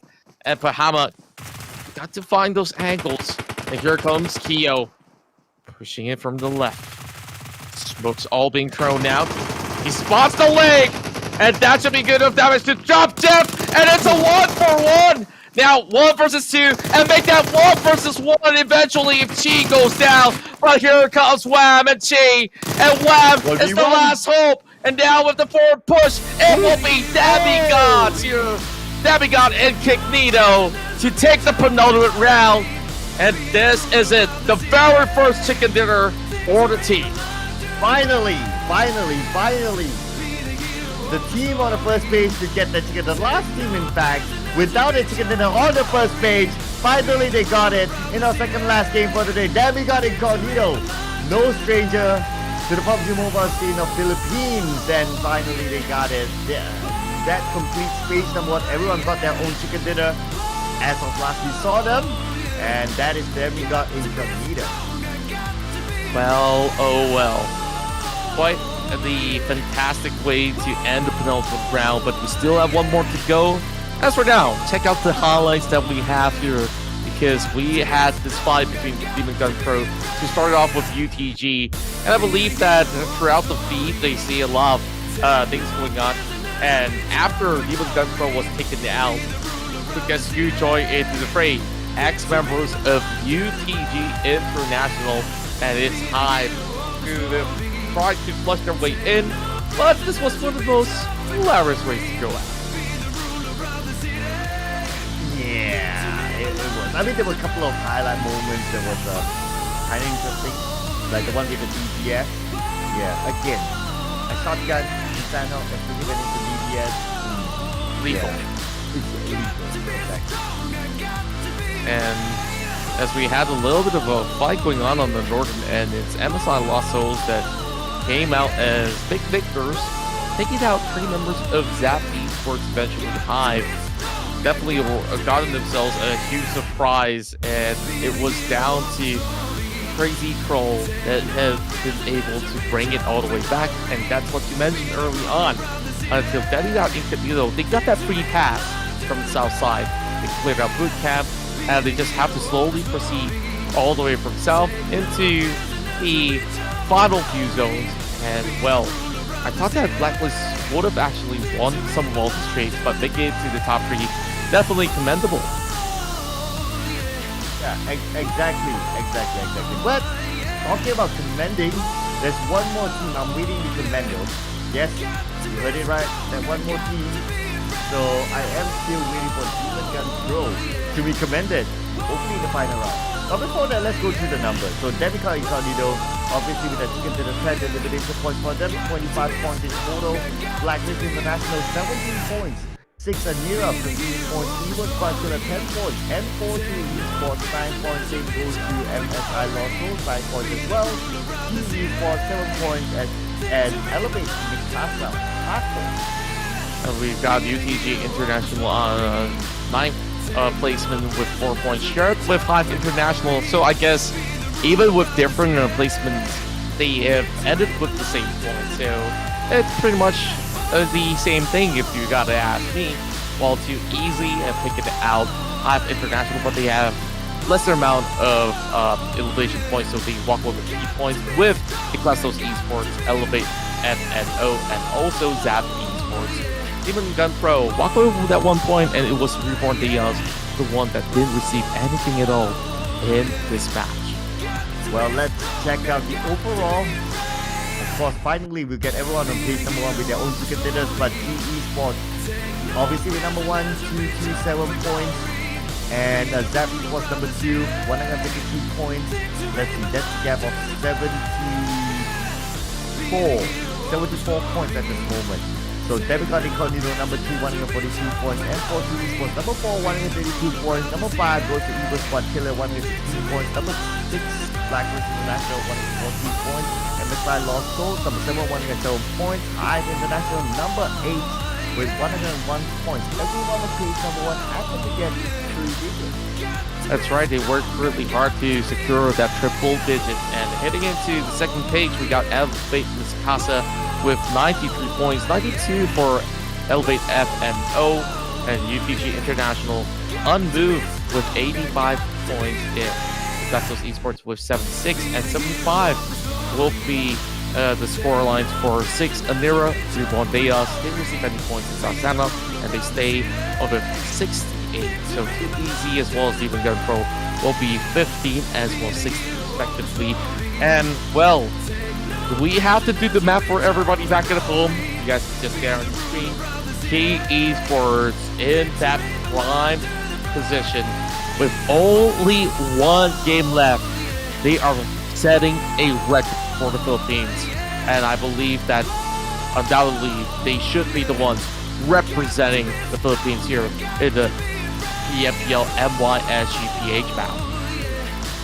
Yes, we are sure to see GE Sports again. But okay, so in the final round, there are a few things that could possibly happen. So GE Sports might want to secure 1 more chicken dinner just for kicks, and we have a couple of other teams as well on page number 2 haven't got their chicken dinner net.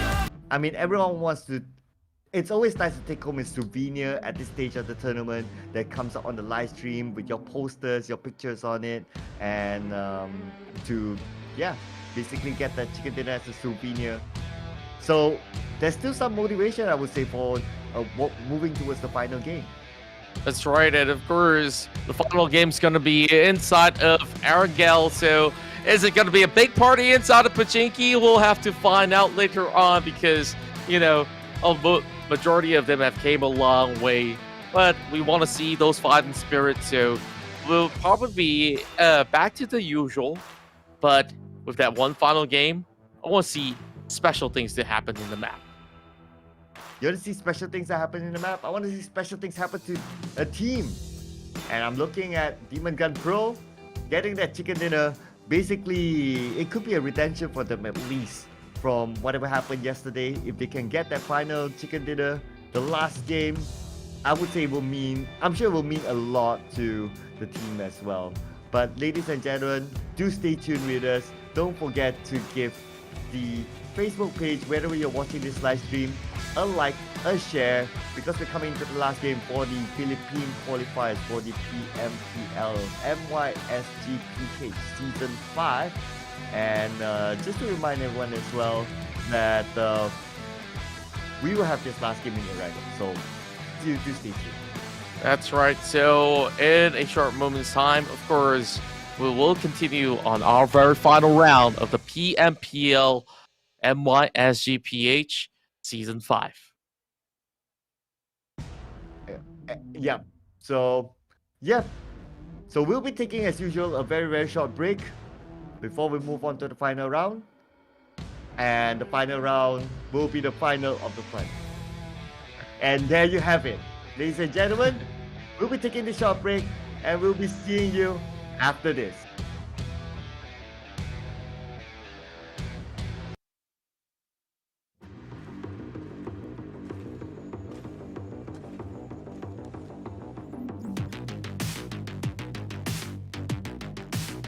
Ada prank yang dilakukan oleh Luxy dan RRQ join the fight. Menembak pun juga lebih Getron kali ini 3 pemain bakal dihabisin. 對手跌咗啦，烏木啤，笨濕乸架啦，喂，你個超數麥跟嗨你。แล้วโดนอีกหนึ่งเป็นเมล่าครับเจ้าเวฟคนเดียวเจ้าเวฟสามร้อยดีอินฟินิตี้ Jatuhkan SMG akan dicari. Tembakan sedang dilepaskan. Satu jatuh untuk Trinity. Lawan dengan satu daripada Four Rebels, 3 chicken berturut-turut untuk Geek Spam. Inilah dia juara anda.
Hi everyone! There are many exciting updates in PUBG Mobile, and the new carry feature is one of them.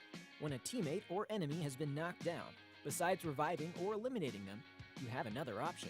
You can now carry any knockdown player and move them to another location. Yes, you heard that right. You can carry your enemies too. You just need to approach a player on the ground and tap the carry button to carry them. Do keep in mind that there are some limitations when carrying another player.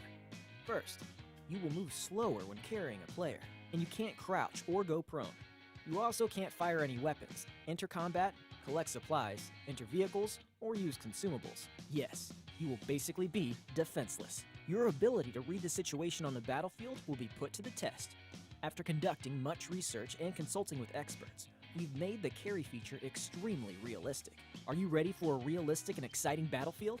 In addition, knockdown players are at the mercy of other players, with no way to prevent getting carried.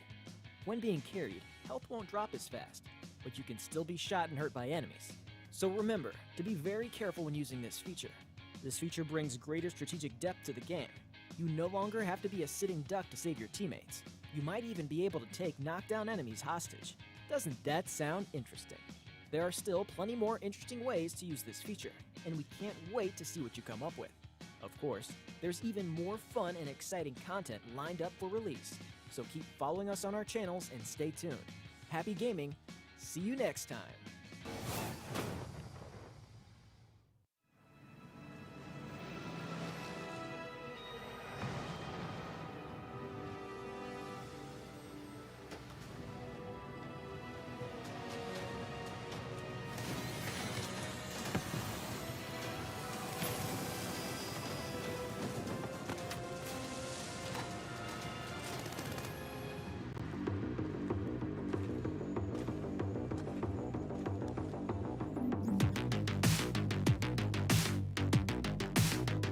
Ada flank yang dilakukan oleh Luxy dan RRQ join the fight. Menembak pertukaran Bigetron kali ini 3 pemain bakal dihabisin. 最後跌咗啦，烏木飛，不執乸架啦，喂，你個超速跟唔係你。แล้วโดนอีกหนึ่งเป็นเมล่าครับเดี๋ยวเวฟคนเดียวเจ้าเวฟตามร้อยดีอินฟินิตี้ Jatuhkan SMJ akan dicari. Tembakan telah dilepaskan. Satu jatuh untuk Trixnity. Lawan dengan satu daripada 4 Rebels, 3 chicken berturut-turut untuk Geek Spam. Inilah dia juara anda.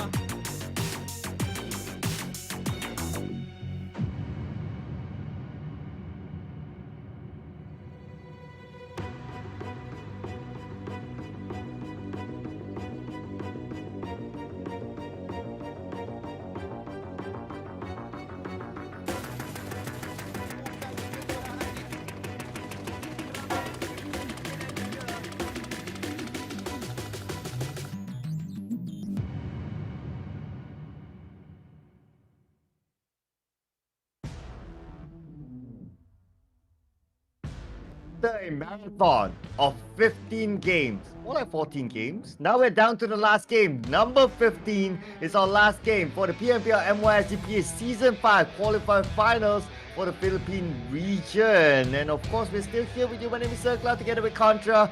We'll be bringing you the action, the highlights for the final game.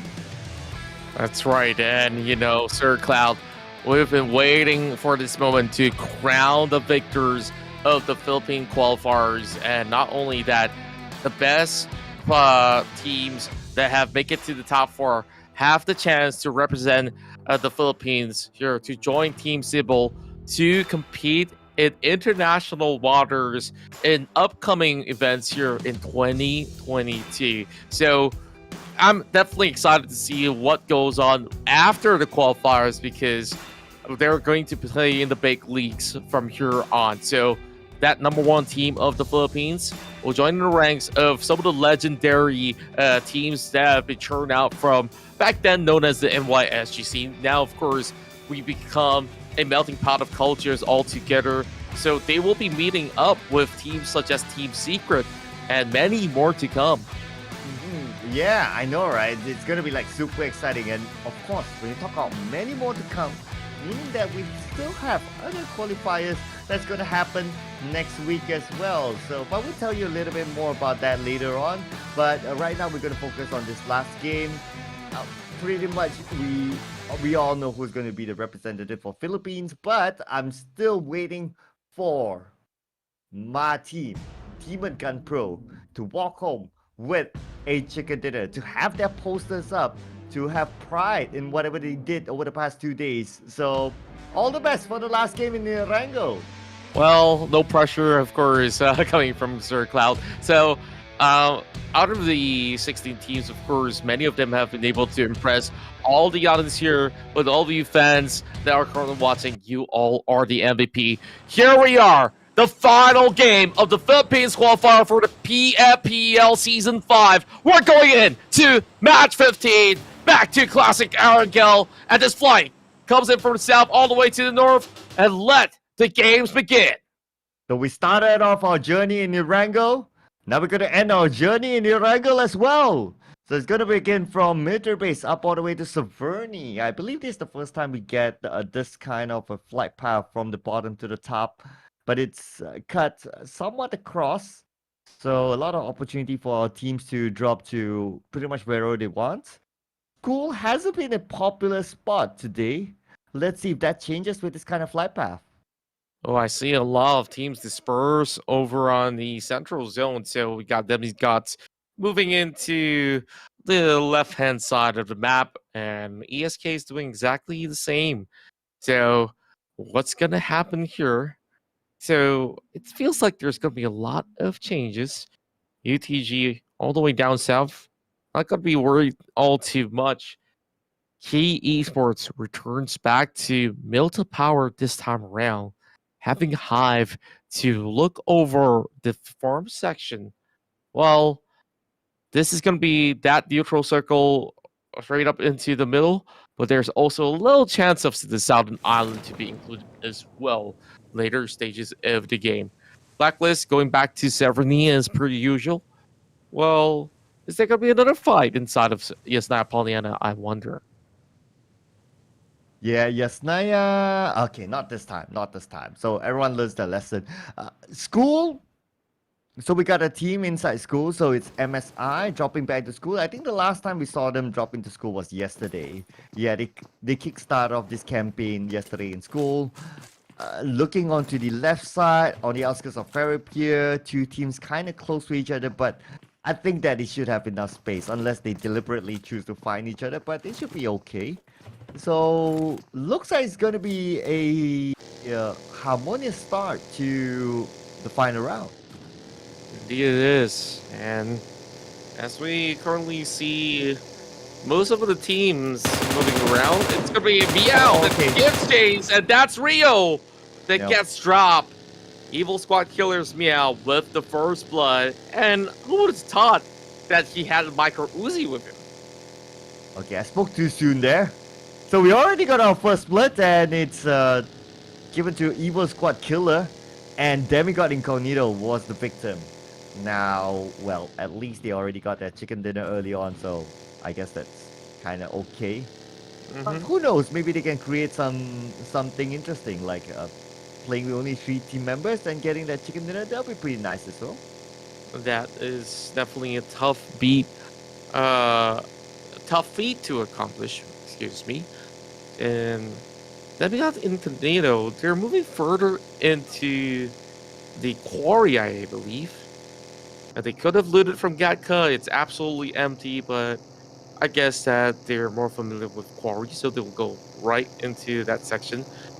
DG has cut all the way up into the North George, and well, still gonna be a little bit of a traveling being done by the team to get into the center stage.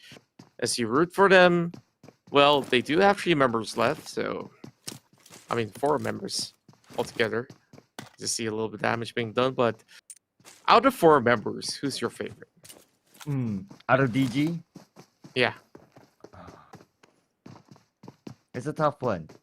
For me, it's got to be Collide or Step Bro. They did a lot. I was thinking of Collide though. Or maybe, no, I was thinking of Step Bro. Because I remember he was the one that in Murama, he tried some good attempts, although it didn't really work out for him. But he has that like bravery to just try something new, and if it's a risk, it's a risk. If it doesn't work out, it doesn't work out. It's fine. But Step Bro, I think he would have been one of the highlight players for the team. Indeed. So, as for Reborn, they lurk around inside of Pachinki, but does M42 knows about this? They're just hanging out by the corner, sun tanning. Yeah. Got to make sure that his legs don't get fried though. And there's also the gas can. If there's gonna be a grenade that flies in, that's a double whammy. Well, I guess that's why they got long leggings to cover up their legs so that they don't get fried. But they're just gonna chill up there in the northern side. M42 is in Pachinki, but no one moves to that house up on the that area. So I guess it's gonna be chill time for them. I wonder what did they have in mind when they decided to enter Pochinki? You can't possibly have like, hey, I want to get into Pochinki and chill, right? Like you gotta do something. Yeah, you gotta see some challenges, and seems like everybody is playing it a lot slower this time around. No fights happening all across, and take a look at that. The PUBG Mobile Global Championship icon.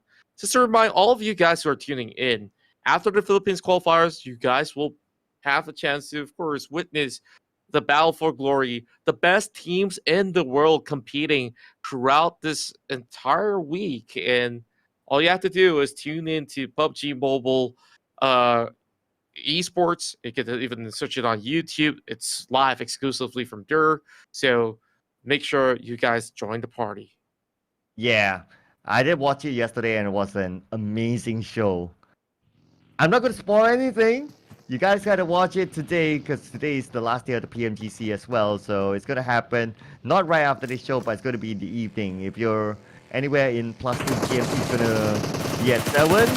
But here we have it. You wanted action, you got action. MSI lost souls. Found a couple of souls for them to get down. What a shot coming out there. And oh my goodness, the reply, even better. Tango going with the headshot on that Mosin again. And that's where they are all brought down to their knees. And here comes the full push. They're from Elevate Pure No 1. Going for that random spray. It's only one player that they have to seek out. It's going to be RC. A full team aced out by MSI Losso. MSI lost, so they started the fight, but unfortunately they will be the first one to go out, so that's a good counter fire there. But now we move over to Iggy. Spots our Jet. Jet playing this cautiously. They're still playing this cautiously despite it being the final game. But that's probably because of the motivation to get just another poster. Evil Squad Killer. They got a chicken dinner yesterday, so they probably want more. I mean, if you felt one, you tasted one, you always want more. That's right. And Blacklist International, they're just going to be spotting out some players of the side of the Clastos. So Tyra will not proceed any further. And I believe that they scouted out some of the cars parked inside of the building and therefore opt out of that battle. Now it's Tyra. Waiting for a glimpse. Hot Vigor here. Challenging Crazy Troll. And that's a nade drop onto Tyra. Blacklist International.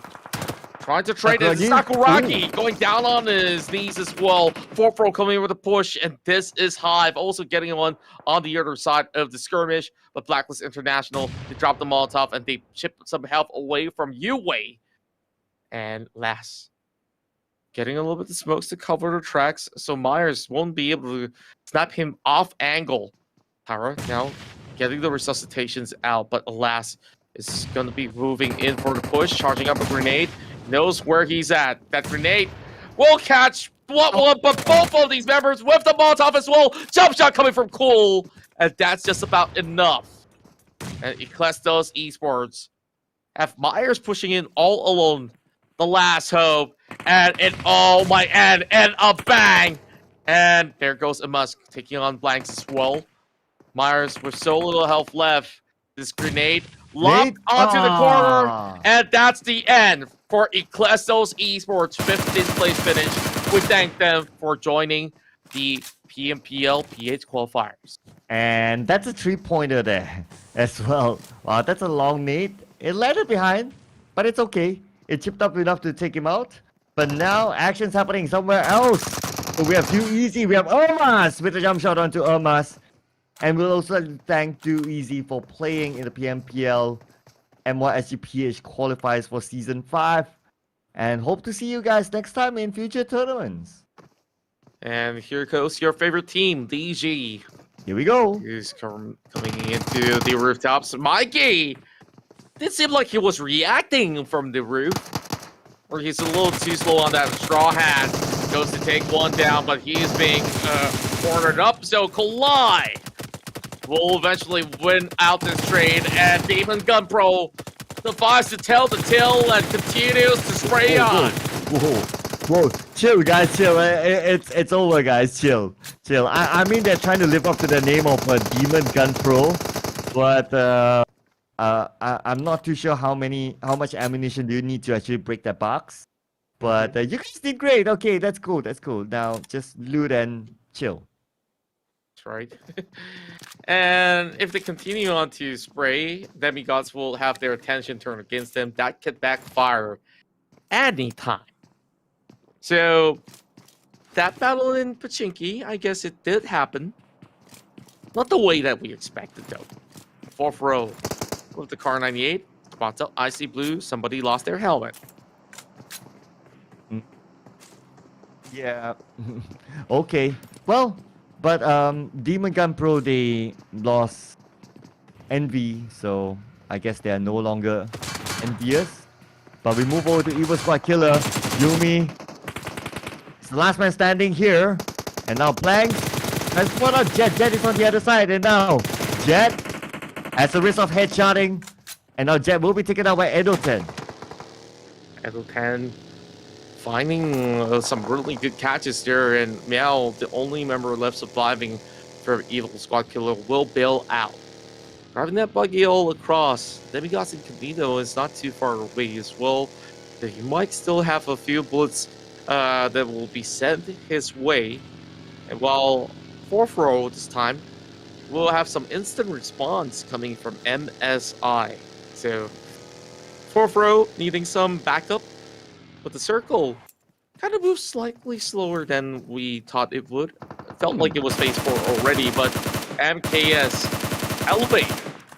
They're pushing on, driving towards members of Hive International, fighting by the corners of the hill. So this is going to get a lot messier than intended. Yeah, everyone at this point is just having a good time, I can say. Well, looks like the Potato Hill will be the center point of the circle. Now Elevate Esports Mikasa has an opponent onto the other side. There's Hyde International, scoping out, tries to get a knockdown with his DP.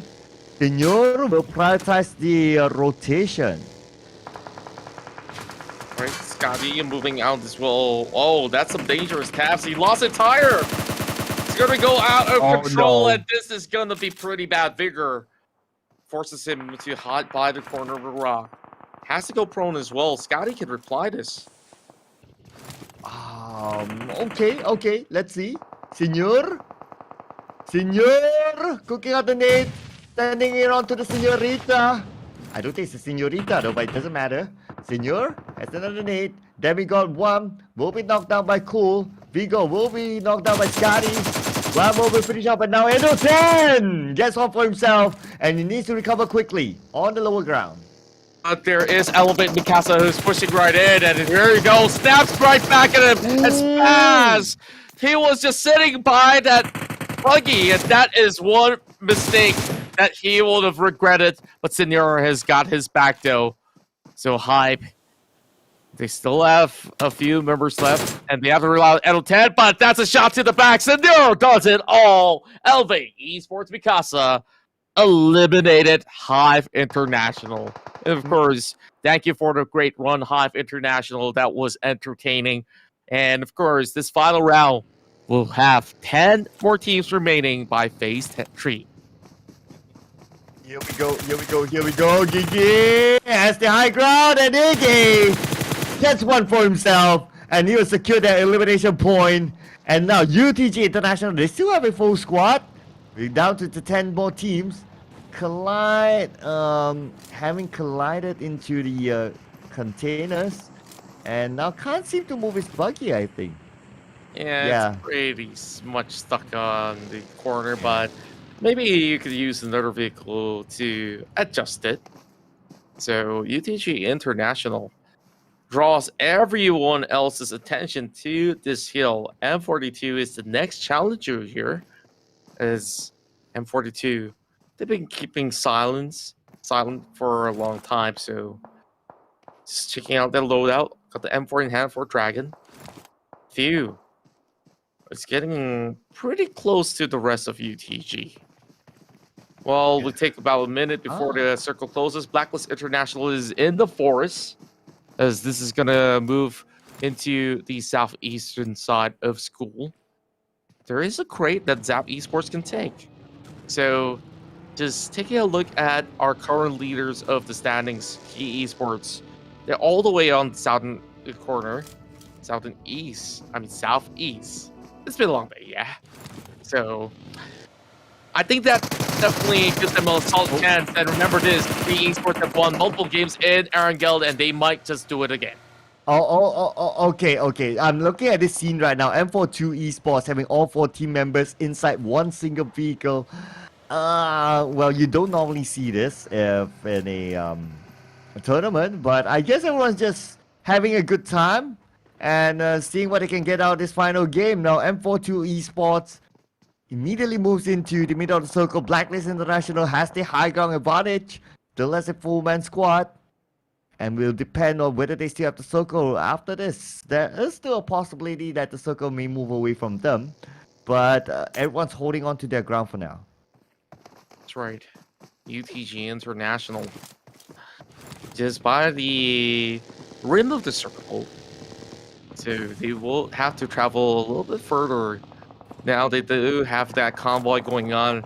They will have that widespread of the view, and this time only 9 more squads remain. Evil Squad Killer is already out of the game as we continue on with the journey.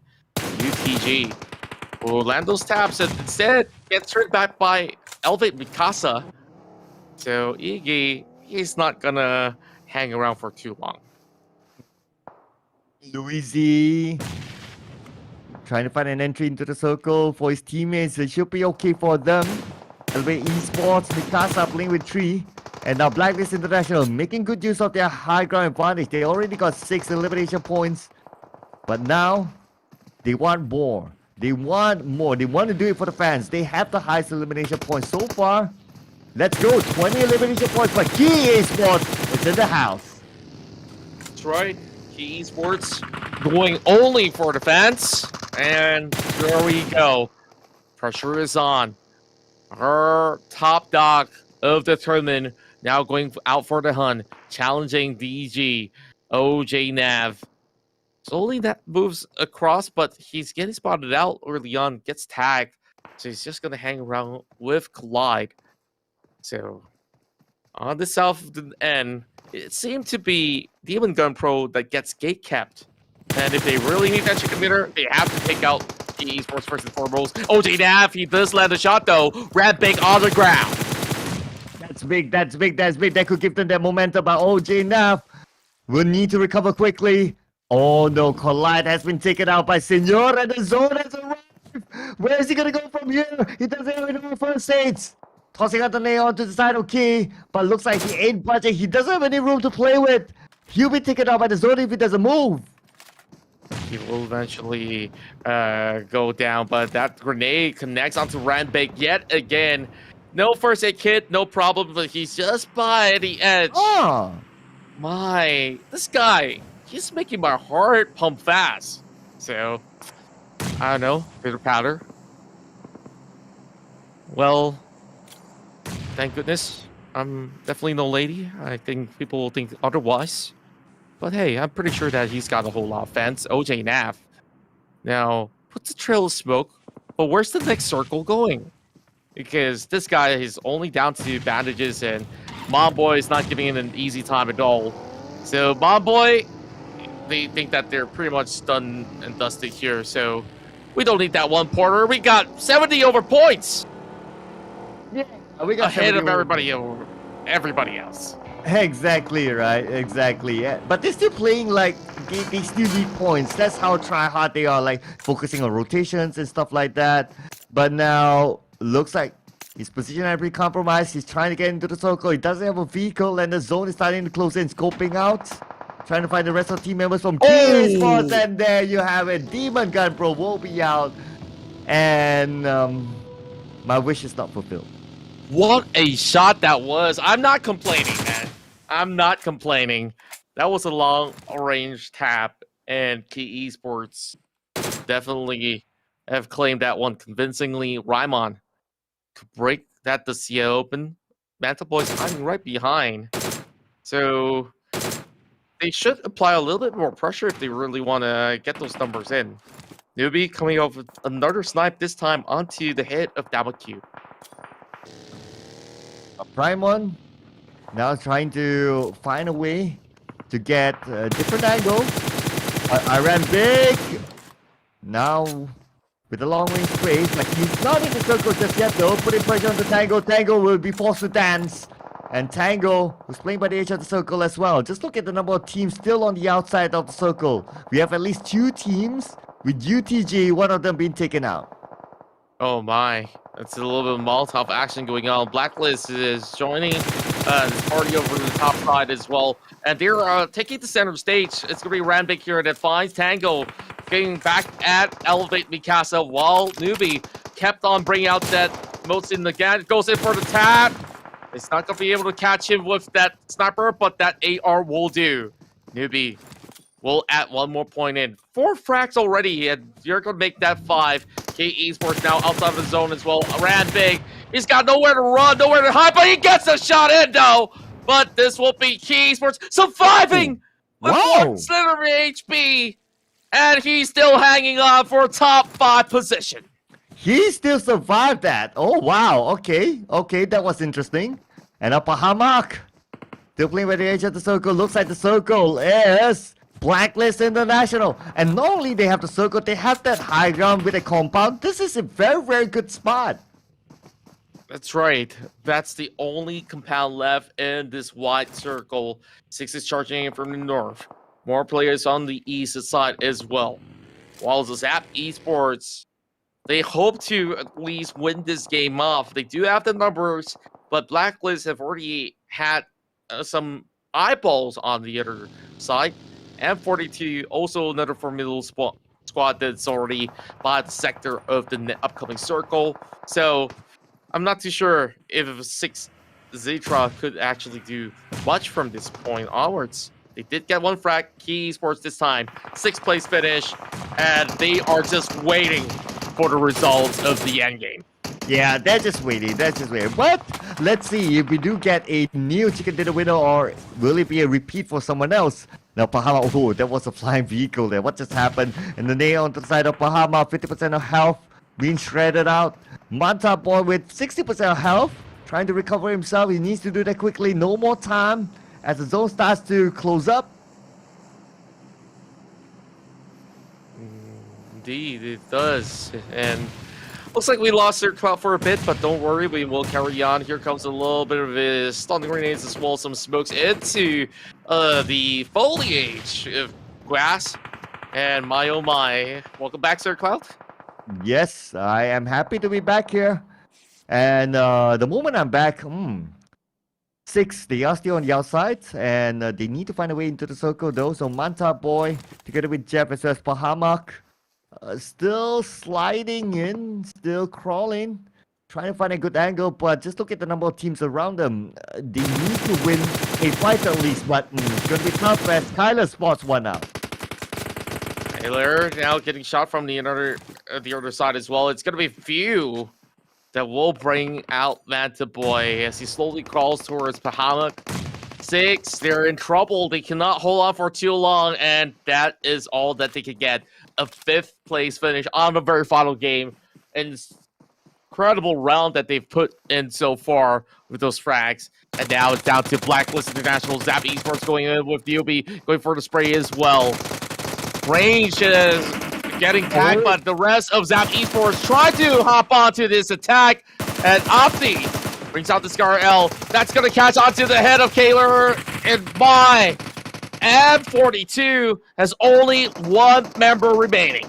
Oh, the gunfire hasn't stopped just yet. Dragon will need to be picked up, but is there enough time? But 20 more seconds on the clock, and the zone moves towards the southern side. So only the 2 teams on the southern side, UTG as well as Blacklist International. They're still in the circle. They stand a good chance of getting this chicken dinner, but they need to bet up against 3 other teams. That's 1. Do you manage to get a knock? He does. He does. Oh boy. What a journey he have taken there. And he's switching it around. He doesn't care. He's just going to go for another lap if he wants to with the Roadster. But I guess that's just about enough. And UTG, they're just waiting and waiting. M42, they're getting into the hunt as well. Blacklist International, they're going to get invaded by few.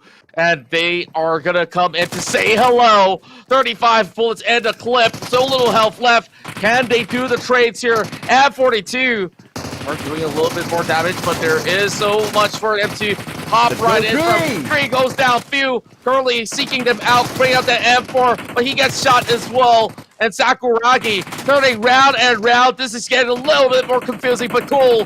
He's going to be able to bring a lot of pain. And here comes Zap Esports moving into the hunt as well. Newbie from the outskirts tried to squeeze those bullets in. They couldn't really find an angle. 3 players storming their way out. F42 is gone.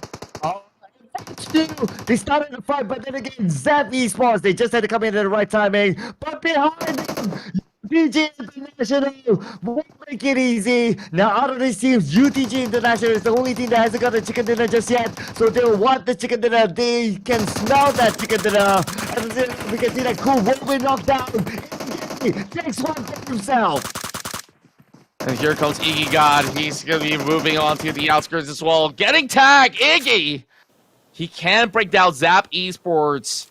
It's down to Cree for Blacklist International. Now he sneaks one out. Whoa! He goes for the transfer as well. Gets the drop. 4 kills already secured by Cree. He doesn't really have to reload. Also take an hour to reload that M249, but Blacklist International comes in a top 3 finish on the very final round. Down to Newbie versus UTG International. UTG has waited long enough, and this is it. UTG International with the final chicken dinner. And the first chicken dinner for them in this tournament. So this is their souvenir, UTG International. At least they are able to take home this as a souvenir. And definitely this will be a long-lasting one, of course. We'll never be able to take this home ever again, except for the next season, of course. But for Season 5, this will be the final game for the Philippines qualifiers. And there you have the UTG International takes home the final chicken dinner in the Philippine region. Well, after a total of 15 matches, let's give a round of applause to all the teams that have participated in the PMPL PH qualifiers for the MYSG and PH region for the 5th installment of the Pro League. As we go into the highlights, we'll slowly prepare the standings to tabulate it all and crown our champions. And this is again the highlight from the previous round, of course, and I would say it's quite eventful, the entire round, and I guess it's something that we're kind of expecting, considering that it's like the second last round or the last round. It's kind of like a trend that people would just like, okay, let's just go ahead and let's just have fun, let's just play, and that's where we see a lot of great plays, just like the Snake, letting just slightly behind, getting that elimination point, but Mikey, not too sure what he was doing though. Yeah, maybe it was worried about some players on the bottom side too. He didn't have enough time to respond, but International had a lot of Flare and Sway Tracker, his full pro, have brought a lot of all these numbers back to the team, along with Edo10 and UTG International. They were also part of that kill warfare by the potato kill that you mentioned, and the esports, I think they don't even got pro for long enough, so they even moved in and still land the final shot. Yeah, and this is one of the final few moments when we see teams trying to get into the final circle, but because they're being pressured by the blue, naturally they succumb themselves to the blue, not the team, of course. And M42, I kind of thought that M42 at some point would get this final chicken dinner, to be honest, because they're pushing quite well, but then again, because of the third party coming in from UTG coming from behind was kind of unexpected, and that's where they overtook the entire fight and earned themselves that final chicken dinner. That's right. Let's take a look at match 15 standings before we get to the overall. And look at this. Both UTG International as well as Blacklist International have accumulated the maximum points. 22 for each of the teams, with Blacklist securing the most frags that they have garnered throughout the course of the PH qualifiers for the team itself. And that's definitely a huge performance being displayed.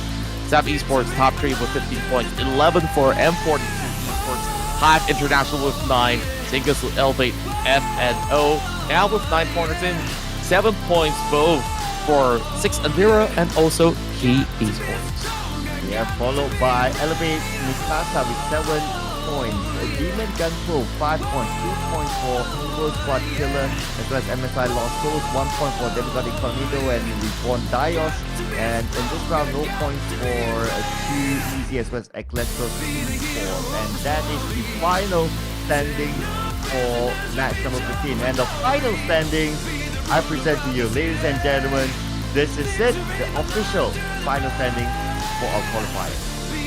After the span of 15 rounds, Key Esports will be topping up the table with 234 points in 15 rounds. And that will be followed by Zap Esports with 168. On third place, it's Demigod Incognito making it to the top 3. And M42 have managed to tie the points with both Demigods as well. Though that is definitely some high, astounding feat to achieve. And look at Blacklist International. They make their way back into the top 5. They definitely have struggled back in day 1, back and day 2. They bounce back up to show that they still are one of the top teams hailing from the Philippines. 118 points for Evil Squad Killer. Hive International at 7th spot with 110, 109 for MSI Lost Souls to make up the top 8. And UTG International, who close off their qualifiers with the final chicken dinner, boosted themselves up to number 9 with 107 points. Number 10, Elevate via No One with 101 points. Also a chicken dinner on page number 2. Elevate Mikasa, number 11 with 100 points. And that is the cutoff for 3 digits. Now, moving on to 2 digits, we have number 12, 6 Anira with 82 points. Number 13, Ecclesiastes Esports, 76 points. Number 14, Reborn Dios with 69 points. 2 Easy coming in, number 15 with 56 points. Demon Gun Pro. Unfortunately, I was hoping for them to get that chicken dinner, but maybe next time. Number 16 for them, 38 points. And again, congratulations to Key Esports. We'll be seeing them a lot more in the future when we kickstart the regular season for the PMPL MY PH Season 5. And to celebrate your champions here of the PH qualifier, it's Key Esports that will represent the Philippines to challenge the rest of the teams, as they are the first Filipino team that have been qualified to play in the PUBG Mobile Professional League, MYSGPH. We'll be expecting all of you fans here to cheer for them in the upcoming season, because Key Esports will deliver a lot more, and we hope to see them sky high to advance into the Southeast Asia bout eventually. Yeah, so we'll be seeing them a lot more, definitely. And maybe, who knows, in Sibol?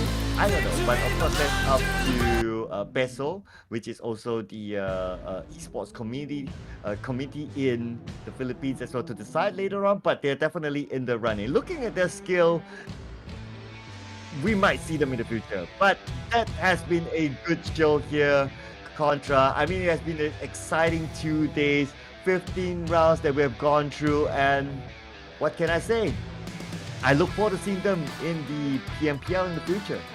That's right, and on these 2 days, of course, I've been enjoying my time casting along with you, Sir Cloud, and of course, we thank all of you viewers that have cheered on for all the 16 teams that are playing, and we thank you all for tuning very early in the morning. I know you gamers, the timing might just feel a little bit like midnight, but we thank you all because you have been there from the start to the finish, or even if you spend around here just to enjoy some of the PUBG Mobile action. And if you want more, make sure you follow PUBG Mobile PH to get all the latest updates. And also, if you want to, of course, check out the PMPL League, it'll also be broadcasted on PUBG Mobile's official social media. And not forgetting PUBG Mobile Esports MY, PUBG Mobile Esports Malaysia itself. And if you guys could do us a favor, do drop a like or follow on Circle MY or even ContraCast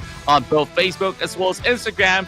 So that's all from us here, the boys, Sir Cloud as well as Contra. We will see Key Esports in the PUBG Mobile Pro League MY SGPH. We're signing off.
invincible.